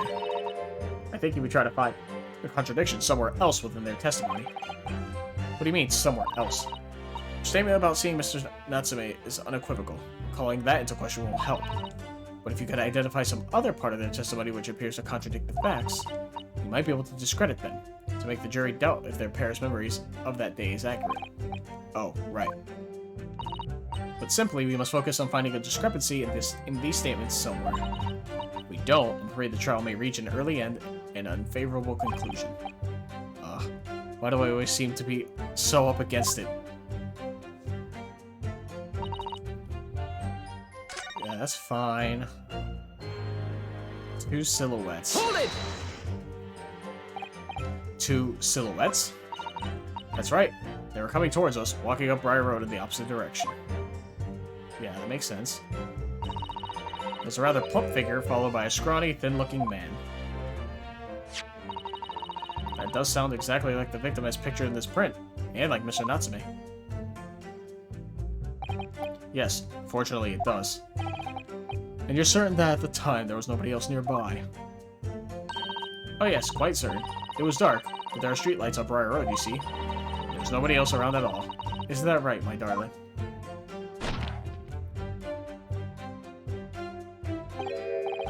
What? Ah, yes, that's right. Of course. There was a light fog on the ground. The Briar Road is dead straight, and you can see a fairly long way down the pavement. And then there's the street lighting as well. I didn't see any other pedestrians. Before sleep takes a firm hold, your answer please, Mr. Beat. Are you quite sure of what you just said? Yes, sir. As a copper who spends all day every day keeping watch on the streets, I'd swear to it. I'd swear to it, sir. I'm as sure as my love for Patricia is true. Oh, Oh, Rolly. Alright. You're still maintaining that there was no one else around other than the victim and the attacker. Started to seem like that must be how it really happened. It didn't seem like there's nowhere to run. Oh, that didn't stop Mr. Natsume, did it? He fled the scene all too convincingly. Thank you. I believe we have a reasonably clear idea of the situation just before the incident now. What happened in the crucial moments that followed? Yeah, I figured as much. It was calling into question and asking what happened to the victim. Yeah, right there. If it was so clear, you should have seen the stabbing, right? As opposed to just collapsing. Hold it! Scattered something. What do you mean by that? Oh, well, I couldn't quite make out what it was at the time. But then when we got closer, we realized what it was. Didn't we, darling?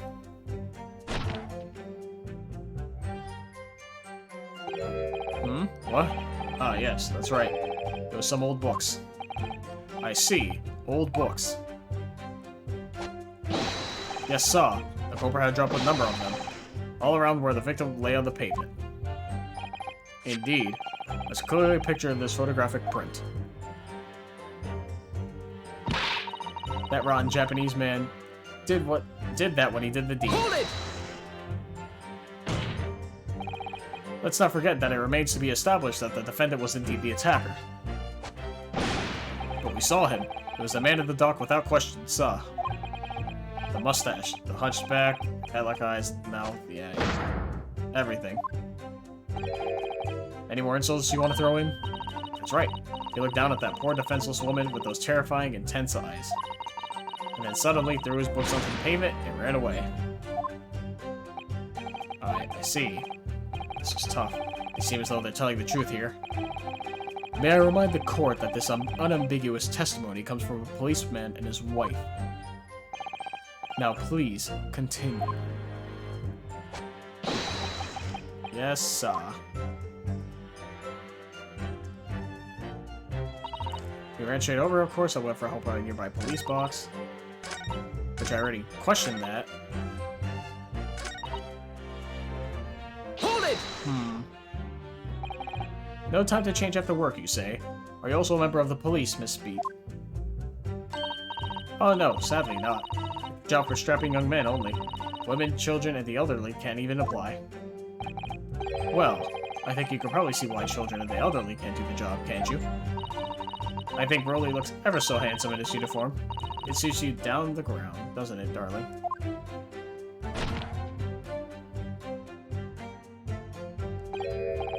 What?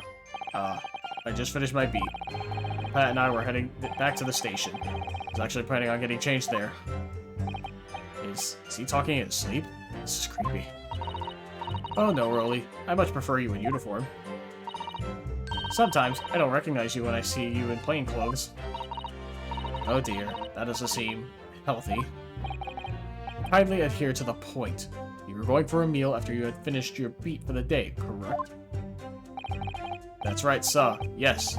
Although I was fit to drop, to be honest, after spending the whole day on my feet. But policing is my life, sir. As long as I'm the proud owner of this, I'll serve my city and my queen to the end. What's that now? My warrant card, sir. Proof that I'm a London copper. It has the noble founding principles of the force written on it as a reminder to all us policemen of our sworn duty. To patrol the streets of London town and uphold the peace of the common man. Sir, for such a noble cause, I cover 20 miles every single day without fail and without a grumble. Because I know that the plodding of my boots is all Londoners need to hear to feel safe and secure. So, fighting crime doesn't appear to come into it then. But sir, just on that one particular day, I was looking forward to celebrating my wedding anniversary. Miss Beat puts up with a lot being married to a bobby like me. I wanted to show my dear wife how much I care. Okay. Oh, what a charming couple. Their young love is such a joy to behold. If a little over the top, perhaps. And then, kindly describe what happened next. Mr. Lawyer, sir, can I ask you something? Oh, yes, of course. What is it? Well, you keep asking us all these questions about everything we've told you, so... It seems like you don't believe our testimony. Is that it? Is that right? Is it? Well, out with it. What? No, no, no. Oh no, it's really not that at all. My husband's a policeman, remember? And I know what I saw. I remember every last detail. Everything. Like, oh, I know. What about the books the man dropped? I could tell you the names of every single one I could. Every single one. And you dare to question how reliable my testimony is? That will do, Miss B. No, it won't do at all. That Japanese lawyer has no idea what I'm capable of. Even if I decide to forgive him for insulting us, don't think for a minute that Broly will. I really didn't mean to cause offense. Please put your husband's fists down. Perhaps you would like the opportunity to supplement your testimony, Miss B. Might that appease you? Oh, thank you, my lord. That will settle things nicely. Wouldn't it, darling?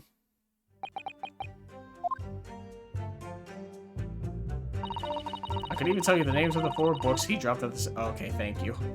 Thank God. Is it the book receipt? I would assume it's the book receipt, right? Objection! Okay, thank God. Cool. So, you're saying that there were 4 books? That's right. I remember all of them. The picture of Monsieur Somebody, What's It Yearnings, A Meal for Someone, and the Thingummy Something. I'm sorry, Miss Beat. But there's a fundamental flaw in that statement of yours. Oh no, what flaw? Simply that, at the scene of the crime, there are only 3 books, not 4. What? This is the receipt for the bookshop where the defendant bought his books. Your books? Yes, and it details Mr. Natsume's purchases that day. But as you can see, only 3 books are listed. Only 3? But no, that can't be. I remember seeing them. There were 4 books, I tell you. 4 dirty old books. Oh, really? Have a good look at this photographic print of the scene of the crime. As you can clearly see from this evidence as well, there are only 3 books. But I just don't believe it. I saw them there. I swear it. I saw them. No, madam. I'm afraid your powers of observation cannot be relied upon. Yeah. So it cannot be denied that though you say it was the defendant you saw, you could very well be mistaken. Oh no. Oh no, oh no, oh no. Objection! There it is. Yeah, that's such like a minute point to like object against. Fanzig. It's just like, you're wasting time here. It's plainly evident that it is your powers of deduction that cannot be relied upon, my learned Nipponese friend. What? What cannot be denied is that these two witnesses saw the accused running from the scene. A fact that you know very well you have no hope of disproving. Ah. So you've striven to avert attention from that by dint of some inconsequential discrepancies. Would that be fair? He sees right through me. But your plan has somewhat recoiled against you. What are you talking about? It's quite simple. Let me explain with a toast. To the policeman's wife and her entirely accurate testimony in every respect. Oh, was there really 4 books? You see, the matter is not up for debate. At the scene of Briar Road, a total of 4 books were most definitely found. Objection! But what about the photographic print? It only shows 3 books. Quite right. Only 3 can be seen in that print. Of course, there's one from the front. That print? You mean to say... Allow me to present another. One that shows the victim's hand. I don't believe it. It's the 4th book. That also belongs to... What is it, Garrett, right? The Lion's Pride? Because he said he lost that book from the fire. As you will observe, the 4th book was hidden from view in the original print by the victim's torso. No. No!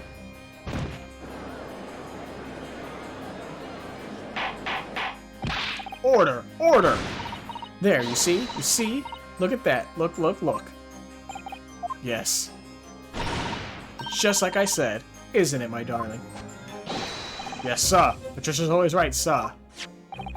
Let us study the receipt for the books purchased by the accused on the day in question. Miss Beat, the titles once again, if you please. Oh yes, of course. The picture of Monsieur somebody or other. The picture of Monsieur Lecour. Am I not saying that right? What's it? Yearnings. Canterbury Yearnings. A meal for someone. A meal for Gaboreau, in fact. That's still the answer. Gaboreau? I don't fucking know. As the court has just heard, the witness remembers the book titles flawlessly, save for a few minor details.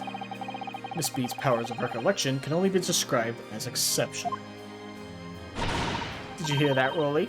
The gentleman paid me a compliment. Yes, sir. Flawless, sir. Patricia is flawless. But there are only 3 books on the receipt, and Miss Beat mentioned 4.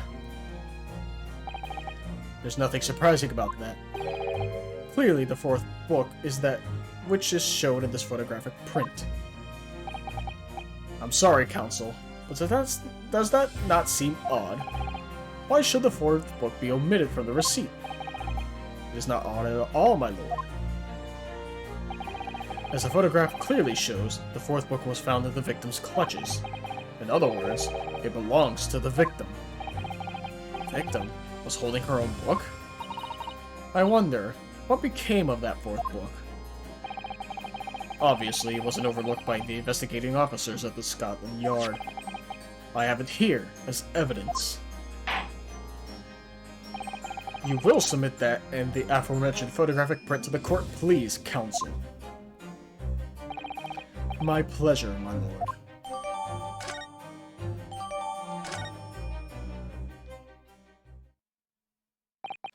The prosecution rests. I have nothing further to add. What? You seem surprised, my learned friend. But your resistance until now has been in vain. Entertaining, yes, but futile. the spurious longer route to the accused lodgings that you tried to establish in your summation examination, and the attempted discrediting of the witness's powers of recollection in your cross-examination. Futile? I walked right into this, didn't I? You see, everything we said is true. Isn't that right, my darling? Yes, Pat. Marry me, Pat. So, perhaps the ladies and gentlemen of the jury would like to reconsider their positions. Should the court waste any more time on this Nipponese travesty? Or is the decision you have to make all too apparent already? You have heard all of the witnesses and seen all of the evidence. This trial has run its course. Mr. Naruhodo, I'm afraid we're in a terribly precarious position. I know, but if I fight back in the wrong way now, I can very well just make matters worse. Think, Ryunosuke, think. What do you do now? I was about to hit A on instinct, but I'm going to examine the book, because obviously it doesn't belong to them. Oh, look at this. The book has been badly burnt. You're right. Never be able to read it in this state, especially not the latter pages. What a terrible waste. Judging from the scorched edges of the paper, I think the damage must have occurred very recently. A book recently damaged by fire. Why does that seem to raise a red flag with me? Can I open the book? Let me see. It's a book entitled The Lion's Pride. I'm afraid I don't know any English literature at all. So would it be something I've heard? Wait a minute. The Lion's Pride? That's strange. I think I've heard of a book by that name before, and very recently too. It's a title I recognize too, Mr. Naruhodo. Oh, but we don't update it? Alright. So I guess we can't, like, open it to prove.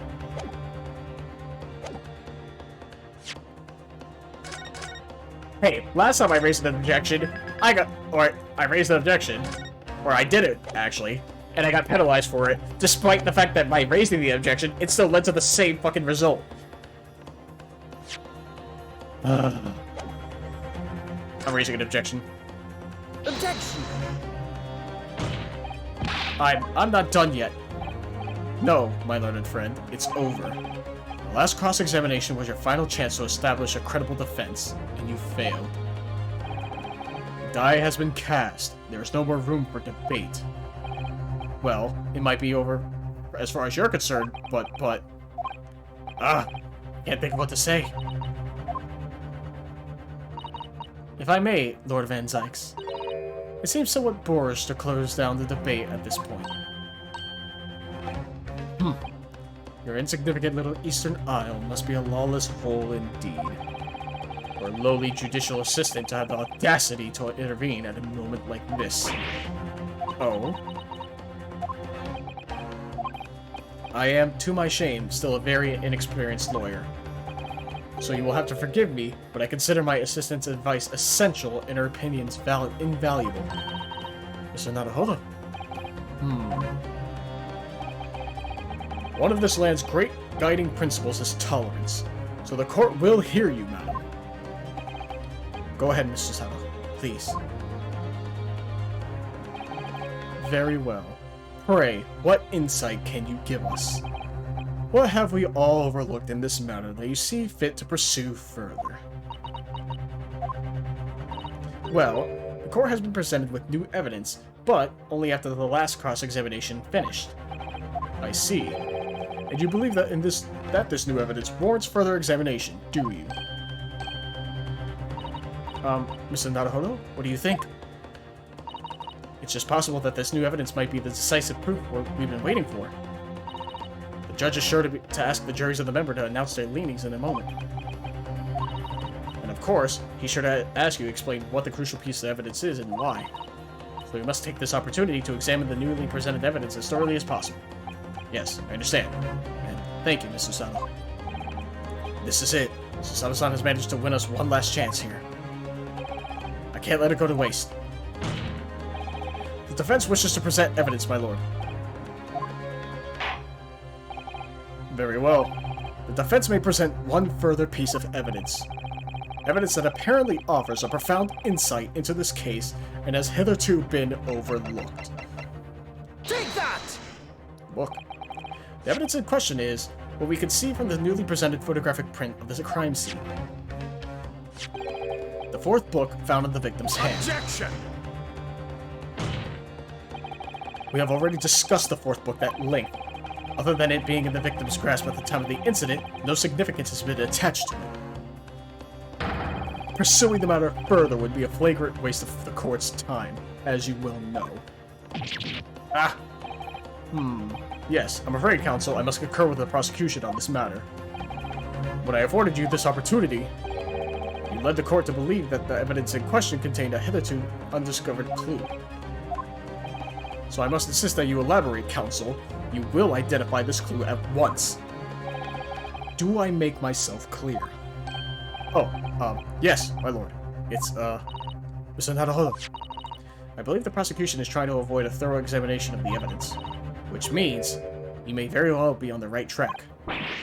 Yes, I think you might be right. So, counsel, precisely where is the vital clue to this case which this fourth book conceals? Well, the burn mark, right? It's the only thing Got there. it! I would ask the court to observe the back of the book in question. The back? What do you... Good gracious! It's been burnt to a crisp. So we have to ask ourselves, why was the victim clutching what is clearly an unreadable book? It is undeniably an extremely unnatural thing for her to have been doing. Objection! Unnatural, you say? And what of it, my Nipponese friend? Oh. Were I to concede the point, if it bears no relation to the case, there is nothing to discuss. So, should you wish to assert that this fire damage is some veiled clue as to what happened that day, pray, do enlighten us all. What truth does this charred book hide? Charred book. There's just one possibility here, which I can't quite bring myself to rule out. It's an outside chance, certainly, but worth a try. Alright, I'll explain my theory. Don't keep us waiting any longer then, counsel. Explain this theory of yours. What are you suggesting that you can ascertain from the fire damage this sorry tome has suffered? Its owner. My lord, the burn on the back of this book reveals a startling truth about the book's owner. I beg your pardon, but we already know who the book belongs to. The victim was gripping it in her hand as she fell to the floor, after all. It's obviously hers. The question of how this book came to be in the victim's hand has yet to be answered. However, as to the questions of who the book really belongs to and where it originated, the defense has very credible answers. Good gracious, how could you possibly? Very well. I'll play along with this futile attempt to delay your inevitable demise. But do remember, the members of the jury may well burn you if your little gamble goes awry. Counsel, the defense's response here is very likely to influence the final outcome of this trial. So tell the court, who do you claim is the owner of this burnt book? John Garrett. Take that! The answer is that the book belongs to the couple who own the house where the defendant has his lodgings. A certain Mr. and Miss Garradeb. The landlords? And whether this is some extraordinary coincidence or some kind of fate at work, I don't know, but... Of all the people in London, one of the 6 chosen for jury duty in this courtroom today is none other than Miss Garradeb herself. Oh my goodness, me? I think you must be mistaken, sir. I'm not Mr. Garradeb's wife. I'm his maid. Things would be so much easier if you would just drop the pretense. Alright then, how about a simple question for you? Have you ever seen this book in Mr. Garradeb's house? I would never presume to know all of the books he keeps, sir. Objection! This is outlandish behavior. This woman is an accused landlady, you say. You implicate this hard-working member of the public. You besmirch her without a shred of evidence. Your actions are unforgivable. Objection!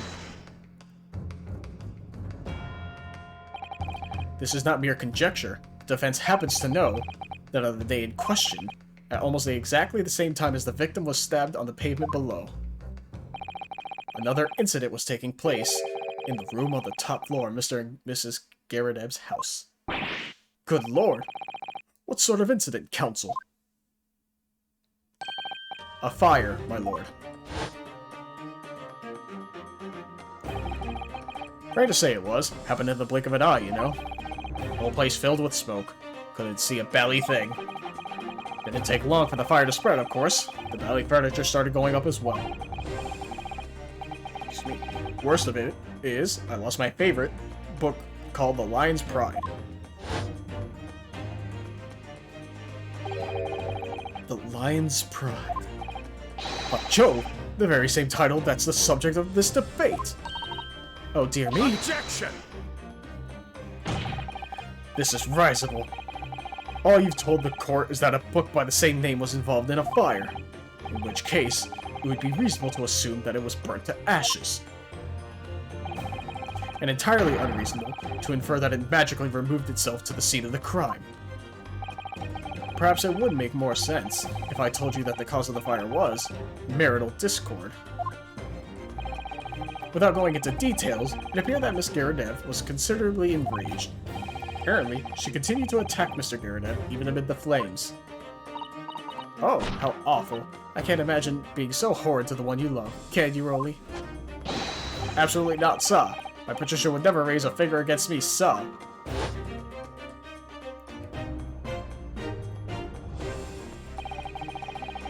Had all my favorite old novels in that case. But as soon as the fire got hold of them, that was it. Whoosh, up in smoke. Then the wife started hurling things at me. There was I, backed up against the window under heavy enemy fire. Incendiary books incoming 10 to the dozen. The man had his back up against the window, and he had burning books thrown at him. Goodness gracious, are you suggest- Oh, she threw the book out the window? That the book was thrown through a window and landed coincidentally at the scene of the crime. Objection! No. A thorough investigation of the surrounding area was conducted the very evening of the incident, and there is no report of the Garadeb's window pane being broken. That's quite true. We also saw no sign of broken glass when we visited the Garadeb household.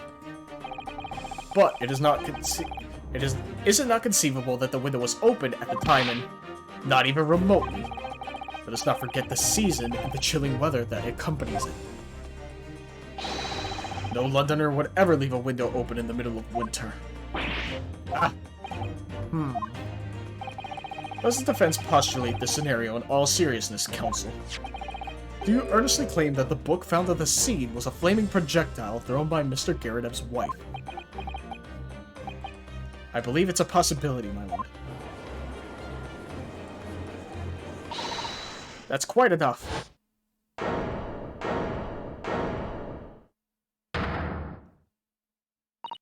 Well, I hope that everyone can see you for what you are now, you little foreign trickster. You call yourself a lawyer, but you're just a coward. A mean coward.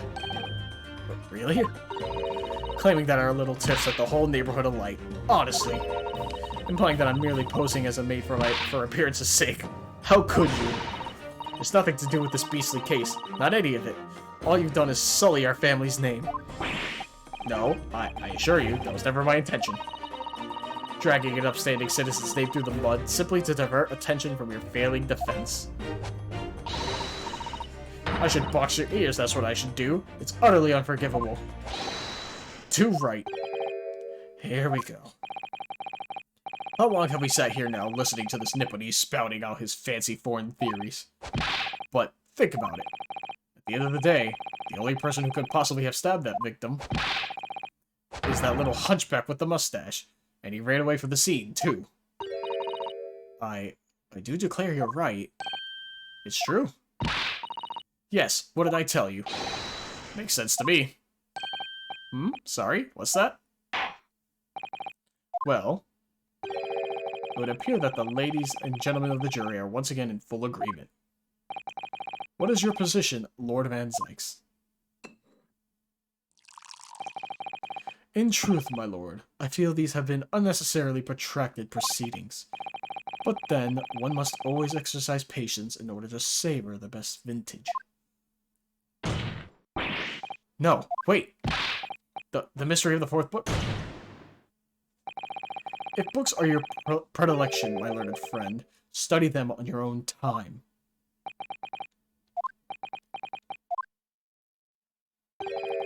What? No, forgive the discourtesy this time? Ahem. In that case, ladies and gentlemen of the jury, you will now state your individual decisions regarding the defendant's culpability for the court to hear. Guilty! Guilty. Guilty. Guilty. Guilty. Guilty.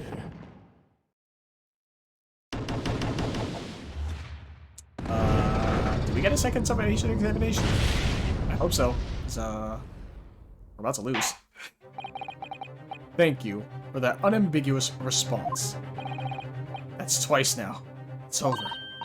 Mr. Naruhodo, don't give up. Mr. Sato, have you forgotten? The battle isn't over yet. You're not suggesting. Of course. Defense has the right to another summation examination at this point. You can still convince the jurors to change their minds. You have one more chance.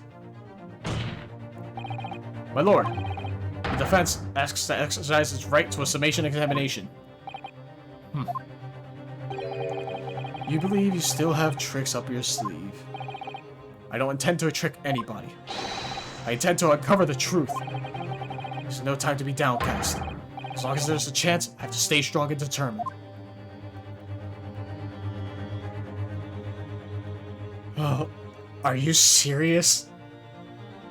Good lord. I don't know if I'm going to finish this in one video. I have no idea.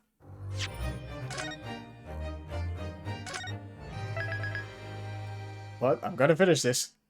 If I can. But for now, I'm going to take another quick break. Also hit my mic stand, so you might have heard that. I'll be right back. Alright, and we're back. Let's go. I'm going to try to finish this. We do have work in the morning, and this is a very long trial. I've considered the defense's counsel request for a further summation examination of the jury. And I have determined that the court must uphold the defense's judicial right to this procedure. So, counsel will now proceed with your second summation examination. Excuse me. I presume the jury is ready, Mr. Foreman. We are, my lord. Very good. In that case, I must ask each of you now to state clearly and concisely for the court the grounds on which you find the defendant guilty of this crime.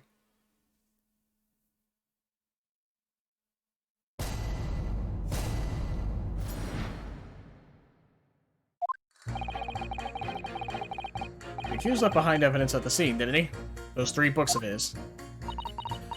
If there was some novel alternative explanation about how the victim was stabbed, I might reconsider. Even if the woman was throwing books, it can't be related to this crime if the window was closed, can it? Dearie me, it was only a little book. Hardly life-threatening, even with a direct hit. Look, I just want to get this over with. If I don't bring home some pay tonight, I'll be in a tiny bit of trouble. Come to think of it, we had a fire at home a while ago. It gave me the sneezes. Some of those were not relevant at all. Yes. Considerably more tangible arguments from all the members of the jury this time around, it seems. With one notable exception, of course.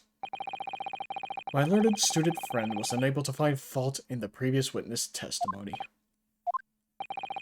So the court must accept the fact that it was indeed the accused seen fleeing from the scene. And moreover, no one else was even at the scene to commit the crime. Well, if the eyewitnesses are correct, it would seem as if the conclusion is somewhat set in stone.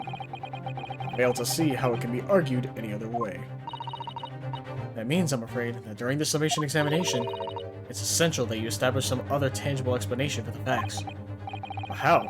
What even constitutes a tangible explanation here? Isn't it obvious? Who stabbed the woman and how? Those two details are all you need to provide. Simply give us a name and a method by which the attack was conducted. And there I was thinking this might be hard. But Mr. Naruhodo, you have to do it. Otherwise, this really will be where the trial ends. Pressure then. That's quite enough preamble. Proceed with the summation examination, please. I presume you are prepared, counsel. Oh, yes, my lord. Alright, Minosuke, focus your mind now.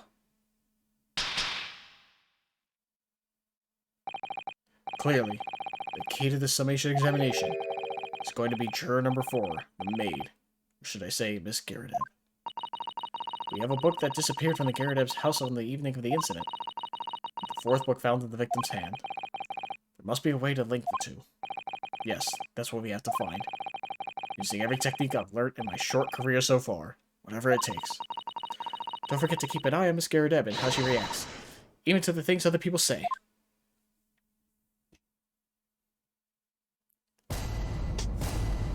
Oh, boy.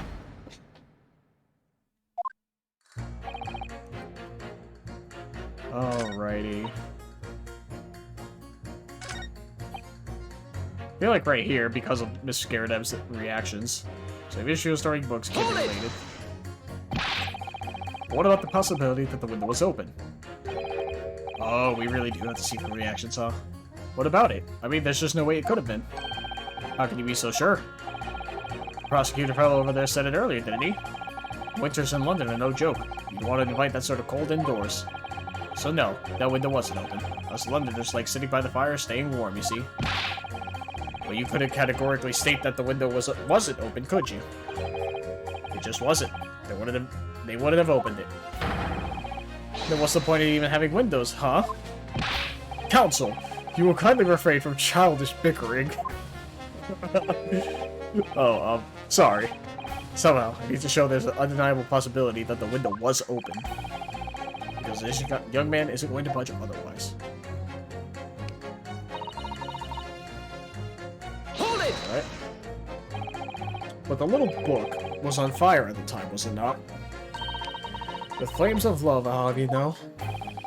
There's really no such thing as loving incendiary bomb. Well, he brought it upon himself. It's playing with fire to betray a fiery love. Isn't it? Well, don't you agree? Oh, well, any kind of betrayal is certainly a bad thing, yes. But I think the argument might have arisen out of your misunderstanding, Miss Garrideb. Never you mind that. The point is, we were just having a jovial little dispute, nothing more. I won't have any more of these suggestions that it was anything whatsoever to do with the crime. Right, well, we'll see about that. What about juror number 5? He doesn't seem to be turning a hair in Miss Garrideb's relentless onslaughts. It's almost as though he's used to it. What a gentle soul he is. Get this over with.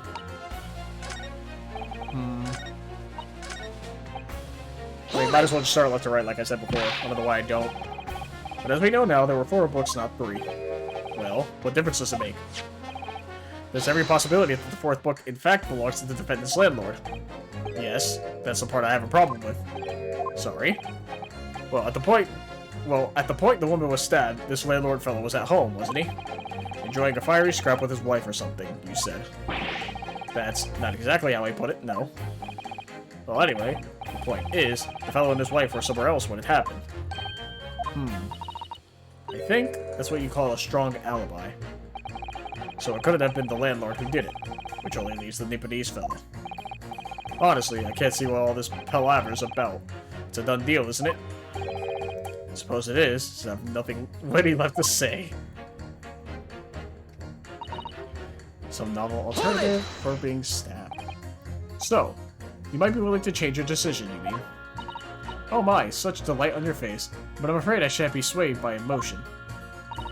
Despite what you may think of me, I am a very modern, metropolitan and rational woman. That's great. If one reads the morning papers, it's all forgotten by tea time, isn't it? So I read them in the first place. You see? Modern, metropolitan, and rational thinking, wouldn't you say? And not at all extreme. As I see it, an overwhelmingly suspicious Japanese man has been implicated by overwhelmingly strong testimony. So despite one or two minor puzzlements, I do declare that the man is overwhelmingly guilty. Modern, metropolitan, and rational logic. What did you say? Overwhelmingly. But us modern gals are always delighted to embrace new fads, you know? I feel I'd be only too happy to consider an exciting new theory if you could come up with one. I'd be happy to do that too, if only I could. Let's do our very best not to disappoint the modern and metropolitan young lady. Right. I'm glad you admitted rational there. So ignore him, or her. Hold it! You just want to get this over with? How can you sit there and say something like that? A man's future is at stake here. Well, him and me both, then. Like I said before. What? I told you already. I'm a day laborer, aren't I? If I don't bring home some readies with me tonight, you'll find me floating face down in the Thames tomorrow morning. What? You heard me. My missus isn't one to mess about, you know. She can be fierce, believe you me. Another shining example of marital bliss, then. A situation like this cropped up the other day. It was, well, do you know? It's funny, but I can't quite remember. Sorry? It was too frightening, that's the thing. Must have blocked it all out. Helpful. I wonder if Mr. Bate will ever be dragged into Thames by his scarf. Don't even go there, Mrs. Sato. There must be some way to jog his memory about this. Come to think of it, we had a fire at home a while ago. Gives me this. Hold it! Does that have anything to do with your decision about the defense's culpability in this case? Sorry? What's that? You'll have to speak up, lad. Could you tell us more about that fire? It was last winter. My grandchildren baked me a lovely cake on my birthday. It had 75 candles on top, it did. What a sight to behold it was. You put candles on a cake? Was this some kind of devil worship? Of course not. It was an angel cake, to celebrate my birthday, obviously. It seems that a common custom here in Great Britain, Mr. Nodhoden. Anyway, I mustered all my puff to blow them out. Only I must have blown wrong somehow. The flames didn't go out, but the candles went flying all over the room. Nothing to say on that? The furniture caught and everything went up. The whole place filled with smoke. Definitely sounds like devil worship to me. And by the sneezes, I presume you mean a cold. How did you catch a cold from a fire? What a fiasco it was. The grandchildren, bless them, threw water over me as they tried to put out the flames. And then, because the whole room had filled up with smoke, of course, we had to open all the windows to clear it. The windows? The biting winter air rushed over me like the devil dancing on my grave, it did. I caught a terrible cold from it. Put me in the hospital for a while. I won't forget that birthday in a hurry. I knew it was devil worship all along. But something about this old man's story is playing on my mind for some reason. We need to demonstrate who, apart from Mr. Natsume, could have attacked the young woman on the street, as well as how he or she could have done it. Yes, but once again, the jurors' statements are full of personal prejudice. A lot of them seem convinced they're right, even in face of logical arguments to the contrary. I think you're going to need to pit them against each other to force them to accept an alternative explanation. Yes. You don't necessarily need to find contradictions between their assertions, just a connection might do the trick. Alright, I'll see what I can do. If anything stands out, I'll go in for a strike. That's the spirit. So, oops, back. So you against him, right? Yeah, you have to open windows to clear smoke. Objection! These two juror statements clearly contradict one another. They do? How exactly, counsel? Don't point at me again. I told you, it wasn't me. Hmm? What's that you say? Speak up, lad, speak up. Juror number 3. Do you see? Oh, me? See what, sir? Did you hear juror number 6 accounts of his birthday celebrations last year? It seems despite being a Londoner, he once opened his windows in the middle of winter. Well, yes, of course, because it was an emergency. I mean, obviously, if the room was filled with smoke from a fire, then you'd be mad not to open the... Oh. Exactly. On the day in question, at the time of the incident, there was a fire in the Gyaradev household, and Mr. Gyaradev had the following to say about it. The whole place filled with smoke. Oh my. Oh, my hat. Excuse me. Juror number 4, do you have something to say about that? Why don't you just drink from the pot then? What? Miss Gyaradev. Oh dearie me. What is the meaning of this? How dare you imply that I'm hiding who I really am? It's imperative that you confirm something for the court. So please, it's time to drop the pretense now. What is it? When the fire started in your house that day, did you or your husband open the window? What? I beg your pardon? What are you insinuating? The room would have been thick with smoke after the carpet and bookcase caught fire as they did. In a situation like that, it's inconceivable that you wouldn't have opened the window. And what if we did? Oh, alright then. Yes, you're right. My husband was frantically trying to open the window. Which can't have been easy, since I continued to give him a justly deserved book battering. Even though your house was on fire? Oh, you never stop throwing until the anger subsides. It would be terribly bad for the nerves to do otherwise. Of course, I should have realized. That's a significant step forward, Mr. Naruhodo. We managed to establish the window was open. We simply must have that added to Miss Gyaradev's formal statement. Now you mentioned it, yes, the window was open at the time. I'd clean forgotten, but it's true. Window could have been open when the window was going. I mean, it's definitely a possibility. Well, she just confirmed it, so... Objection! Nope, music's still playing. Whoops. Hold it! Yep, that's fair. I'm sorry, but as a foreman of the jury, I have to object. That's complete nonsense. Yeah, that's fair. I'm a baker, don't forget. An educated man. And there's no contradiction as far as I can see. Quite so, Mr. Foreman. I will not permit a whimsical attack against the good members of the jury council. There's nothing whimsical about it. It's very important to listen carefully to every juror, Mr. Naruhodo. Then you can decide whether the contradictions really lie, if there are any. Yeah, that's fair. I was just like, more like the compliance thing where like they kind of relate, but whatever. You mentioned it, yes, the window was open. Yeah, Hold it! At the point when the victim was attacked on Briar Road, we know that there was a small house fire in the Gyaradev household on the opposite side of the street. Well, yes, it certainly seems that way. On account of the smoke, I imagine they would have had the windows wide open in spite of the cold. Oh, she started reacting. We also know that Miss Gyaradev was throwing flaming books at her husband. Her husband, who was backed into a corner by the window due to his wife's frenzied attack. Yes, that's right. See, I don't know if I should react, if I should do something. Excuse me! I'm just gonna do it regardless, I just want to make sure. What is it? Did I say trouble you? Okay, no. Cool. Yeah. Alright. I mean, she was reacting, but not the proper way. Regardless, let's continue this.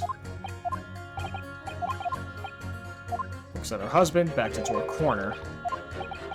Definitely a chance one of the books could have flown past the man out the window, only what? Well, yeah, I can't really see how it could have gone all the way over to the other side of the road. That's all. Ah. So I don't really see how I could change my decision, really. Oh, I see. That wasn't enough? What's it going to take to persuade these people? I'm assuming it's along the lines of because he was in the corner opening the window, he could have saw the incident because it happened around the same time as the murder, in quotes, took place.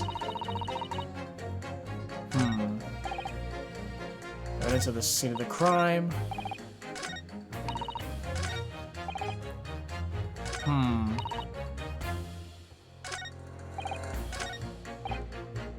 Winter house fires are dire. I'm gonna press you more on this because you said you updated it. Fourth book found at the scene of the crime shows very obvious signs of fire damage. And the title of the book is Lion's Pride. The same title, in fact, as the book that Mr. Gyaradev told us he had been reading. Well, I really couldn't say. On the day in question, did you or did you not throw at your husband the copy of the Lion's Pride that he'd been reading? I did. It was the first thing I could lay my hands on, so I hold it straight at him. And now you come to mention it, yes. He was rather enjoying reading it, you're right. Why did you not reveal this information to the court from the outset? Because I couldn't, you insolent little man. I didn't remember. At times like that, you pick up and throw whatever you can lay your hands on, as well as you know. I really don't. I barely noticed I was throwing a book, much less the title of it. Whoa. That also made me jump a little bit. Excuse me. What is it, juror number 5? You know something? I remembered what it was. The memory I'd blocked out. Ah. It was listening to what this granny was saying. Brought it all flooding back. Who are you calling a granny, you cheeky devil? I'm Miss Garadeb, or the maid, I'll have you know. The man doesn't even flinch. Please tell me that's not because he's so used to being hit all the time. It was about 2 weeks ago now. I just got back home after work, like. Put my hand in my pocket for the wages I just earned that day, and I nearly died. There was a hole. Every last penny had dropped out. Oh dear, what a disaster. You ever heard the half of it, boy? Oh. The wife was cutting up some chicken at the time. I could hardly get the words out, but I told her straight. I lost a day's wages, love. Next thing I knew, the blade was whistling past my ear. Stuck into the wall next to me, it did. About an inch deep. No words, just terror. I could smell it then, you know, that god-awful stench of the Thames.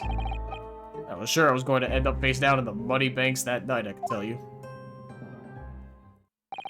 Now, that's a real disaster, isn't it? I'll never use the word lightly again. Anyway, the point I'm trying to make is this. When women lose their rage, they'll throw anything at you. Knives, hatchets, hammers, you name it. Mr. Naruhodo, you mustn't think that all women are so short-tempered and unrefined. No, I wasn't thinking that. Throwing household objects at people is, well, so uncivilized. At least attack with honor, using a bow or the like. What? Attack? Who are you going to attack? Never mind. Anyway, this man's words could be rather significant, I think. Alright, we'll come back to the bow and arrow thing later, if I dare. So you're implying that she threw a knife out the window.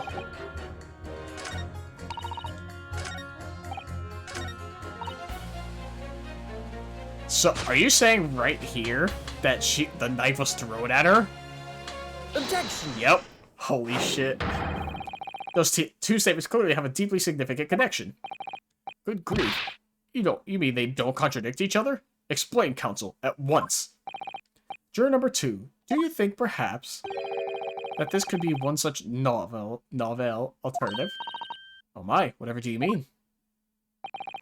An alternative explanation as to how the victim was stabbed in the back. What are you talking about? We've demonstrated that the 4th book, The Lion's Pride, that was found at the scene of the crime, originated in Mr. Garadeb's room on the top floor of his house. Therefore, it's equally possible that some other object besides the book could have found its way from the Garadeb household to the street below. What? What's that now? After all, Miss Garadeb could have thrown any number of different objects at her husband. Isn't that right, juror number 4? What are you insinuating now, you little beanpole? I'm beginning to think that ever since the true origins of this book came to light, perhaps she's had a feeling this might be what happened. Now you listen here, you Easton Gala? As the foreman of this jury, I demand a straight answer. You give us this yarn about some other object making its way out of the house, but what? What was it? I'm really taking a big gamble here. That was a bold accusation to make, but I haven't any real evidence to back it up. But I'm certain that at the very least this warrants further investigation. Alright, Mr. Foreman, I'll try to explain the defense's theory. The other object that found its way from the Garadeb household to the scene of the crime was... Take that! the knife. Juror number 4.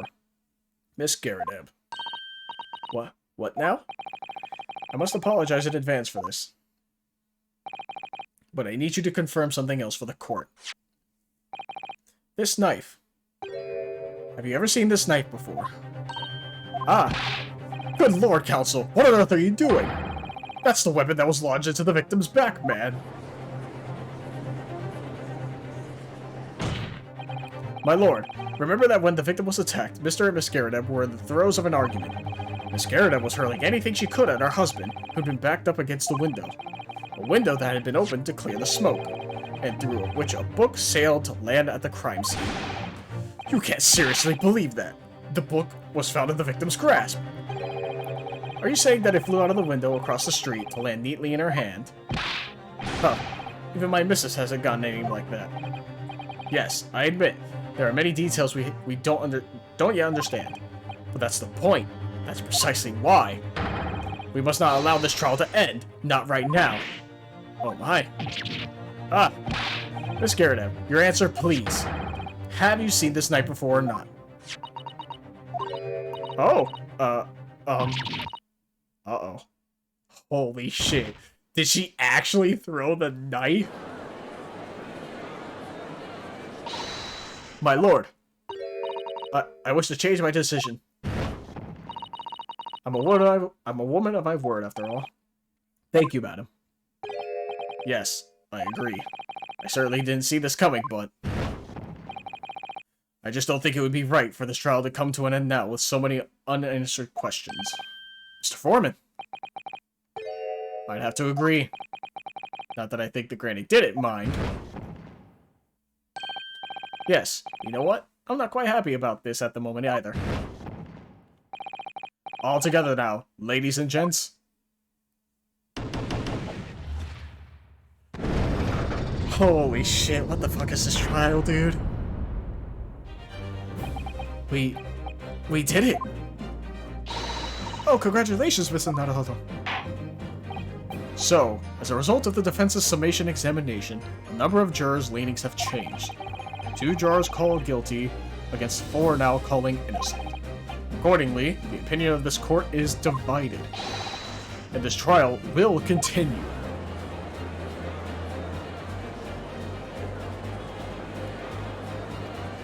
Please don't give me another intermission. Please end this case soon, man.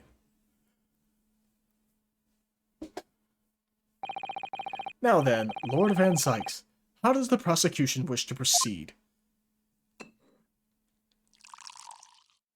Angry, probably. This trial is rapidly descending into a farce.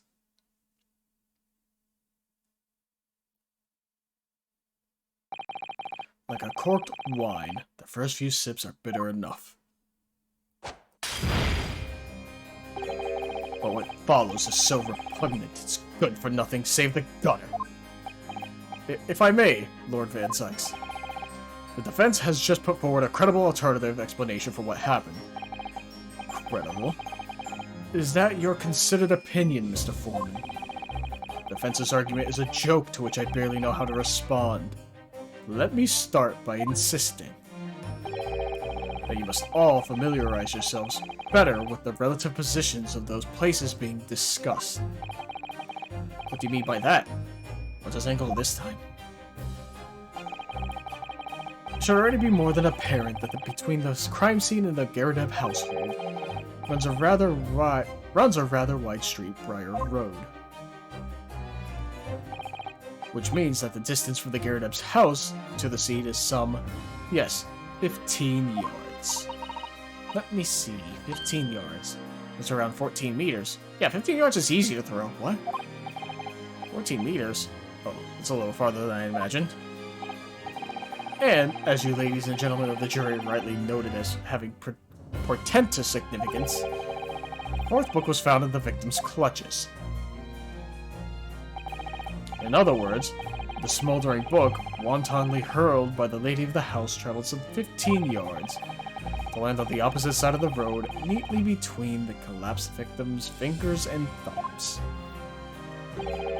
Is that your final conclusion, my learned and deluded friend? And did the jackknife follow a near identical trajectory to plunge into the middle of the victim's back?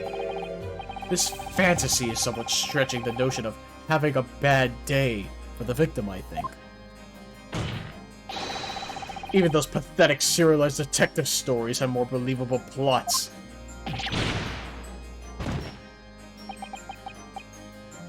There's nothing I can say to that. That prosecutor loves the sound of his own voice. Susanoo, serialized detective stories are pathetic, are they? How dare he? Maybe let's pick our battles here? My lord, might I be allowed to speak? As judicial assistant, you may speak for the defense, yes. Go ahead. The prosecution may consider the idea a fantasy, but what the defense has postulated was believable enough to persuade the jury to change its leaning. And as such, the court has a duty to explore this alternative explanation as thoroughly as possible. To that end, juror number 4, Miss Joan Garadeb, must be called to testify and submit to cross-examination. Saints alive! A cross-examination of a juror? Order! Order! Order! Well, this is highly irregular. It is unprecedented for a member of the jury to be summoned to the witness stand. Objection!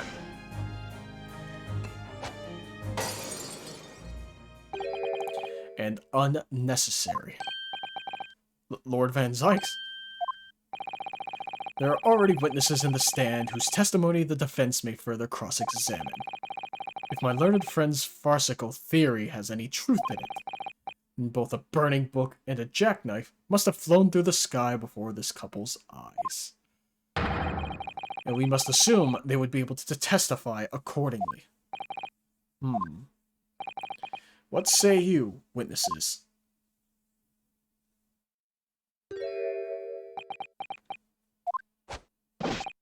Yes, sir. Constable Rowley Beat, reporting for duty, sir. Well, good morning, officer. Sorry for dozing until now, sir. I haven't slept for a month on account of a villain who's appeared on my beat, sir. Oh, they're so heroic, these London bobbies. Patricia, my darling, I've been neglecting you, but no more.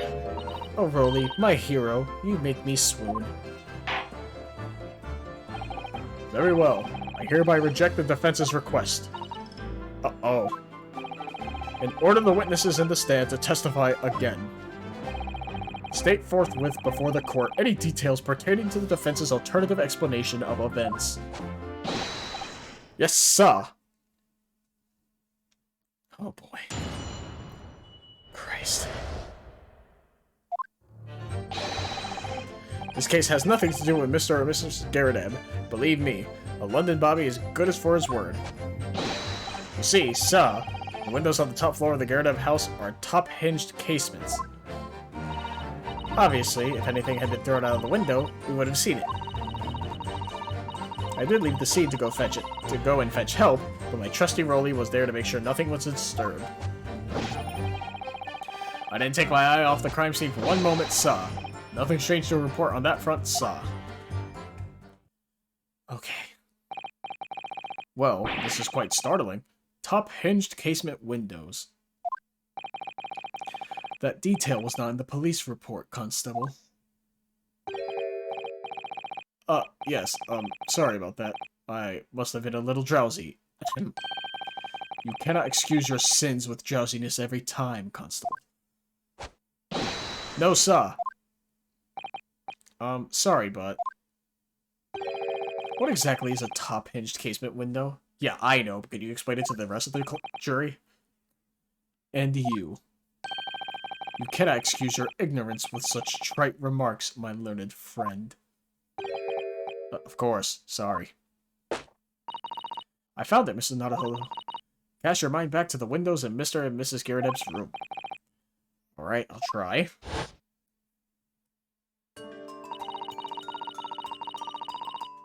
So the window opens in order to allow air to circulate inside the house. But as it's a top-hinged casement window, it swings open along the upper edge, you see. I'm glad you rectified your ignorance. The casement's window's most prominent feature is its stay, a metal bar which prevents the window from being opened beyond a certain amount. It prevents it opening? This is all news to me. Absolutely correct, sir. In other words, if a book or knife were to have been thrown through the open window, it would have clattered against the pane and fallen straight down to the pavement below. No. You see the problem, then? Good. Your education in windows is complete. There was never any possibility of either the book or the knife traveling 15 yards over the road. That is, unless the window pane had been shattered. Something we've discounted already. That can't be! Did you see that, Rolly? That young Japanese man just collapsed in agony. Oh yes, my darling, I saw it. I saw how he crumbled before me. Oh, Rolly, you're so strong. How is this happening? I haven't even started the cross-examination yet. My argument's been destroyed. Counsel, if you could drag yourself upright again, the court awaits your cross-examination. My lord. Oh, good. Another desperate situation. Yeah, you're telling me.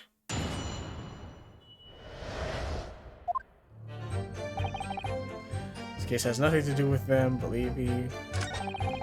So you saw the windows on the top floor are top-hinged case. Hold it! By which you mean they don't open fully, is that correct? Yes, sir. They're just there to allow a bit of air through the house, you see? So they're restricted as to how much they open. And therefore, anything thrown out of the window from inside the room simply strike the pane and fall to the street directly below. For clarity, allow me to mark the map. Here is the location where objects would have fallen.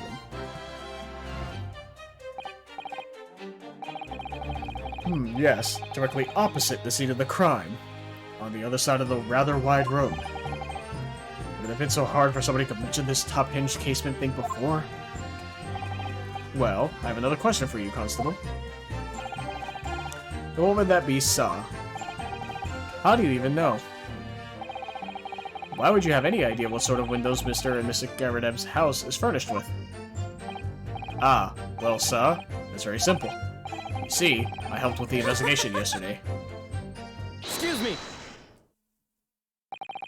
Do you have something to add, Miss Beat?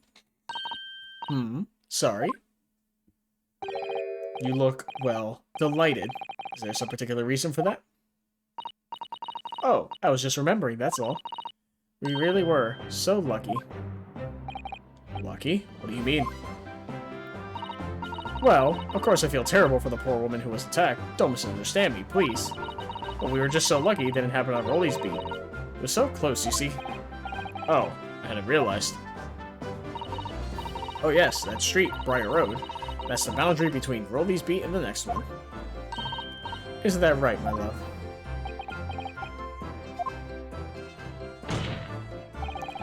Constable Beat. Oh, yes, that's right. That's the reason I was helping out with interviewing the occupants of the Garadeb household yesterday. Their house is on my beat, you see, sir.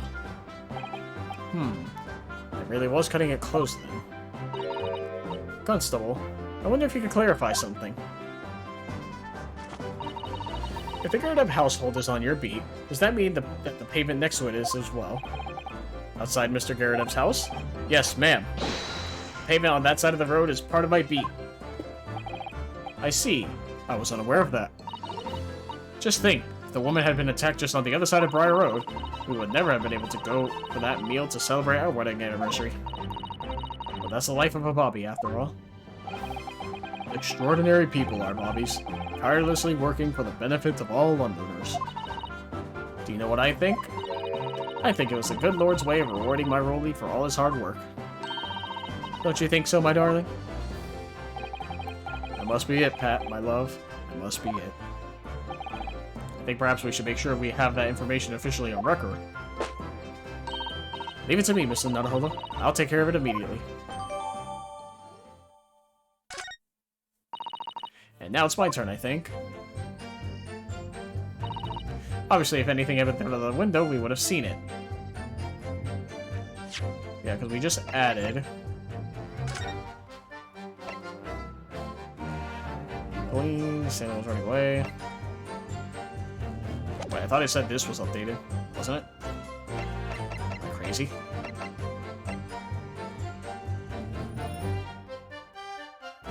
Where it was found just lies outside. Oh, where the victim was found. Okay, okay, okay.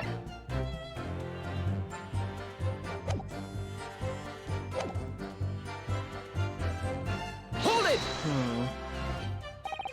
But according to my notes here, the sun had gone down already. It was dark. Oh, Rolly and I were strolling along, gazing at the night sky and looking for a lucky star. Sorry? The star that will guide us to eternal happiness. Can it guide you to the answer to the question? If a flaming book had cut across the sky in front of us, it would have lit up like a shooting star. And if I'd seen a shooting star, I would have made a wish upon it. Let Rolly be an inspector, I would have said. 3 times at least. Of course, but with the smog and everything, you couldn't actually see any stars. In short, are you trying to say that neither a book nor a knife crossed the sky before you? Yes, sir, that is correct, sir. As sure as the night sky in London is starless, sir. Certainly seems like they're telling the truth. And then we saw the poor woman fall to the ground, so we ran straight over to help her. I did leave the scene to go and fetch help, but my trusty Rolly was there to make sure nothing was disturbed. I didn't take my eye off the crime scene for one moment. Saw nothing strange to report on that front, saw. Hold it!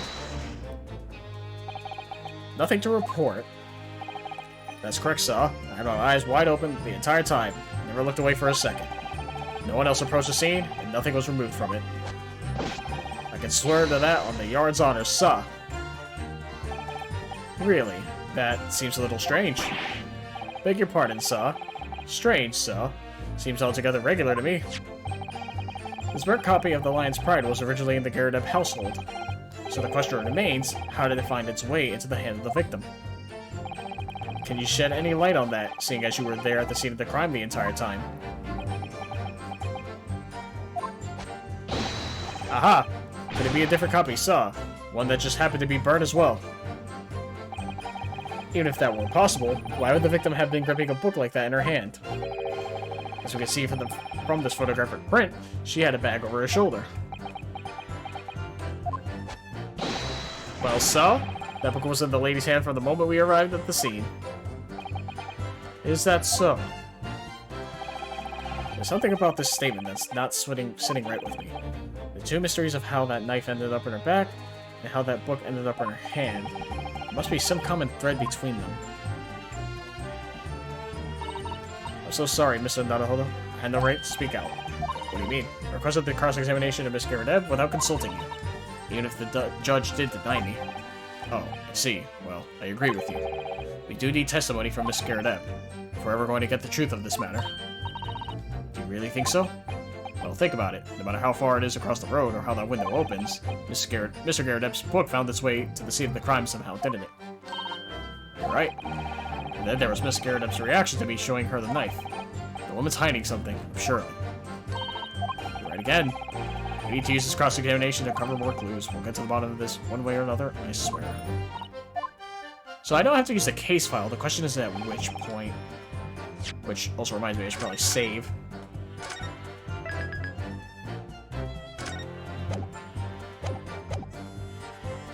Case has nothing to do with them. Hold it! How can you say that for certain? A very good question, sir. The answer is this. As the noble founding principles of the force written on it as a reminder to all us policemen of our sworn duty. He showed us that before, didn't he? Did he? Can't say I remember. Patrol the streets of London town and uphold the peace of the common man. That's what the job's all about. And that is why I can stand here today beside my long-suffering wife and tell you Bobby's good for his word. While rubbing my tired eyes, admittedly, saw. Oh, Rolly, you're so manly. Of course I am, my darling Patricia. Alright. Alright. No, none of this is what I meant. I meant, how can you say for certain that this case has nothing to do with Mr. and Miss Gyarados? Ah, I see, sir. You should have said so earlier, sir. Yes, well, so could you answer the question? That was a waste of time, then. Absolutely, sir. I'll answer it to the fullest of my ability, sir. The surprising reason why Mr. and Mrs. Gyarados' domestic dispute can't be related to the case? But before I get into that, sir, just one thing. Yes?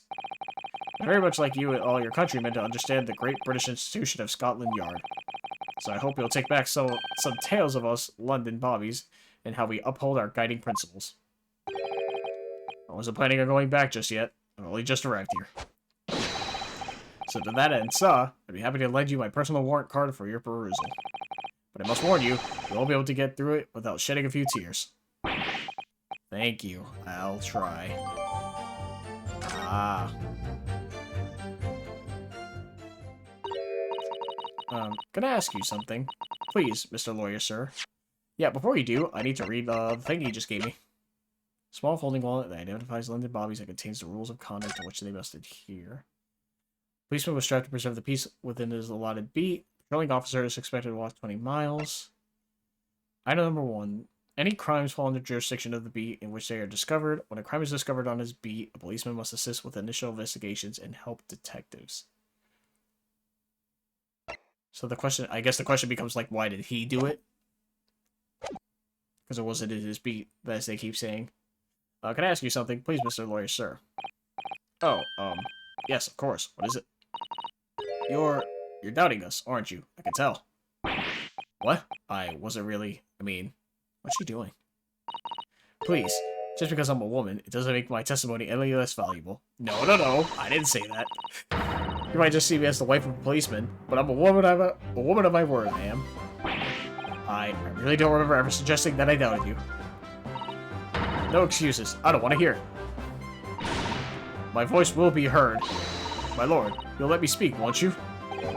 Yes, Miss Beat. I will allow you to supplement your testimony if you so desire. Sometimes the path of least resistance is the sage one. That's a very loud mutter. I heard that. That Japanese man thinks a policeman's wife word counts for nothing, does he? I didn't say that at all! Well, watch out, sir. I might let you get away with something like that, but my Rolly won't. Duly noted, Miss Beat. Please, I humbly ask you to continue. What could she possibly be about to say, I wonder? I know what I saw. My eyes never let me down. My sense of direction is a little off sometimes. Why would you say that? Hold it! Alright. Miss Beat, nobody's questioning what you've told us. I saw it, I did. That evening, I saw it clearly. That little Eastern man with the whiskers and the funny curved back, blinking away from the scene. And I know what I didn't see as well. I didn't see any flaming books or knives flying through the sky. All very clear. You also mentioned something about having a poor sense of direction. Oh, yes, well, that's a little embarrassing, really. I'm always ending up at the wrong place when I've made arrangements to meet Rolly. He gets ever so cross. Excuse me! Constable Beat, is there a problem?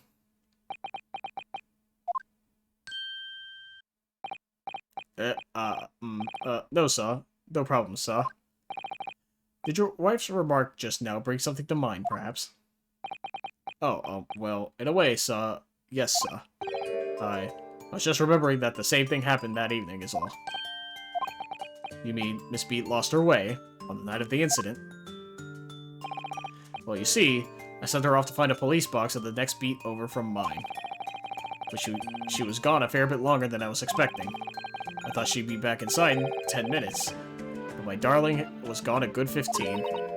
Oh, Rolly, you're such a tease. But the reason I was so long was because of the bouquet, silly. Hey. Sorry, what bouquet are you talking about? Oh, it was a present for our wedding anniversary. Rolly's so romantic. He saved up for it with farthings and pennies he found in the gutter while doing his rounds. Yes, how romantic. I forgot all about it until just now. Had you, my darling. Ah! Hmm? Oh, yes. But that was just between us. No talking about it to anyone else, darling. You have to promise. Really? Oh. What was that all about? Principal Wheat looks very obviously troubled during that exchange. I'm afraid I can't offer any useful insight, Mr. Naruhodo. But I'm quite sure of one thing. We have to ask Miss Beat about the bouquet. Miss Beat, this bouquet you just mentioned, I'd like you to add details about it to your testimony, please. Oh, really? Yes, I'd love to. Been very quiet. What happened was, I dropped my bouquet and ended up losing my way for a while. Hold it! Oh boy, it's just a bunch of fucking pressing, dude. You mean you dropped the bouquet at the scene of the crime? Yes, that's right. Oh, I was so upset. When we ran over and saw it was a woman with a knife in her back. I was so shocked, I dropped the bouquet Rolly gave me. It was in a dark spot where the street lights weren't casting any light, so I didn't notice it at first. And then you went to the police box to report it to the policeman whose beat it was on. Yes, I came back to the scene together with the other constable, you see. That's when I spotted my bouquet again. Funny thing was, when I went to pick it up, it was nowhere near the victim's body at all.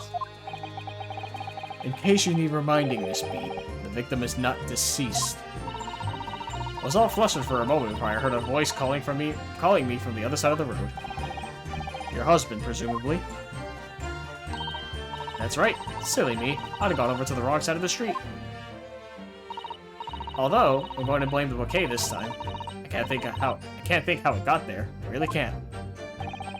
So the bouquet somehow moved from one side of Briar Street to the opposite of our road. Curious indeed. Isn't it? But the worst of it is, I forgot to pick the bouquet up again when we left the scene. That beautiful rose Rolly brought me. With that change from the gutter he spent so long collecting.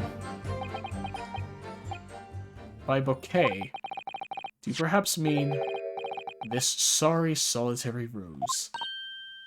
Oh, yes, that's it.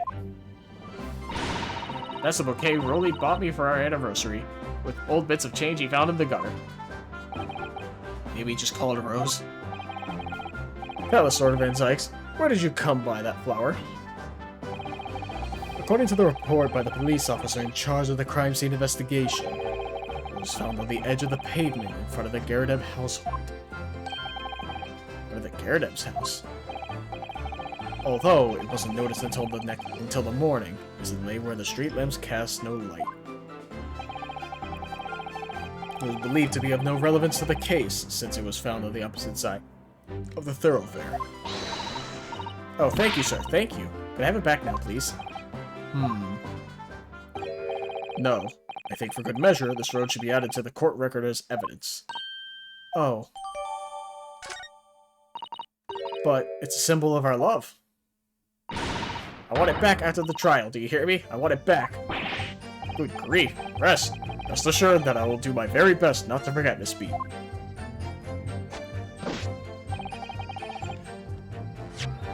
Holy fucking Christ.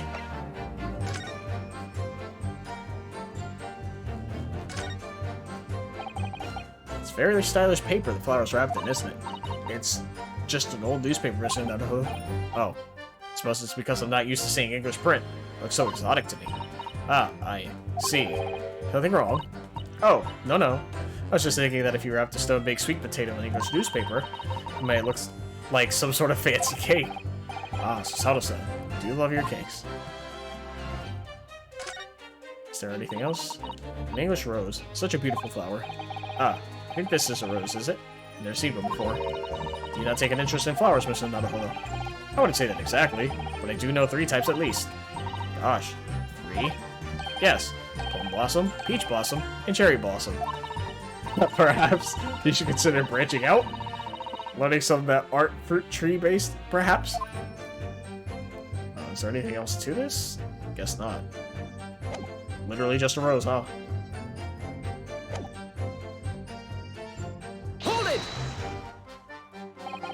Nothing. Okay, nothing to worry. I already pressed on this.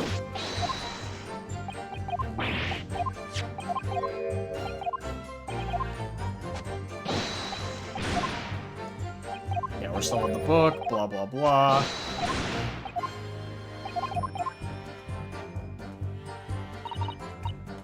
Well, Mr. Naruhodo, what do you make of all this? Yes, the whole idea of an invisible attacker has been troubling me all along, but I believe I'm starting to get a picture of what really happened here now. Fourth book that had no business being at the scene of the crime made me sure that Miss Garridev was hiding something from us, but it's becoming increasingly clear that someone else has been hiding something from us as well. I think I may have already been armed with everything I need to strike a decisive blow here. This time, it's going to expose the whole truth about this mysterious affair.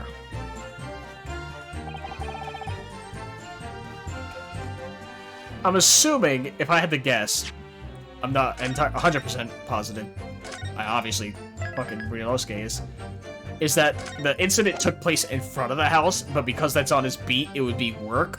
So they moved the body over, so it's just outside of his beat, and then they went to go get the help, so he didn't have to deal with anything. But at the same time, it's his name on the case report. So I don't know if I use the case file here. Nothing to do with the Garridebs. Okay, top hinge. If anything was thrown out, we would have seen it. Fetch help. What happened? I dropped my bouquet and ended up losing my way for a while. I didn't take my eye off the scene for a moment. Nothing strange to report. I'm using the case file either on the first statement or the last statement, I think.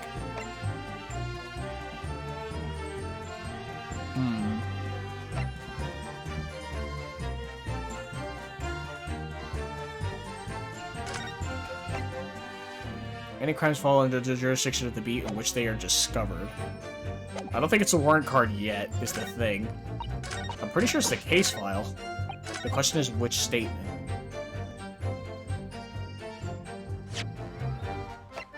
Objection! Okay, it's not there. That's what I figured. Yeah, you're just insulting me. I'm dumb. Listen, I'm trying to figure it out. There's nothing to do with them. Obviously, they're thrown out of the window. It has to be one of the statements that Rolly's speaking. I didn't take my eye off the crime scene for one moment. Nothing strange to report on that front. Well, I guess it's either that or the rose, right? I feel like that's too obvious that it's the rose here. Objection! It is the rose. Fuck me. I thought it was too obvious. You claim, Constable Beat, there was nothing to report in the 15 or so minutes you were guarding the scene. But that cannot be. What do you mean to say? In your testimony just now, Miss Beat, you explained to the court that when you arrived at the back of the scene of the crime with a policeman assigned to that beat, okay, you had dropped at the victim's side was no longer anywhere nearby. Objection! Yes, on the opposite side of Briar Road to where the victim was attacked. But considering the size of that meager bouquet, if a single sorry bloom could be so described, no doubt it was blown in the wind across the street, back into the gutter where it belongs. Meager? Objection! But if that were the case, why did the constable not testify to the fact? No one else approached the scene, and nothing was removed from it. Constable Beat swore to that on Scotland Yard's honor. But the bouquet belonged to me. It has nothing to do with the case. That's why Rolly did mention it, I'm sure. No, because sadly, it's not only your bouquet we're talking about here. More than one thing in this case is mysteriously the wrong way around. What are you talking about? Think about it. Beside Miss Beat's bouquet, there's Mr. Garrideb's book. Mr. Garrideb's copy of The Lion's Pride, which was thrown out of the window by his wife. Would have struck the pane of the casement window and landed here on the west side of the street. And yet, it was actually found here on the opposite side of the road, in the victim's hand.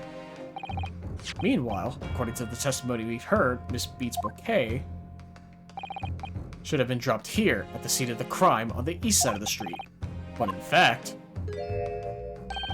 it was actually found here, on the opposite side of the road, in front of Mr. and Mrs. Garrideb's house. There's no logical explanation for those things. Unless somebody deliberately moved them. Yeah, I think I'm right. Pretty sure the incident happened on their side of the street. What are you trying to say? The way you're talking, it sounds like you think my Rolly's done something wrong. Don't you listen to a word that scrawny lawyer says. Wittering on about books and bouquets. Why should we care? It's nitpicking, that's what it is. Oh good, Miss Garredeb's come around. You might call it nitpicking, Miss Garredeb. But deliberately meddling with the scene of a crime is a criminal offense. It's called, tampering, Mr. Naruhodo. But the person responsible for this tampering cannot admit to it.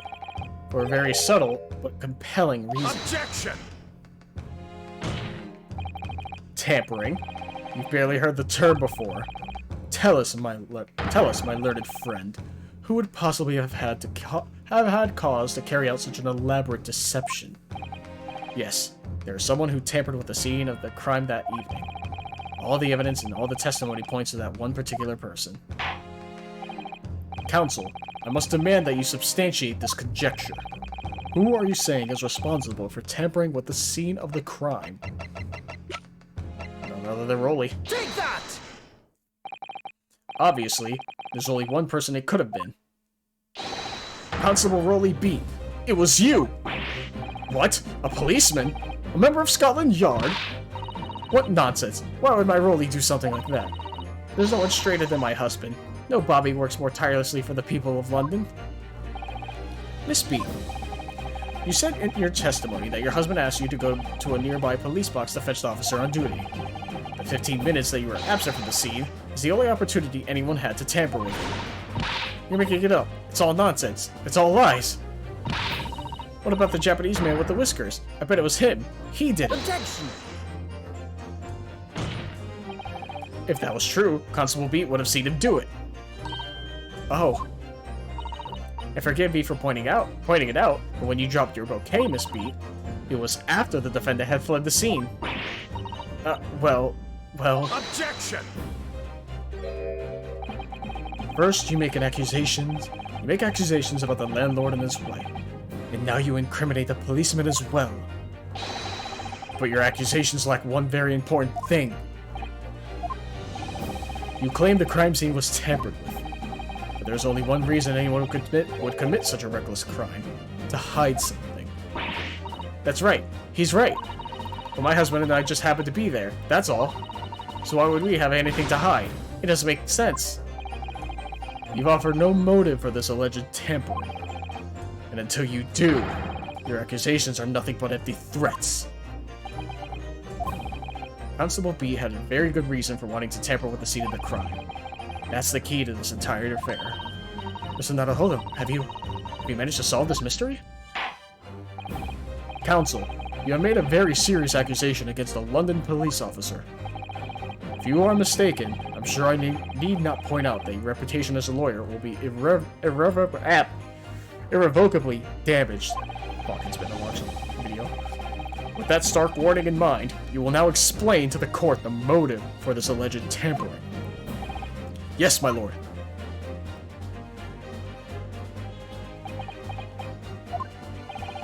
Constable Beat's motive for tampering with the crime scene was to hide where the victim fell.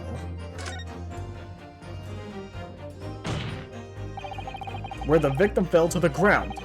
That is what this Bobby had to cover up at all costs. What? Where the victim fell? You mean where she was attacked? What are you talking about? We told you at the very start, didn't we? On the pavement of Briar Road. We saw it happen, remember? It was right here, as if anyone didn't already know. That's certainly what everyone has been led to believe. But in fact, that isn't where the victim was stabbed at all. What? What?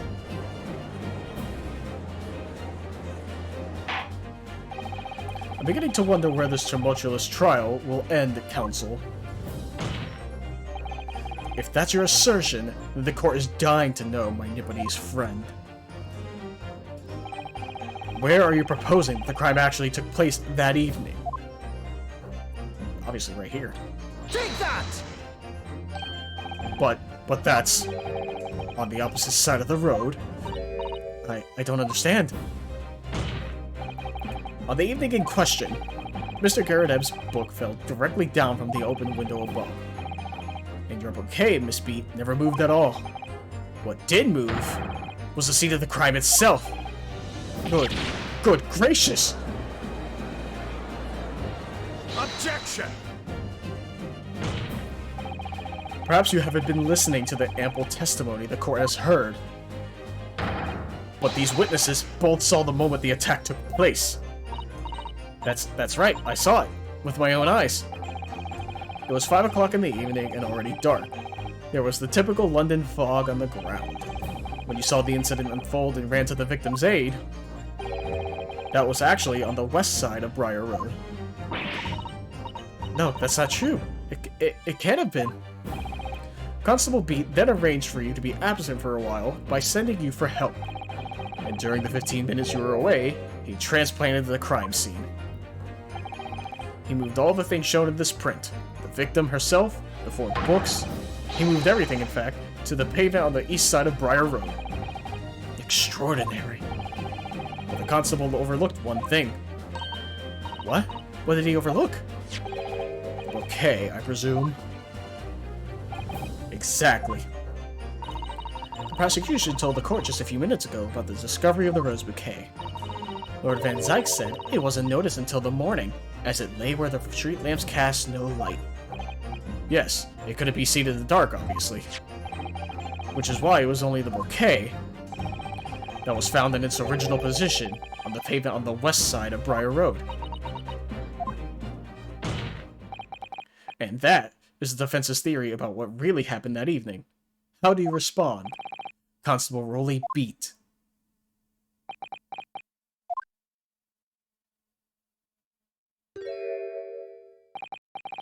Well, I'm very sorry.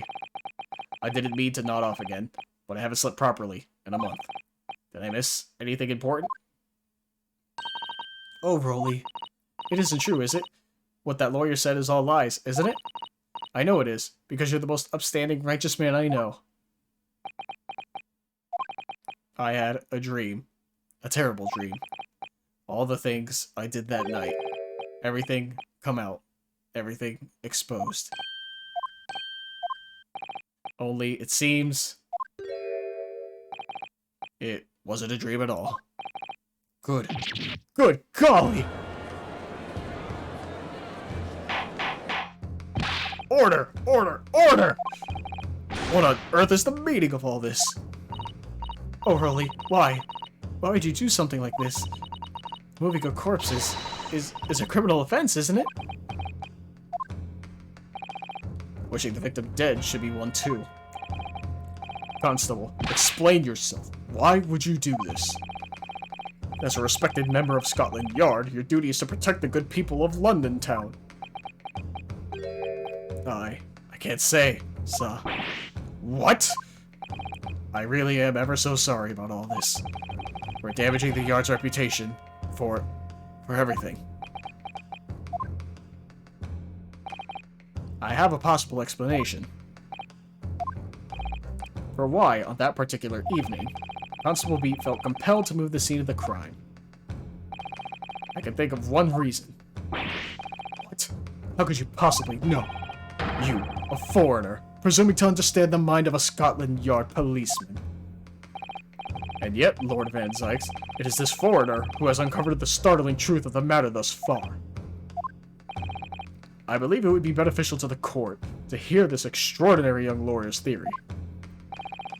Counsel for the defense, if you please. Yes, my lord. Now then, I think you had better show us some evidence. At once, my lord. England, Japan, it makes no difference where you come from. Human emotions are the same. And I think I have a fairly good idea of the feelings behind this man's actions. What gives away the motive for Constable Beat's unthinkable actions? How do I switch to people? Can I not? I would assume it's this, then, the warrant card. If it's not a person, it's the warrant card. Take that! I realize that I'm a foreigner in this land, and I have only just arrived from Japan, which is why all this information about London's so-called bobbies is completely new to me. I've learnt that, though honorable, patrolling the beat is the most demanding work in the world, for example. Keeping the peace, looking after the citizens on his beat in all kinds of ways. There's no doubt that the young Bobby is charged with a great deal to do each day, certainly. But, for Constable Beat, the day in question was special. Special? How? On account of this bouquet, my lord. Oh yes, it was our very first wedding anniversary. Constable Beat had worked so hard to be able to afford this simple gift for his wife, and was so looking forward to taking her out for a celebratory meal, when he and Miss Beat stumbled upon a crime along Briar Road. When he saw that shadowy figure through the fog collapse on the pavement ahead of them, what must have gone through the man's mind? But just on that one particular day, I was looking forward to celebrating my wedding anniversary. Miss Beat puts up with a lot being married to a Bobby like me. I wanted to show my dear wife how much I care.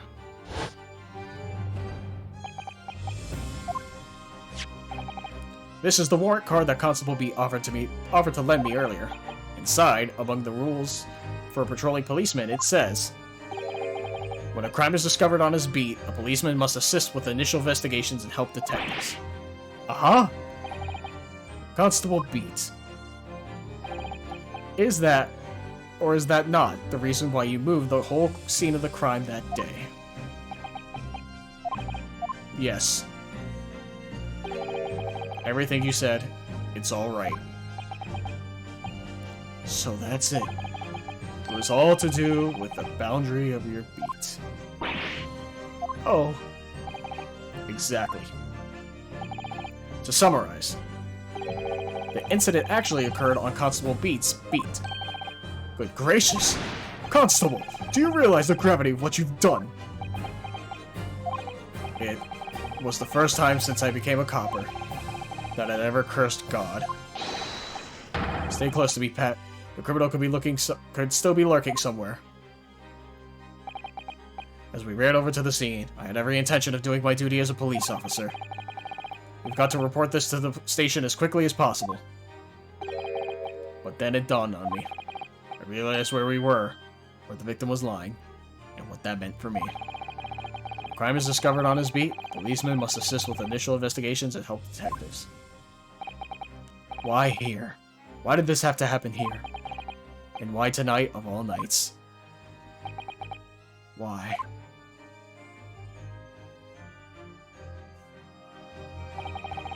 The copper's job to guard the scene of the crime, so I told Pat she'd have to go to the nearest police box and fetch whoever's on duty there.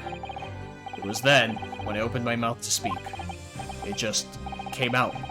I couldn't believe the words that were coming out of my own mouth. This is the next beat to mine, Pat. So you'll have to go to the police box that covers it. Turn right along Meerstrom Street, and then...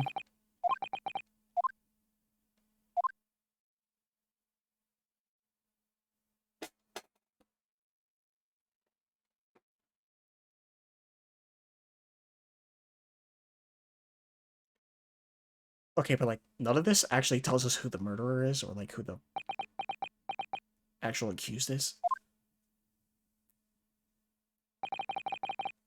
I'm sorry. I'm so sorry. Oh, Constable. I just wanted... just that one night to take my Patricia out for dinner. Oh, Rolly. Just that one night. You knew that if the incident was on your beat, your evening of celebration would be ruined. And so you decided to move the entire crime scene outside your jurisdiction.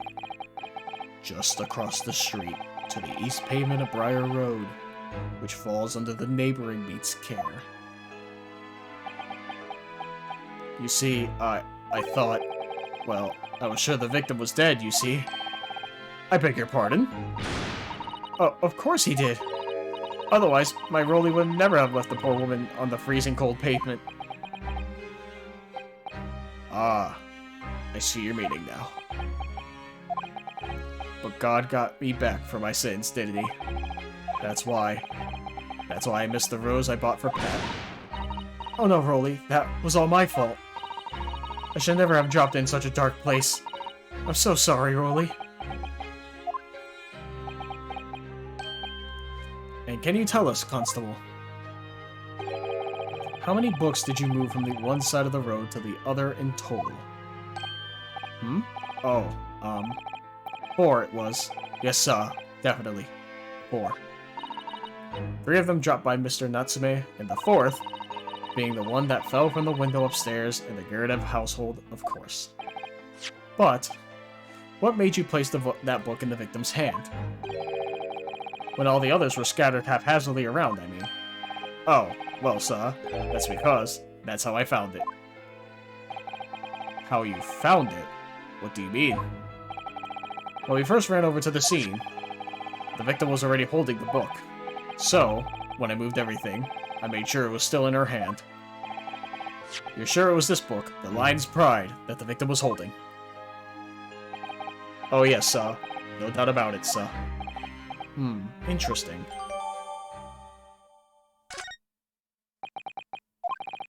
I thought it was an open, shut case at the time, you see.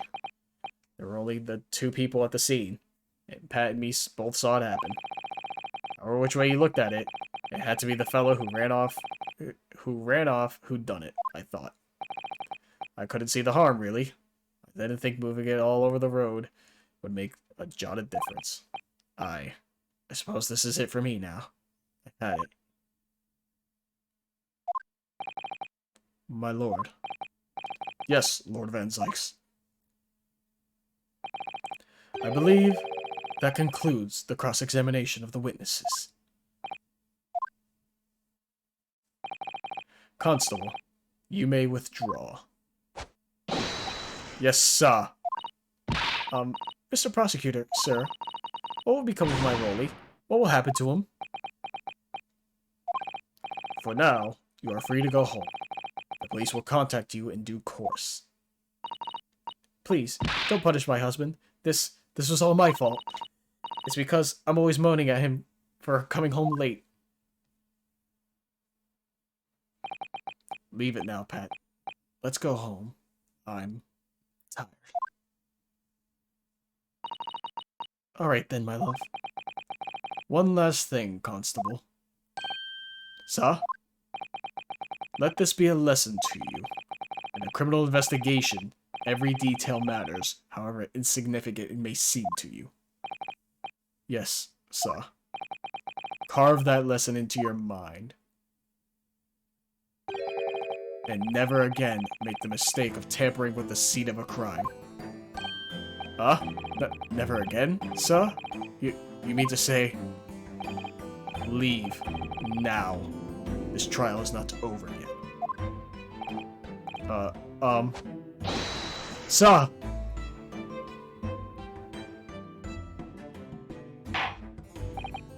Well, quite a startling revelation, I must say. Whoever thought of a third party transplanting the entire scene of a crime like that? Indeed, my lord. Nevertheless, there are some immutable facts here. Principally, that the accused, Mr. Soseki Natsume, is the only person who could have possibly committed this crime. Objection! I think I just put 2 and 2 together. A little late, but I think, as Rolly just said, the book was already in her hand. So she bent down to pick it up because she saw it on the ground, and then the knife came out, and that's why she just fell over. I think that's what happened. No, I disagree.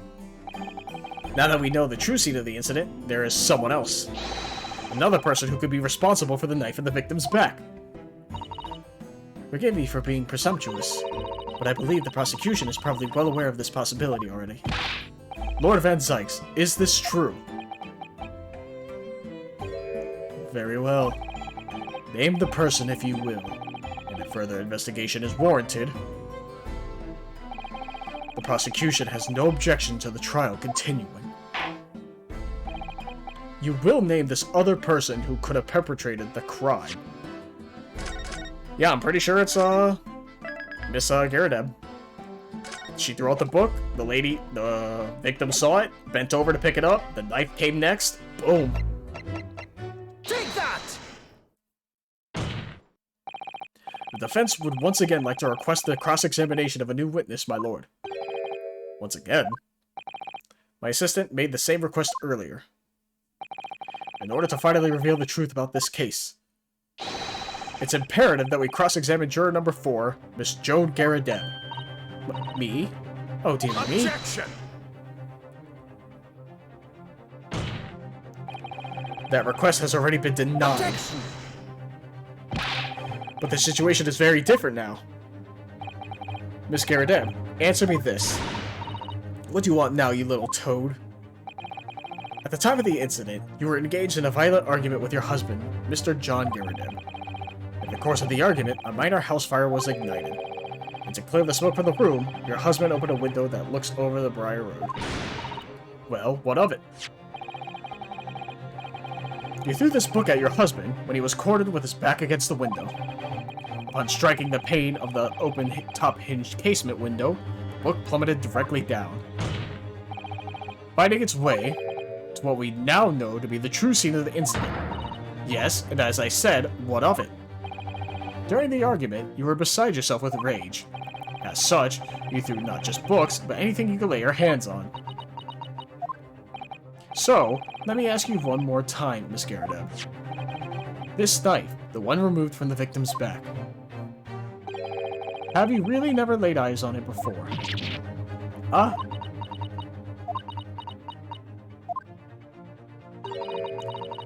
I don't recall it. Of course you don't. Seriously? Am I supposed to remember everything I picked up and threw at my husband?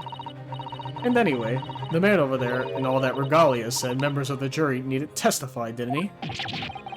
Conveniently, yes. Objection! No, I have no recollection of saying that at all. Juror number 4. Oh! Make no mistake, you jurors are not special in any way. You are not immune to the judicial process. If you know something about this knife, madam, let the truth come out. But that's just a common or garden knife. It could have come from anywhere. We have several like that at home. If one went missing, how would you expect me to know? What's that? Are you joking? What are you saying? Please, Miss Garadeb. Now you listen to me. I refuse to believe all this nonsense. I couldn't bear the thought that I'd injure someone. Do you hear? I couldn't bear it. Oh, the poor woman. So, yes, I want evidence. I want to see hard evidence if you're going to insist on this being my fault. You're going to have to prove to me that I threw that knife, if that's what you think. Come along now, chop chop. Do your worst. Well, Mrs. Naruhodo? If I had evidence like that, believe me, I would have thrown it at her already. Then take the stand, juror. Oh. The prosecution does not object to the defense's request to cross-examine this woman. Thank you, Lord Van Zykes. I'm going to have to testify. Juror number 4. As I'm sure you will appreciate, having observed it with your own eyes today. Witness testimony can lead to the most extraordinary truths being unearthed. Truths of which the witnesses themselves may not even have been aware. Oh dearie me. So I demand your full and unadulterated testimony, Miss Garadeb. And mark my words, in this court of law today, we shall extract the truth. Do you concur, counsels? Certainly, my lord. That's what I'm hoping for, my lord. Hell yeah, Lord Van Zykes helping us out. This is such a strange feeling. For the first time since arriving in this country, it actually feels real.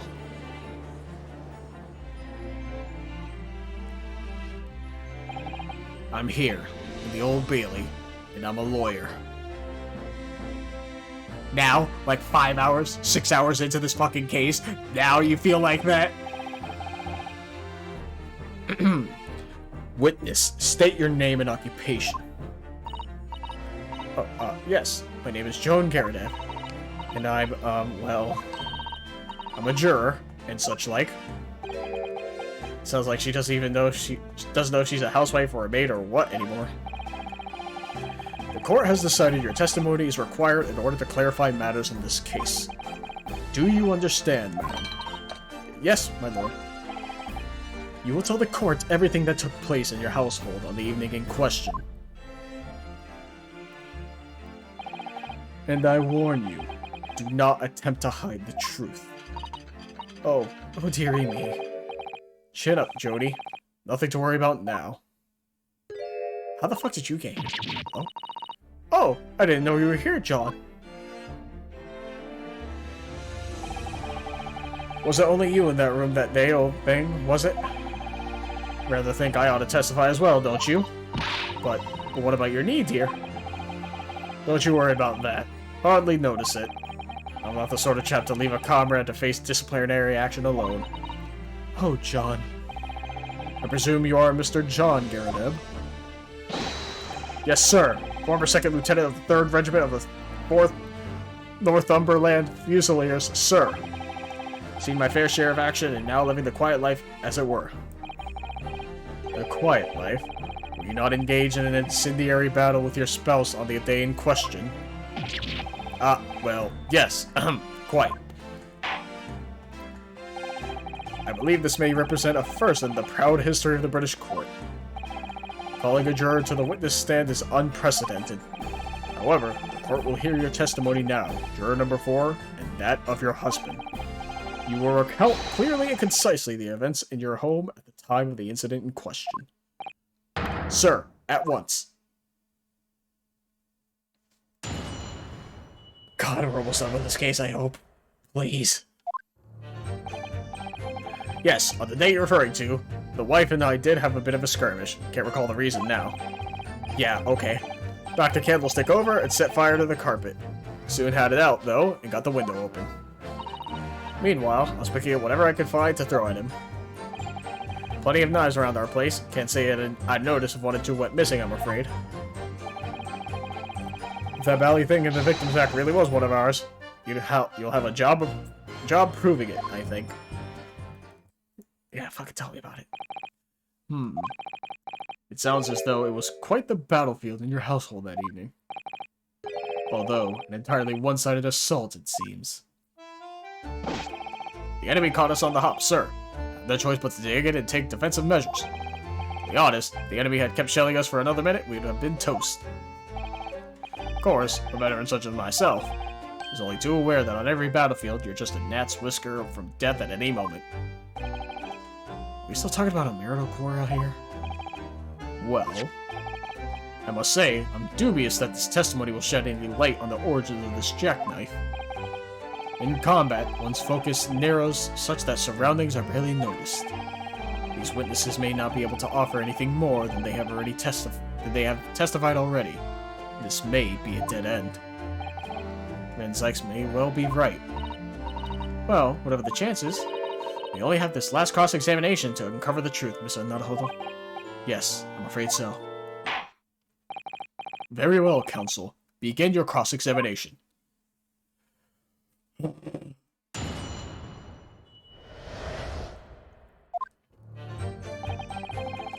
Okay, they're referring to... Alright, let me save.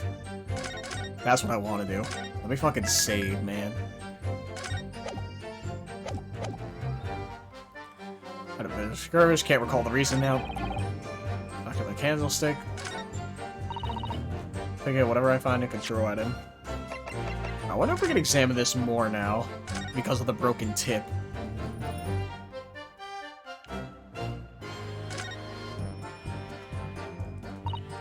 Oh, look here, just the tip, small piece of the blade appears to be missing. What could have happened?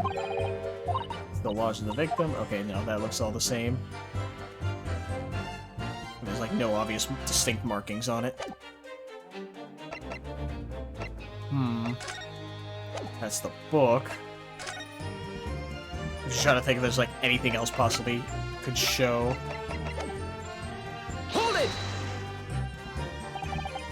Even though the room was on fire, as far as I was concerned at the time, It was more important to extinguish my anger than the flames. When a woman wants to throw, she must throw. That is most certainly not true of a Susato takedown, Mr. Naruhodo. How does she know I was thinking that? So, please cast your mind back and try to remember. Was a knife among the items that you threw at your husband that day? In all honesty, I don't recall. But I feel I must point out that I'm no monster. Let me see. Some bread, a cabbage, garlic, a towel, and a sponge. A napkin. Excuse me. Do you have something to add, sir? Mr. Garadeb. Don't shoot. Sorry, I beg your pardon. Did your wife's remark just now bring something to mind? Nothing of any significance, no. Just that the barrage of projectiles the old thing launched in my direction was somewhat more solid than she implies. Books, bricks, and the fire poker, I seem to recall. Ouch. And the woman's aim is uncanny. Uh-oh. Good grief, woman, we're not at home now. This is a court of law. Oh, dearie me. Ever so sorry, dear. Also, what is she? She landed a direct hit with every bally. Oh, okay. What's she even doing with a teapot in here? Honestly, John, I would never have thrown such things at you, obviously. Well, take a look at this, then. How do you suppose that happened, Your pipe, sir? I had this thing in my hand as usual at the time of the onslaught. Knocked it clean out with one of her soft projectiles, she did. Yes. And when I went to pick the thing up, it was broken in two. I'd like to see a sponge do that sort of damage. I see. Your pipe was broken. It would never have been sent flying unless it was hit by something pretty solid. Anyway, I managed to bandage the thing up for now. Ah, you are one to exaggerate, aren't you, dear? I wonder what we should make of this account. Could be important. Why not, right? The defense believes Mr. Garadeb's remarks just now to be of great significance. Oh. This war veteran's words only tell us one thing. Betray a fiery wife, and pipes, as well as hearts, may be broken. Sentimental wisdom, perhaps, but hardly worthy of adding to the formal testimony. Indeed, common sense, one might say. Might one? In that case, would you at least permit us to examine the pipe, sir? Well, I don't see why not. Oh, dearie me, there you go again, trying to ingratiate yourself with a young lady. Very well. The court will accept the gentleman's pipe as evidence. I hope I didn't speak out of turn, Mr. Naruhodo. I was just feeling rather disappointed for you that your request was turned down. Oh no, it's fine. Thanks to Susato-san, we have some new evidence to work with. We should examine it carefully. Well, thank you for that rebuttal, Mr. Garadeb. Now, if we could return to the crux of the matter. What can you tell the court about the knife used to attack the victim? Putting in knives. Alright, so we gotta examine the pipe first and foremost. Let me guess, the piece of the knife is in there? Of course. Oh, something just twinkled inside the chamber of the pipe there. Yes, I saw it. Something stuck in there, I think. Let's turn it over and give it a shake. What's this? A tiny fragment of metal. It looks like the tip of a blade or something. Tip of a blade? Surely it could be. Can we, like, combine two things now? Yeah, that doesn't matter. This is the tiny piece of metal we found in the chamber of Mr. Garadeb's pipe. It looks like the tip of a blade or something. Tip of a blade. Something wrong, Mr. Naruhodo. I don't really know. There's just something niggling me, but I can't quite put my finger on what it is. Perhaps in that case, it would be wise to examine some other pieces of evidence again. Okay, so I have to examine the knife.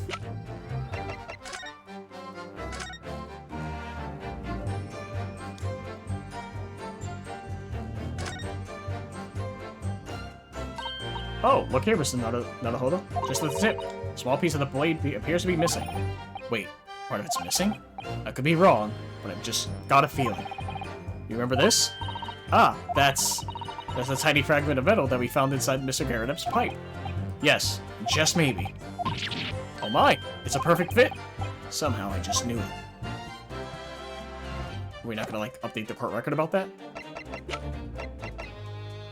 Anyways. Can't say I noticed if one or two went missing. Really one of ours? Okay, yeah, this is where we would present, but just to make sure we're gonna save.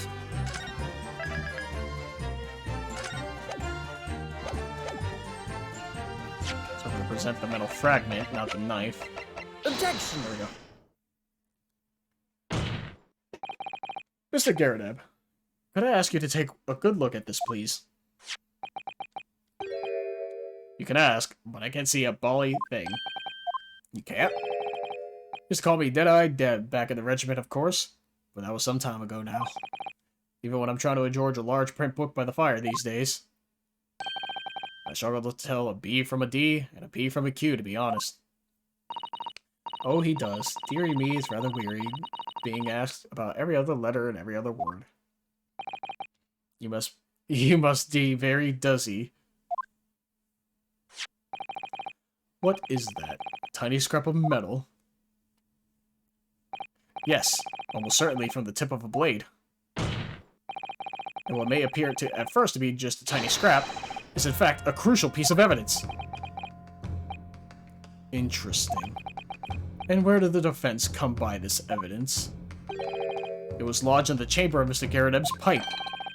My pipe, you say? By Jove, I wonder how that got there. And what precisely does this fragment of metal signify, Counsel? Are you suggesting that it is in some way related to the matter of the stabbing on Briar Road?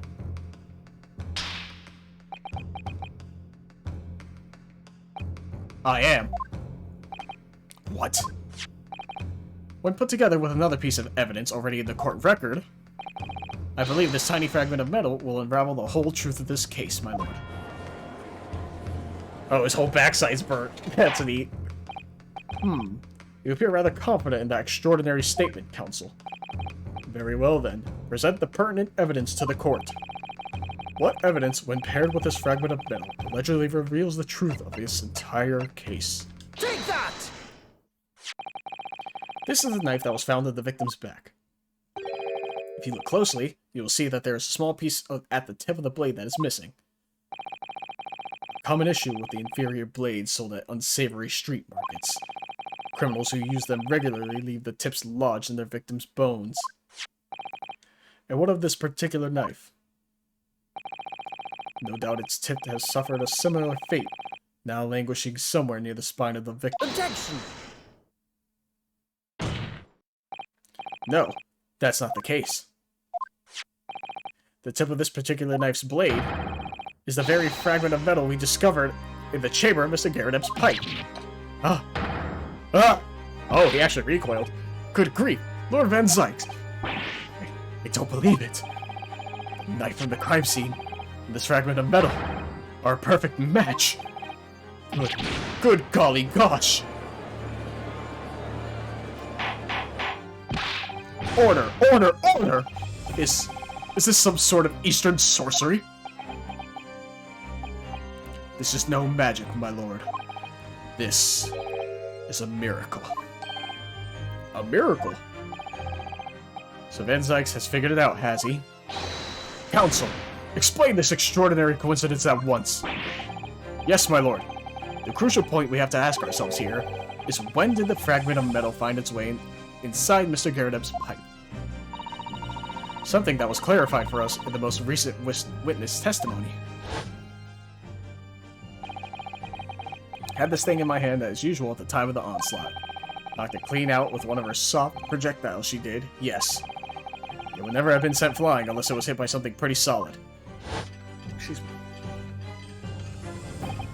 Oh, dearie me. During the argument between these two that occurred just as the victim was on the pavement below, Miss Garadeb flung this knife at her husband. However, the knife missed Mr. Garadeb, instead striking the pipe in his hand at the time, which caused the tip to break off. Of course. Good lord. Yes, and that is when the tiny tip of the blade found its way inside Mr. Garadeb's pipe. The chances of that are 1,000,000 to 1. and yet there's no other credible explanation for how the tip of the blade ended up in your pipe. Then, after losing its tip, the knife ricocheted off the pipe and flew out the open window. Ah. In short, this knife, which fell from the window of the Garradeb's house, is the very same knife that struck the victim in the middle of the back on the street below. Oh gosh, oh dear, oh no! Objection!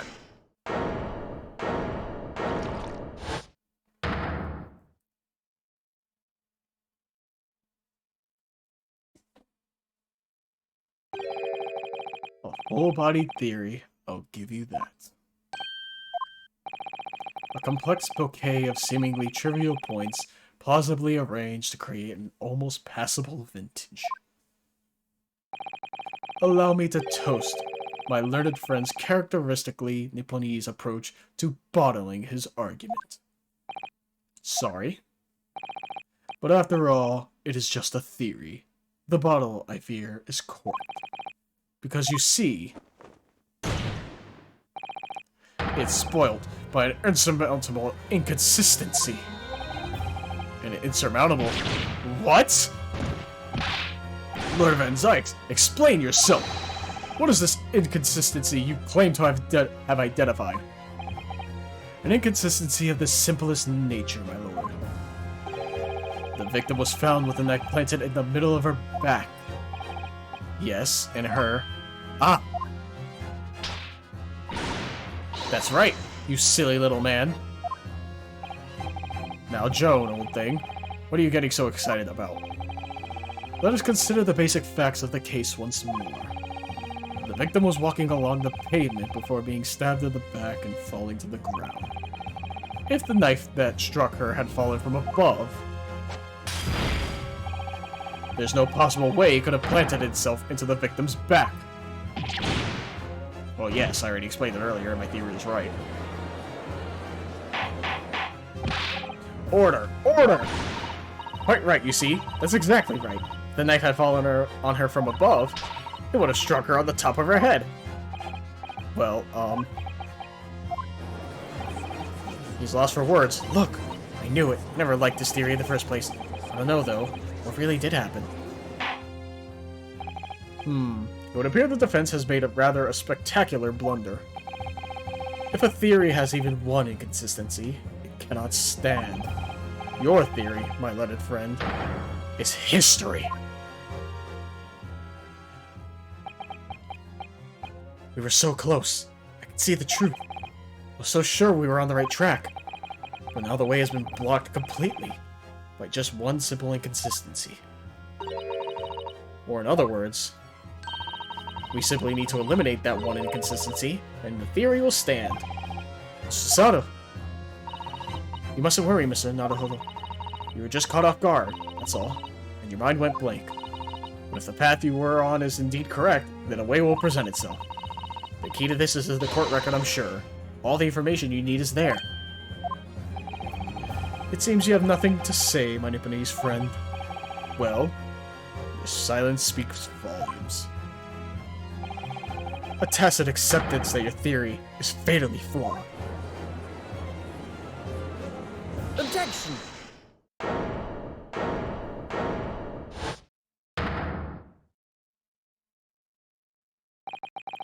This inconsistency doesn't mean I was wrong. It means that I need to sharpen my mind and dig deeper for the truth.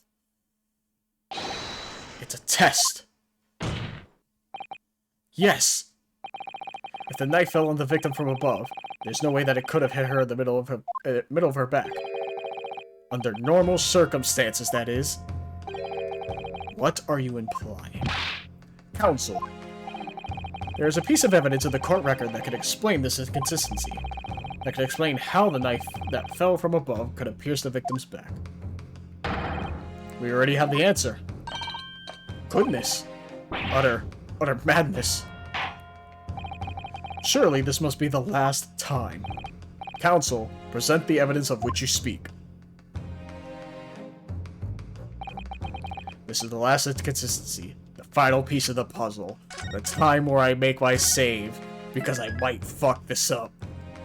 but I'm pretty sure it's the picture of her holding the book, because it's like, how did the book get there? She bent over, picked it up, got stabbed. If I can successfully make sense of this, the truth will be laid bare at last. The evidence that explains how the falling knife became lodged in the victim's back is... I would assume it's this. It's either the book or this.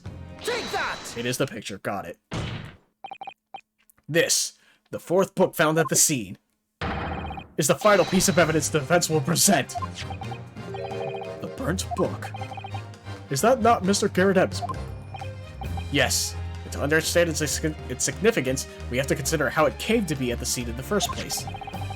This photographic print clearly shows the book in question, with the victim holding it in her hand. But as we all now know, it was the police constable that put the book between her fingers like that. Quite so, as part of his wholesale transplanting of the crime scene to the opposite side of the road. That's true, however. As part of his testimony, Constable Beat made an extremely enlightening statement on that point. But, what made you place the book in the victim's hand? Oh, well, sir, that's because that's how I found it. When we first ran over to the scene, the victim was already holding the book. So, when I moved everything, I made sure it was still in her hand. In other words, the victim already picked up the book of her own volition. And clearly, that must have been before she suffered the knife wound. Well, I should say so. After being attacked with a knife, I don't imagine she'd have been doing much of anything. So, the question becomes, why did the victim have that book in her hand? By Jingo! I think I'm beginning to see what may have happened now. Oh dearie me. We know that the book fell from the top floor of the Garrett household onto the pavement below, precisely the moment that the victim was walking past.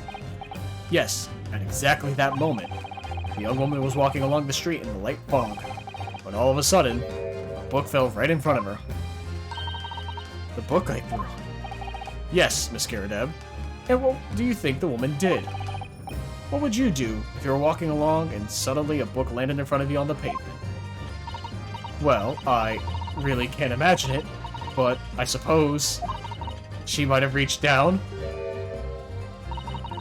and picked the book up.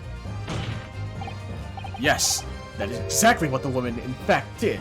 She picked up the book. Oh, heavens! And when the woman reached down to pick up the fallen book, what position would her back have been in? That's right, facing the sky, completely and utterly defenseless. Then, in the very next moment, while the woman was still bent over picking up the book,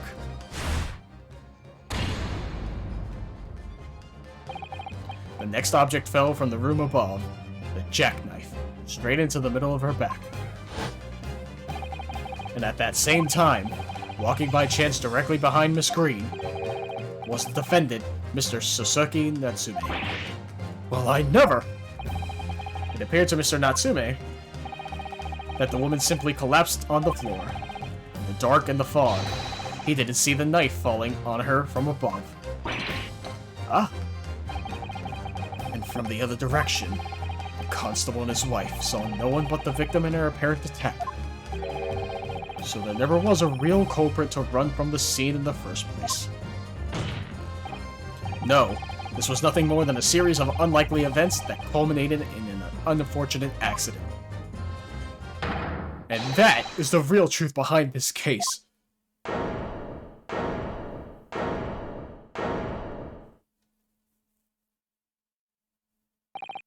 Well, Mr. and Miss Garredeb?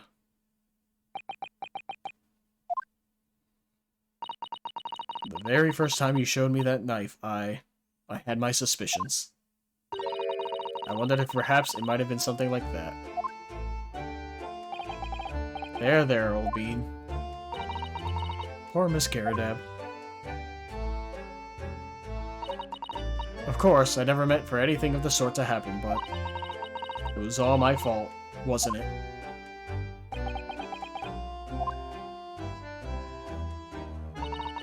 I take full responsibility. I let my anger get the better of me. I threw that book. And I threw the knife as well. John, dear. It's alright. I know. I'm ever so sorry. Truly. I'm sorry.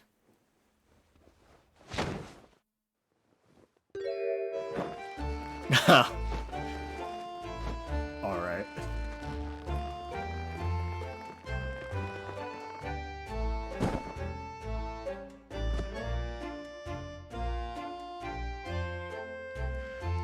Finally, that's this fucking case.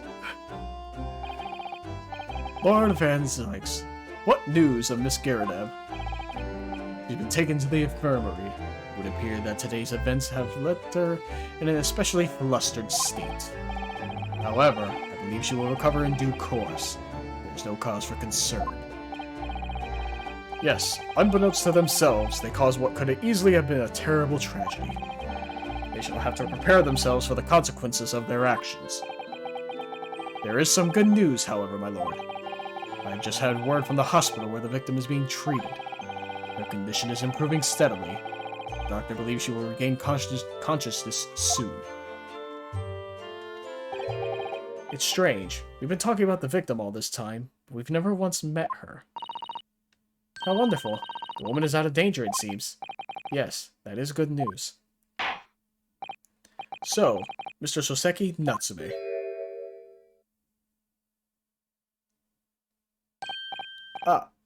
Yes. On behalf of my fellow countrymen, I would like to take this opportunity to beg your pardon, sir. You came from your distant eastern homeland to study our great British culture, and have been repaid with immeasurable unkindness. Please accept our heartfelt apologies.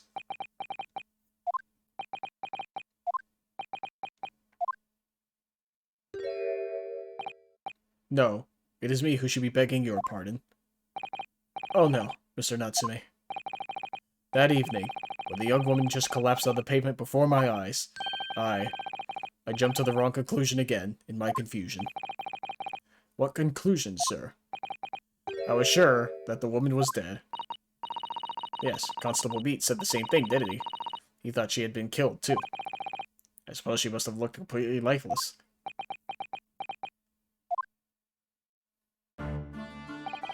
It's been about a year since I arrived in Great Britain now, but I still can't get used to life here. I can't relax. I'm sure there are evil spirits lurking in the fog, like they're haunting me. Poor Soseki-san. His imagination really has got the better of him. Yes, poor man. So, when it happened, I thought the young woman had been taken by the fog spirits. I should never have dropped my books like that and run away. I should have called for help, for a doctor, for the police. Instead, I managed to create a rift in the relationship of trust between our two empires. And for that, I am truly sorry.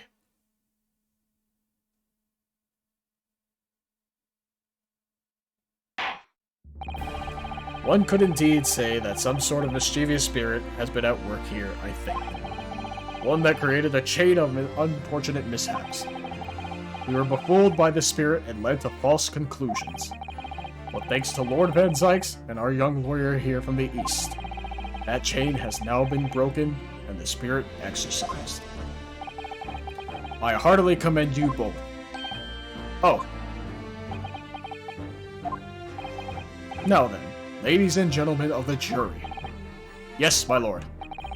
In concluding this trial, I must ask one last time for your decisions regarding the defendant's culpability. Are you ready to present your findings to the court? As the foreman of this jury, I can assure you we reached a fair and just conclusion. I do declare the truth can be extremely cruel at times. Well, I didn't suspect the woman next to me, that's for sure. Sitting in for the old bean while she's out of action, you know, but I know what her decision would be. Does this mean I'll finally be able to get out of here and start work? Well, it's about time. I say, I'll have a corker of a story to tell the grandchildren when I get home, won't I? Very well, ladies and gentlemen of the jury, I hereby demand your final decisions. Mr. Foreman. Not guilty. Not guilty. Not guilty. Not guilty. Not guilty. Not guilty. Hell yeah. What if one of them just said guilty? But just like fuck with it. Imagine. Very well. Mr. Soseki Natsume, I hereby pronounce you not guilty. Let's go.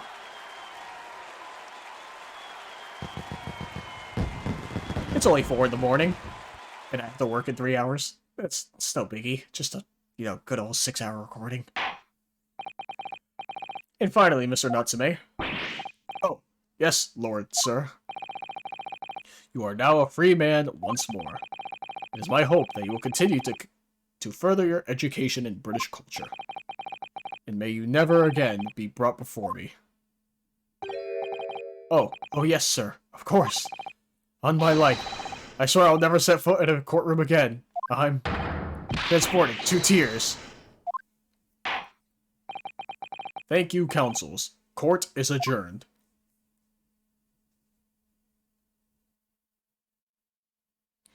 Holy shit, dude. 20th of February, 3:17 p.m. The Old Bailey Defendant's Antechamber. Oh, locum. Wait, you mean me? Of course! Is there another locum here? Is there even one? Compared to the original locum student, Mr. Naruhodo Esquire, your name has become rather short, hasn't it? What's wrong with using my actual name? Oh, last, I'm free! I'm free! Joyful, joyous, jubilation! Heady, hearty, happiness, hurrah! Oh, I am pleased. Mr. Natsume is delighted. Would it be so hard just to say that, then? Locum, you did it! You saved me from the brink! Well, what happened to the poor woman was in no way your fault, after all. I'm just glad everyone can see that now. No, not that! Lovely, loyal, locum lawyer! Yes? I mean, as I said before, I've just never got used to life here in Britain. Every time I look over my shoulder, I see foreigners. I see towering brick buildings. And from high up windows, I see them looking down on me laughing. Look at that little hunchback. Oh dear, I'm sure it's all in your head, Mr. Natsume. But, today, you, locum lawyer, gave my gloom the boot. You stood firm behind the baronial bench before all those babbling British. You battled to the bitter end, laying bare the baffling truth. And when I beheld the blinding fireworks among the beams of the Bailey's roof, I bellowed, "Behold, the best barrister ever born!" Excuse me. Well, that's flattering. We're very pleased for you. This has given me a wonderful anecdote to recount to my old friends back in Japan. An anecdote? Is that what's to become of all my hard work? Ah, there you are, my dear fellows. Oh boy. Apologize for keeping you waiting. I rose late this morning. Oh, Mr. Sholmes, what a pleasure to see you. I see I'm here not a moment too soon. Disaster has been averted, I'm glad to say. Oh.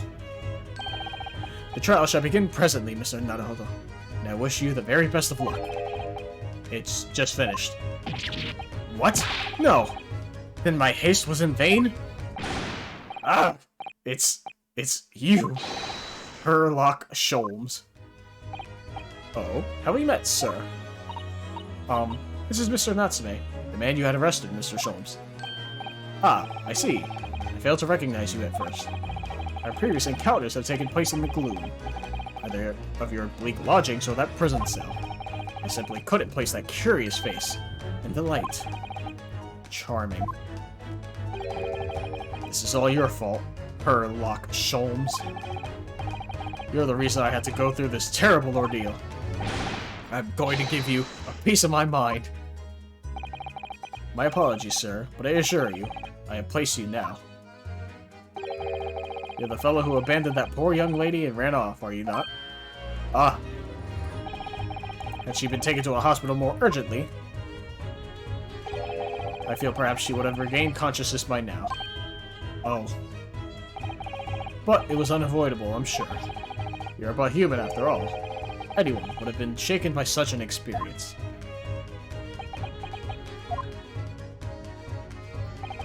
I do feel very badly about how I behaved. Well, never mind. Now then, what was it that you wanted to say to me, sir? Nothing. Priceless. Oh, I am sorry. Really, but... that was quite priceless. Poor Saseki-san. Still, on the bright side, you had an extremely entertaining experience without paying a penny. And, it would seem, you were not even found guilty. But there is no bright side. Whatever do you mean, Mr. Natsume? Even after this, I'm still cursed by the spirits, and now by the Reaper. Ah, Lord Van Zyke. I haven't forgotten, you know, what facing that man in court means. Even if you're found not guilty, you're still doomed. It will be alright, Mr. Natsume. Hmm? If the Reaper appears trying to make trouble, I will protect you. Hiya! Why me, you bitch? Should have thrown you off the fucking boat. With a perfectly executed Susato takedown. Much as I like being turned on my head, a bit of warning might be nice next time, Miss Susato.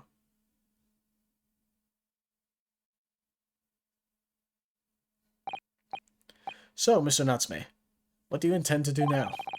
You mentioned something about recounting your experiences to your friends back in Japan.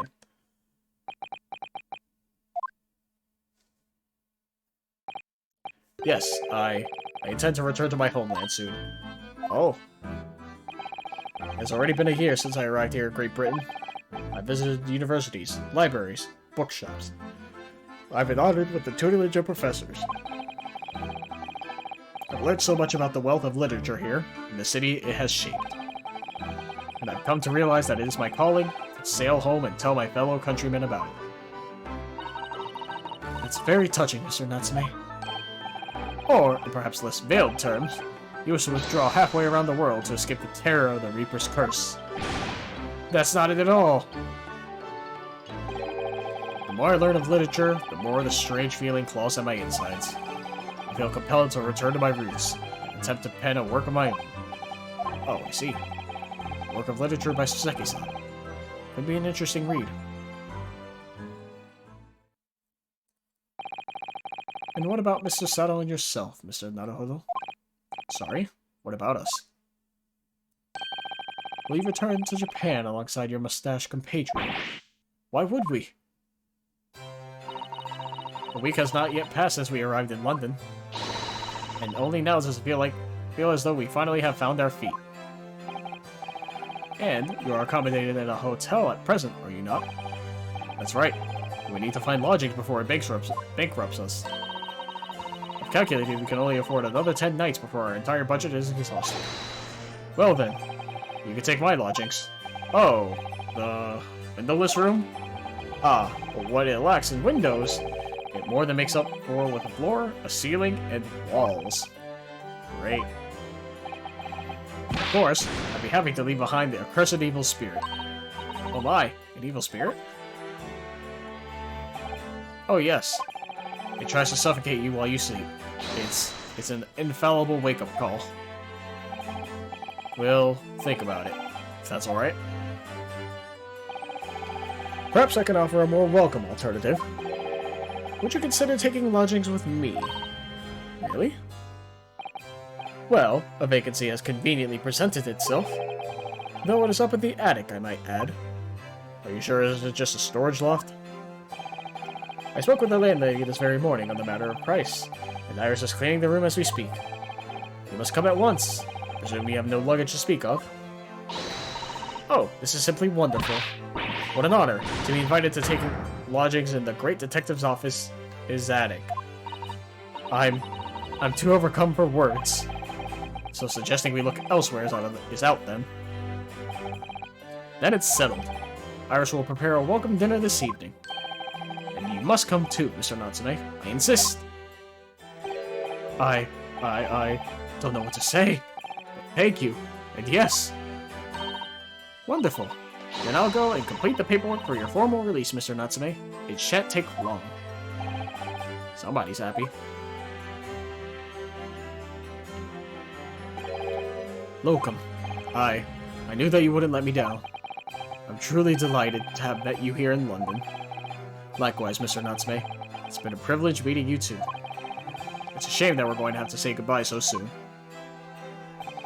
Well, I've come to realize that I belong in Japan. But Locum, we'll meet again one day. Yes, I'm sure. And hopefully by then, I'll be a successful lawyer. Hopefully by then, I'll be a successful author.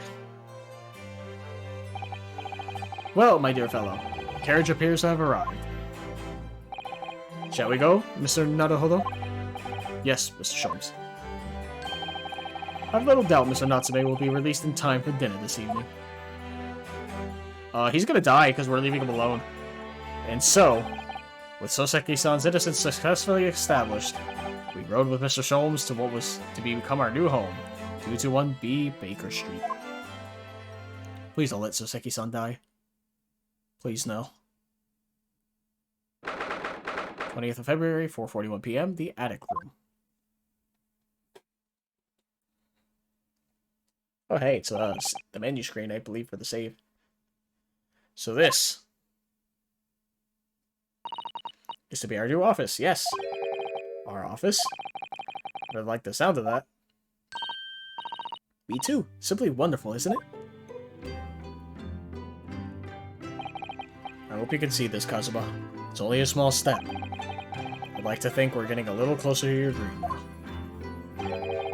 So, my dear fellows, do you like the place? Looks better without the fucking hat and everything. Ah, Mr. Sholmes. Yes, thank you so much. It's a delightful room, Mr. Sholmes. I simply adore it. Good. Pleased to hear it. Iris and I are delighted to welcome you. Hope everyone's hungry. It's nearly time for dinner. We'll eat as soon as Mr. Natsume arrives. We have a lot to celebrate. Iris, you must let me help you. Alright then, Susie. You can be in charge of the salad. Splendid. Yeah, Natsume's gonna fucking die on his way here. I'm already calling it. So, Mr. Naruhodo, how does it feel to have your own office in the capital? It's very exciting, actually. Can't help wondering what adventures await us. Those were precisely my sentiments when I first established my office at these premises.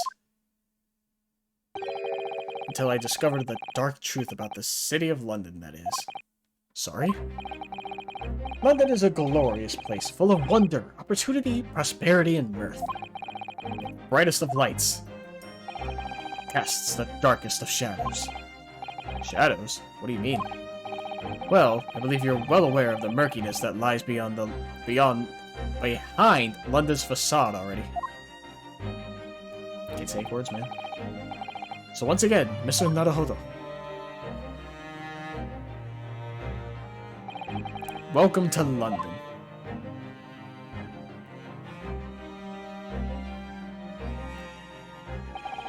Of course, at the time, I had no idea the significance of those words Mr. Sholmes so casually spoke. But it wasn't long before my turn came. To lift the facade and see the true depth of the murk that lay behind it. Is Soseki-san okay? Please let Soseki-san be okay.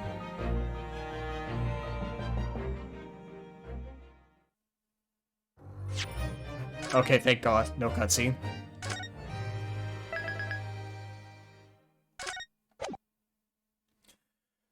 Alright. And we're on the last episode. The Hound of the Baskervilles, huh? But that will be for another video, because this one already gone long enough. Holy shit, that was a long case. I know Phoenix Wright series is long, but god damn. I should have done this earlier. Weekend, something else, but here we are. We got through it. Holy Christ.